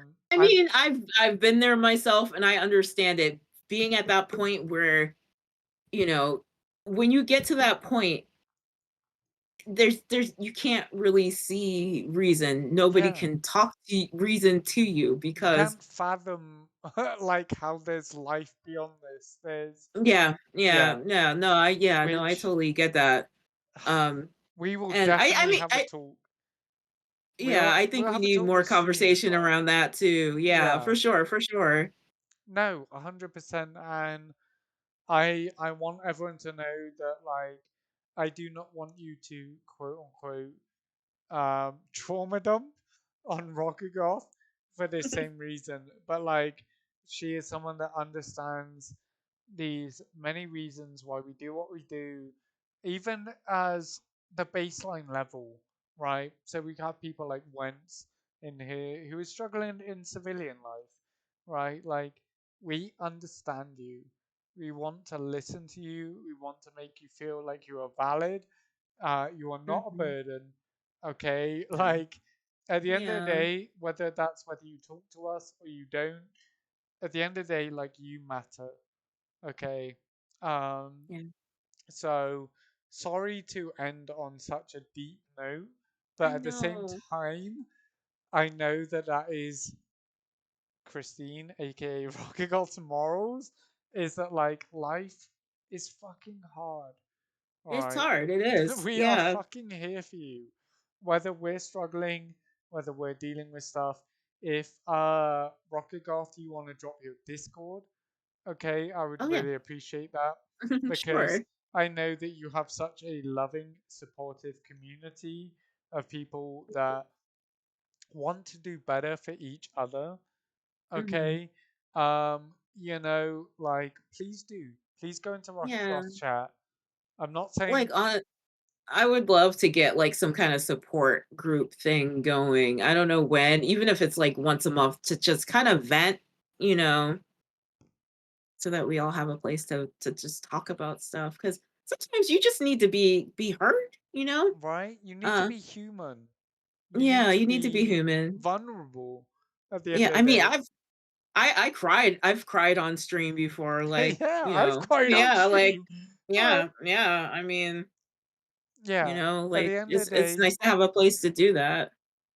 yeah, no, this is why I want to reaffirm people very quickly before um, Rocket Golf starts looking for someone to raid out to because she knows I could talk to her all fucking day.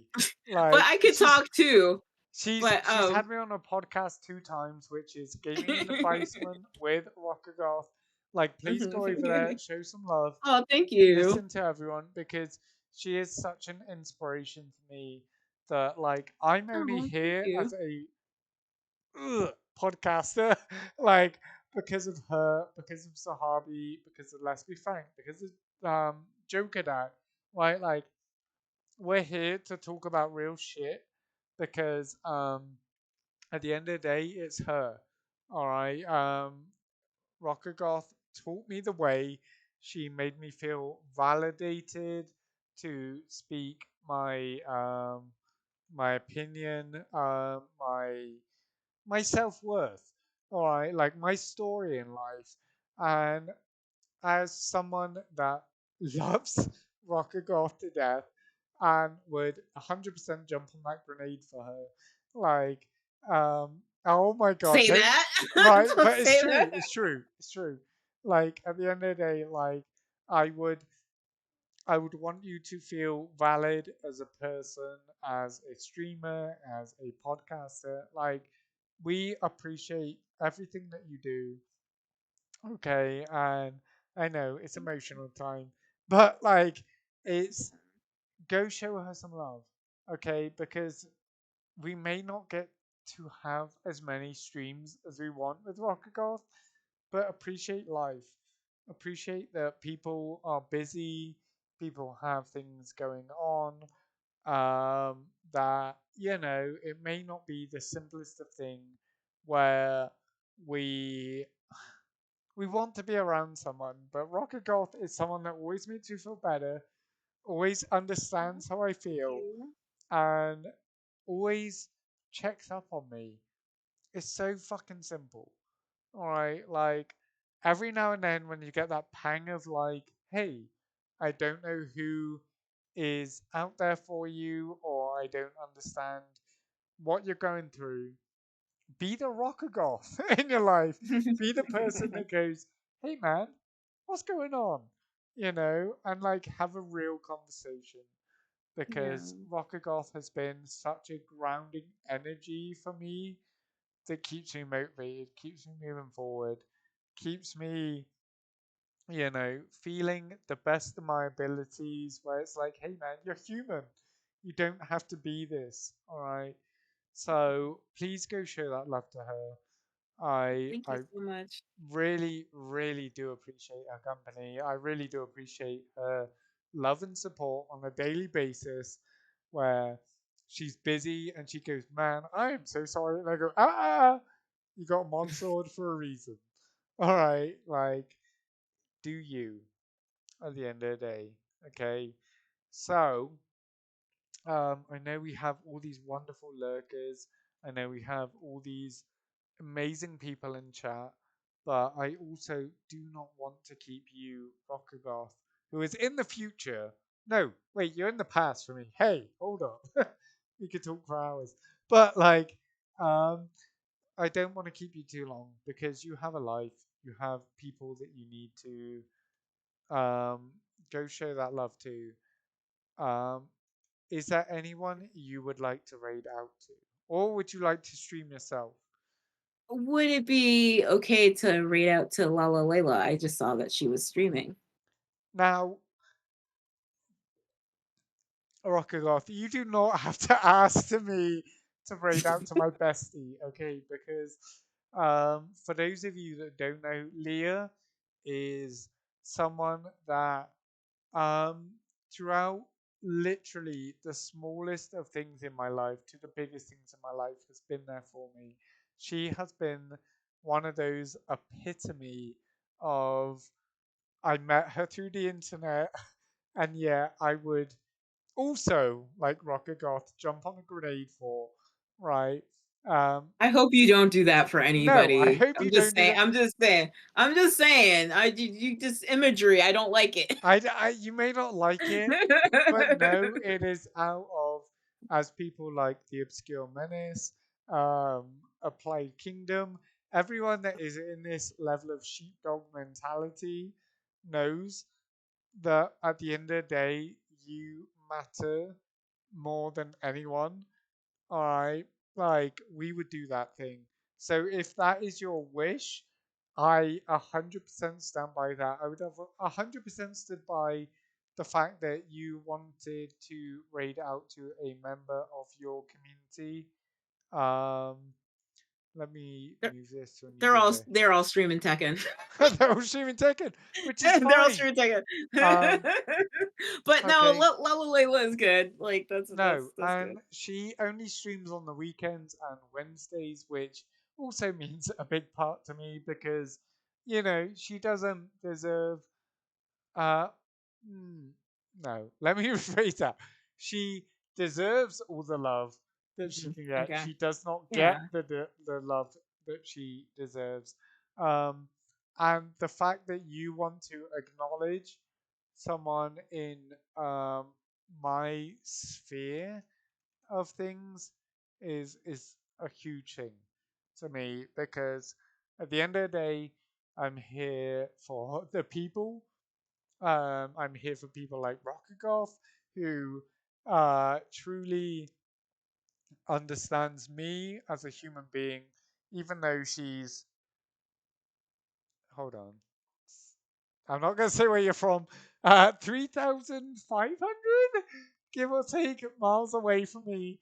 But, like, Yeah. you know, it means a lot that if I was ever to travel, I would 100% link up with um, and someone as the Lalalia, who is quote unquote 6 hours away from me, um, and means the world to me as well. Like, I am so thankful to have you on this podcast as you have had me on yours.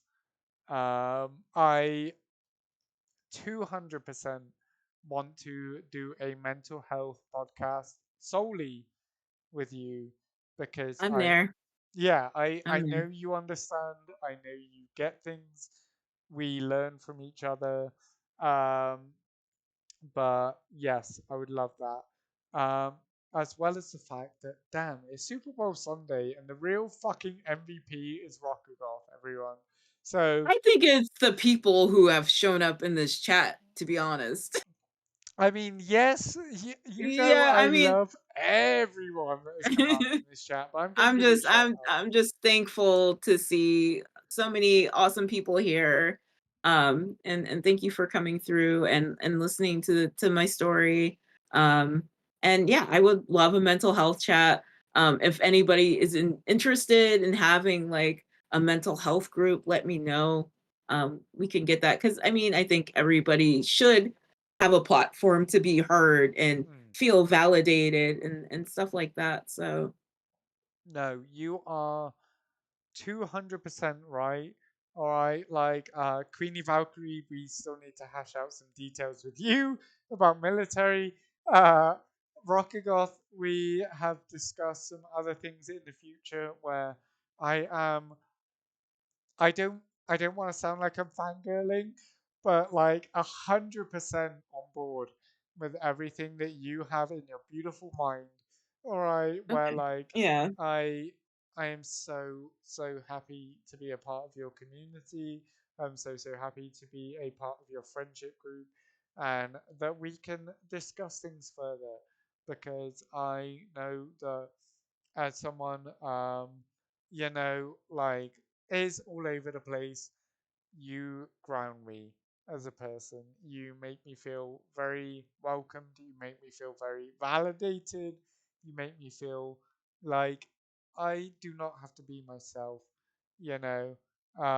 And people like Obscure Menace who's saying like, hey, I get it, my health is solid, but I have stuff to share. And that is Mhm. what this is all about at the end of the Yeah. day. We are here for each Yeah. other. Um, I can't thank you Yeah. enough for everything And that I, you I do. I just wanted to thank you for having this platform to give me an opportunity to talk to you because, it is hard to like synchronize like a time to like stop and like talk to people. And that's what makes it hard. But that's why I love podcasting and I love interviewing and talking to people because it gives you that opportunity to stop and talk and have a conversation and get to know somebody else and other people's experiences and stuff like that. So yeah, thank you. I'm so glad that you start up your own podcast and it's been amazing so far and I can't wait to see what you do in the future. No, and oh my god, like once again, I am putting it in the chat. Like, please, please go look up on any platform, Spotify, right? Correct. I Thank know I you. Thank listen you. to Yeah. Apple, with their podcasting section, YouTube, anything. Her chat. Please go listen to Rockagoth doing what she does best. I'm not saying you're not at your best now, but like because I No, I I mean truly I love appreciate. podcasting. But Yeah, she for is sure. such a great interviewer. She knows how to get to the depths of someone's soul, with I the don't know best about that. intentions. Goodness. All right, like it's not about like probing for the wrong answers. It's not probing about making you look bad. It is probing for the sake of we are fucking human.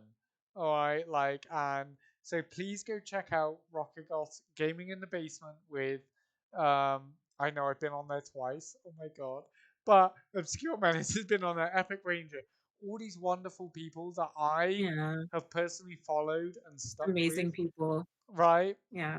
because Yeah. of what she does. So, oh my god, it's been a roller coaster, and it always is when I'm with Rockagoth, whether we're talking off chat, on chat, in stream. Um, I have everything to thank for her for making this podcast real because she is the person that made me believe that I can yap for hours for the right reasons. Okay. Oh, Um, I've been on many other podcasts, but it's because of the fact that like she is herself, she is genuine, she is kind, she's caring, she is loving to those that come by. Um, and so with her request, which means a lot to me, we are going to raid into the Lala here instead of raiding into Rockagoth, who could have streamed, could have done her thing. Um, and now I'm if gonna eat.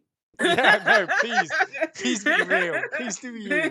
All right, go enjoy your food. I'm gonna stuff my face. Stuff your face from what your husband Yeah. has made for you. Yeah, I'm You probably gonna know, make another drink for me and my hubby. no, please do.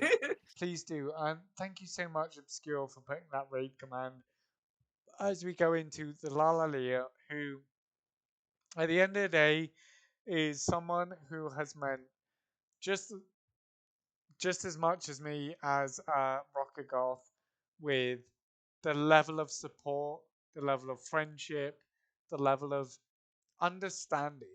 All right. At the end of the day, we're all streamers. We put a mask on, but who is there for you when you are off stream and sends a little message just to be like, hey man, how you doing? Hey, I appreciate everyone here. All right. Um, Picnic, thank you so much for being here. Everyone from Rocket Girls community, thank you so much for being here. I so much appreciate that you wanted to come hang out. Yeah, exactly. Hearts all around.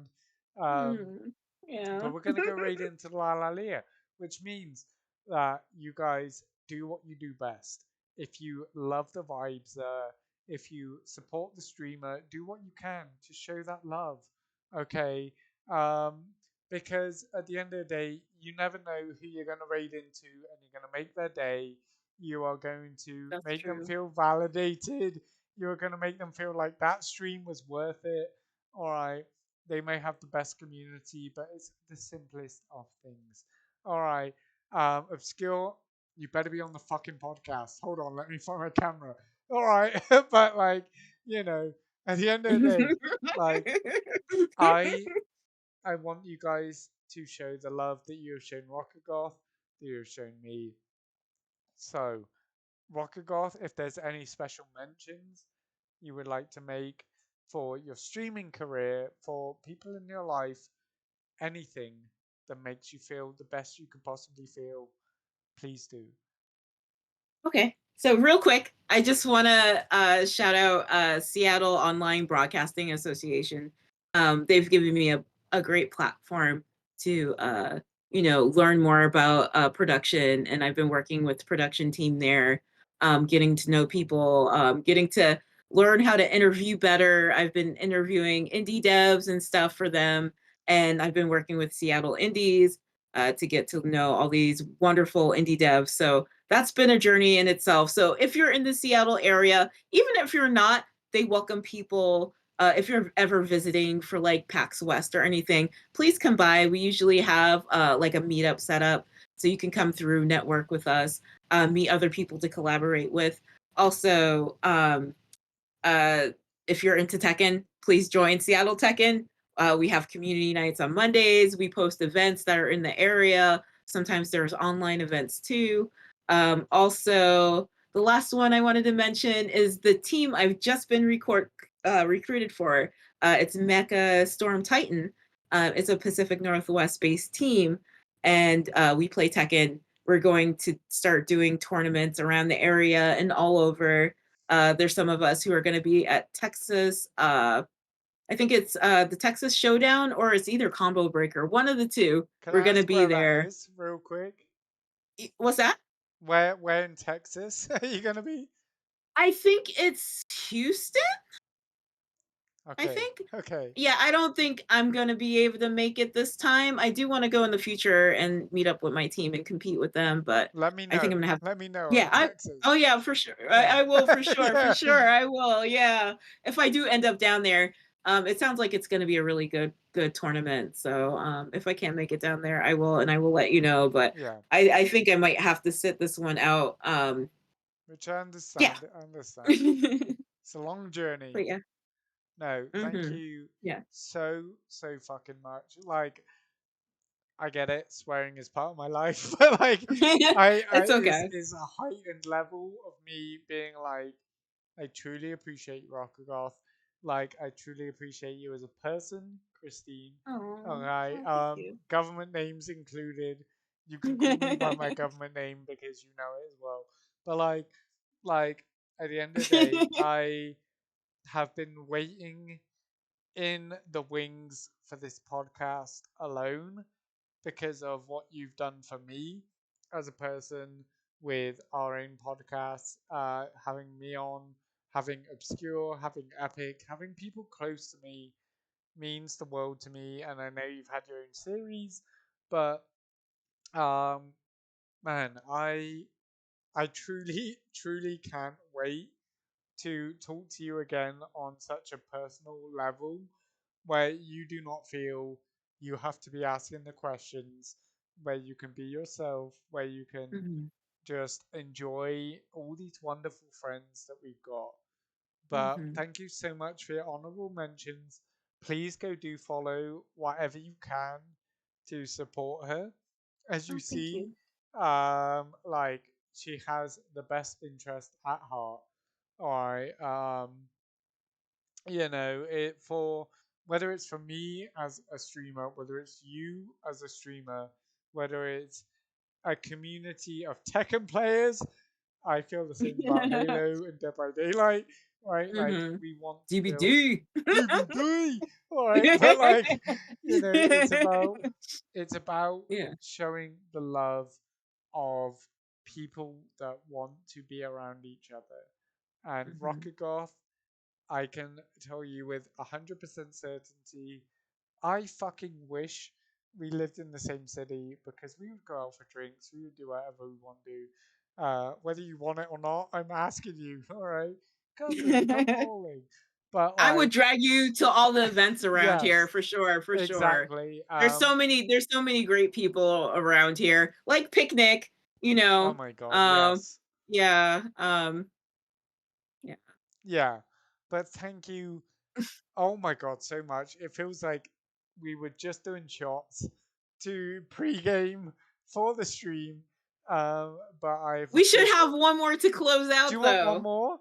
I I think we will. should have one more. Okay, okay. I will get my shout Also, out ready. hi Felony Rose. Thank you so much for Felony stopping Rose. by. Oh my god, I'm so sorry. Felony Rose, let me get you a shout out. Felony Rose is someone that I met. She was actually playing a how do I put this? It was like a lab rat simulator. It was so weird, but I loved um what she was playing because she was so genuine with what she was doing. I apologize if I get the shout out wrong. But like she's been here. I've jumped in her Rascata, laugh my ass off, right? And followed Rocket Goth because I love her vibe. That is what we Oh, love. Hold on, hold on. Okay, yesterday when I was at the meetup, I'm sorry. No, please, Somebody please. told somebody told me not to look up anything, but to do a playthrough of Rat Shaker. No Like I way. I don't know what it's about. They told me not to look it up, but I'm gonna have to. And I think it's Yes. gonna be hilarious. So I have high hopes for this game. I don't know what to expect, but that's so cool that you just mentioned that because I was just No, like, I've never heard of it before, like yesterday. no fucking way. Because, like, Miss Felony Rose, this is what I mean when it is like those people that I jump into because of positive, loving energy, how I did with you, Rocket Goth. So like, Miss Felony Rose is exact same. Obscure Menace is someone that I raided into, felt that love, right? Like, Miss Felony Rose is someone that like I jumped into and I was like, what the fuck is this game? All right, like, but I love it because that's awesome. it shows a level of genuine I want to be me. I want to play Mm. what I want to play. I want to, and it was so like I'm a lab rat, like trying to do my thing, like. And so, Miss Felony Rose, thank you for being here. Thank you, Rocket God, for pointing out that Miss Felony Rose was here. All Of right, course. known her a Can we long time. do can we do a Yes, shot to the yes. Doghouse Tavern? Hold on. So, for those of you that don't know, if I can show it on stream, as Rocket Goth asked for a shot before stream, I Mhm. couldn't find anything apart from Wild Turkey American Honey Sting, which has Ghost Pepper. All right, so you guys have to deal with me feeling like an absolute idiot as I pour a shot. All right, of Ghost Pepper whiskey. All I just right. got tequila. I feel plain. I feel Yeah, so basic. no, no, no, no. This is what it's all about, right? This is us. If I could be with you guys in real life, I would want to go to the bar with you. I would want to have a drink with you. I would do shots. I would do the dumbest shit with you. Alright. But at the end of the day, I want to be real with you. I want to show the love. Alright. And Rocket God, unfortunately, we have not had the schedule, let's put it at that, to drink together, to feel Yeah. our emotions together, to be at a level where we go, do you know what? At the end of the day, we are human, we are people, and whether you like it or not, I love you. All right. All right. Aw. And I deal with that. But Oh. so to internet friends, to people that we have met on Twitch, to the people that we have connected with on a deeper level than we should have. All right. Hmm. Oh my God, Miss Valley, anyways, don't say mushy. All right, I feel Yeah. salty. Oh.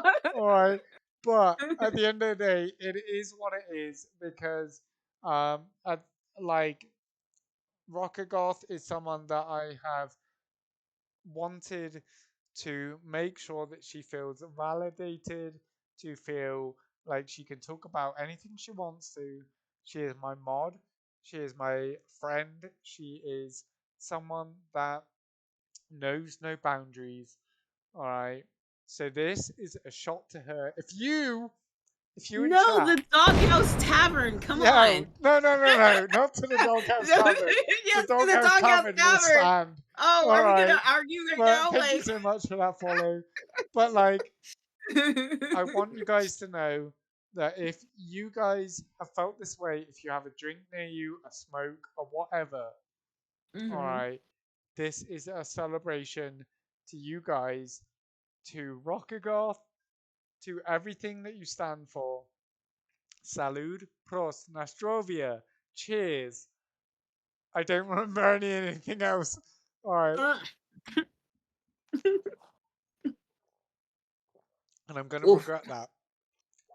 hmm Oh my god, it has ghost pepper in. Sorry, but I love you all. Thank you all so much. If you don't know, Rockagoth has her personal shout out here because we love her. We appreciate everything that It she does is. tips. All right. Um, and if you're not following and you want to follow, please do.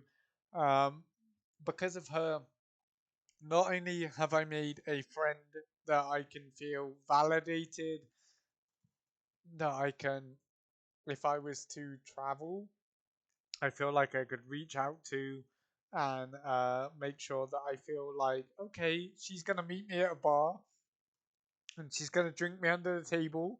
Um, but like, um, if you're not over there, please go show some love. Um, her life is sporadic. Please accept that. Um, she is the most genuine of souls. All right. Like I said, I would jump on a grenade for her in a heartbeat. But at the same time, she has requested to raid into someone that means so much to me. And I mean so much to me. I need to express very quickly how much the Lalalia means to me. She is someone that, through my deployment, through my personal life, through my work life, she has been there for me. She has, like Rockagoth, always checked up on me. She has been more than a Twitch friend. She has been more than a close friend. She has been someone that, equally so, I would jump on a grenade for. Okay. And thank you so much for everyone that come in with that. Um, I mean it so much. If you can give some love to the Lala Leah, I would be in your debt. All right, because like Rocker Goth, if you're not following, please do go check out her streams. Um, the Lala Leah has been someone that means so much to me that like I I get emotional. I get tears in my eyes. I'm meant Oh, to be a goddamn military man, all right? Don't do this to me, Rocker Goth. stop all But that. Stop yeah, all that. but like it's one of those things where she has been there for me since the beginning. She has always been there for me. She'll put me in her place. She'll tell me I'm a fucking idiot. She'll do everything. She's the black cat energy to my golden retriever. But like, thank you. Thank you, Rocket Goth. Thank you so much for being your amazing, humble, Thanks for having me. Thanks for incredible having self. me and just letting me be honest and, No, and upfront that is about who I all am and stuff. what we want to have. All right, okay. I'm gonna do one more quick shout out for you. Oh, Uh, thank you. oh my god, I did it wrong. um, You need but some help. It was yeah, just one shot. You okay? no, I'm good. I'm good. I'm good. It's more Does it the work for fact me? that I'm emotional that like makes me feel on a deeper level when it comes to drinking because at the end of the day, like you guys mean so much to me. You guys save me. You guys are a light in the darkness. All right. And whether you stream once a month or 20 times a month, I'll always be there when I can. So, Rocky Golf, thank you. Once you go black. Hey. Chill, chill. No, we like Feral, but at the same time, but she's married. Calm down. All right, but like, you know, um, yeah, this means a lot to me that you guys want to head over to Leah. I so want to do this again. Rocket God, Yeah, me too, for sure. yeah, you are such a light in this world. Oh, oh, I thank you. never want you to forget that. I never want you to feel like you are anything less. Um, It's hard sometimes, but it's nice to have people like you to remind me, and that we all have our limits. We only can yeah, do what we can do. So and equally so, yeah. you remind me. Okay, that is what true friendship, what true being on a personal level beyond Twitch, beyond these things mean to me is that you could message me and you could put me in my place. Like you're like, hey, fucking remember they people need you or people want That's like true. Yeah. and Yeah, I think you get down on yourself a lot, and you're only one person. You can only do what you can do, and that's sometimes I need to realize that for myself too. yeah. We have And look these at you. expectations, You you fucking know. thrive in the right environment. You don't just survive, you thrive. Oh, And thank we you. love you for that, and we want you to feel appreciated. So give that follow. If you're not, we're gonna start this raid to the wonderful La La Leah, which Let's go. let's fucking go. Yeah, let's All right, fucking go. I'm gonna do those raid commands, but if you guys want to use your own emotes, please do because we want you to feel validated in itself. Um, all right. And thank you so much. I can't express how much I've loved. Can we stop? You're gonna make me cry, and I'm trying not to No, mess up I'm my not trying makeup. to Like cut. All right, your I'm trying. makeup is Yeah, yeah. perfect. You're I'm. beautiful. I know. I'm trying to keep it that way. Like I'm saying. I'm sorry, but we have 20 wonderful viewers plus lurkers who want to go show that love, and that's because of you.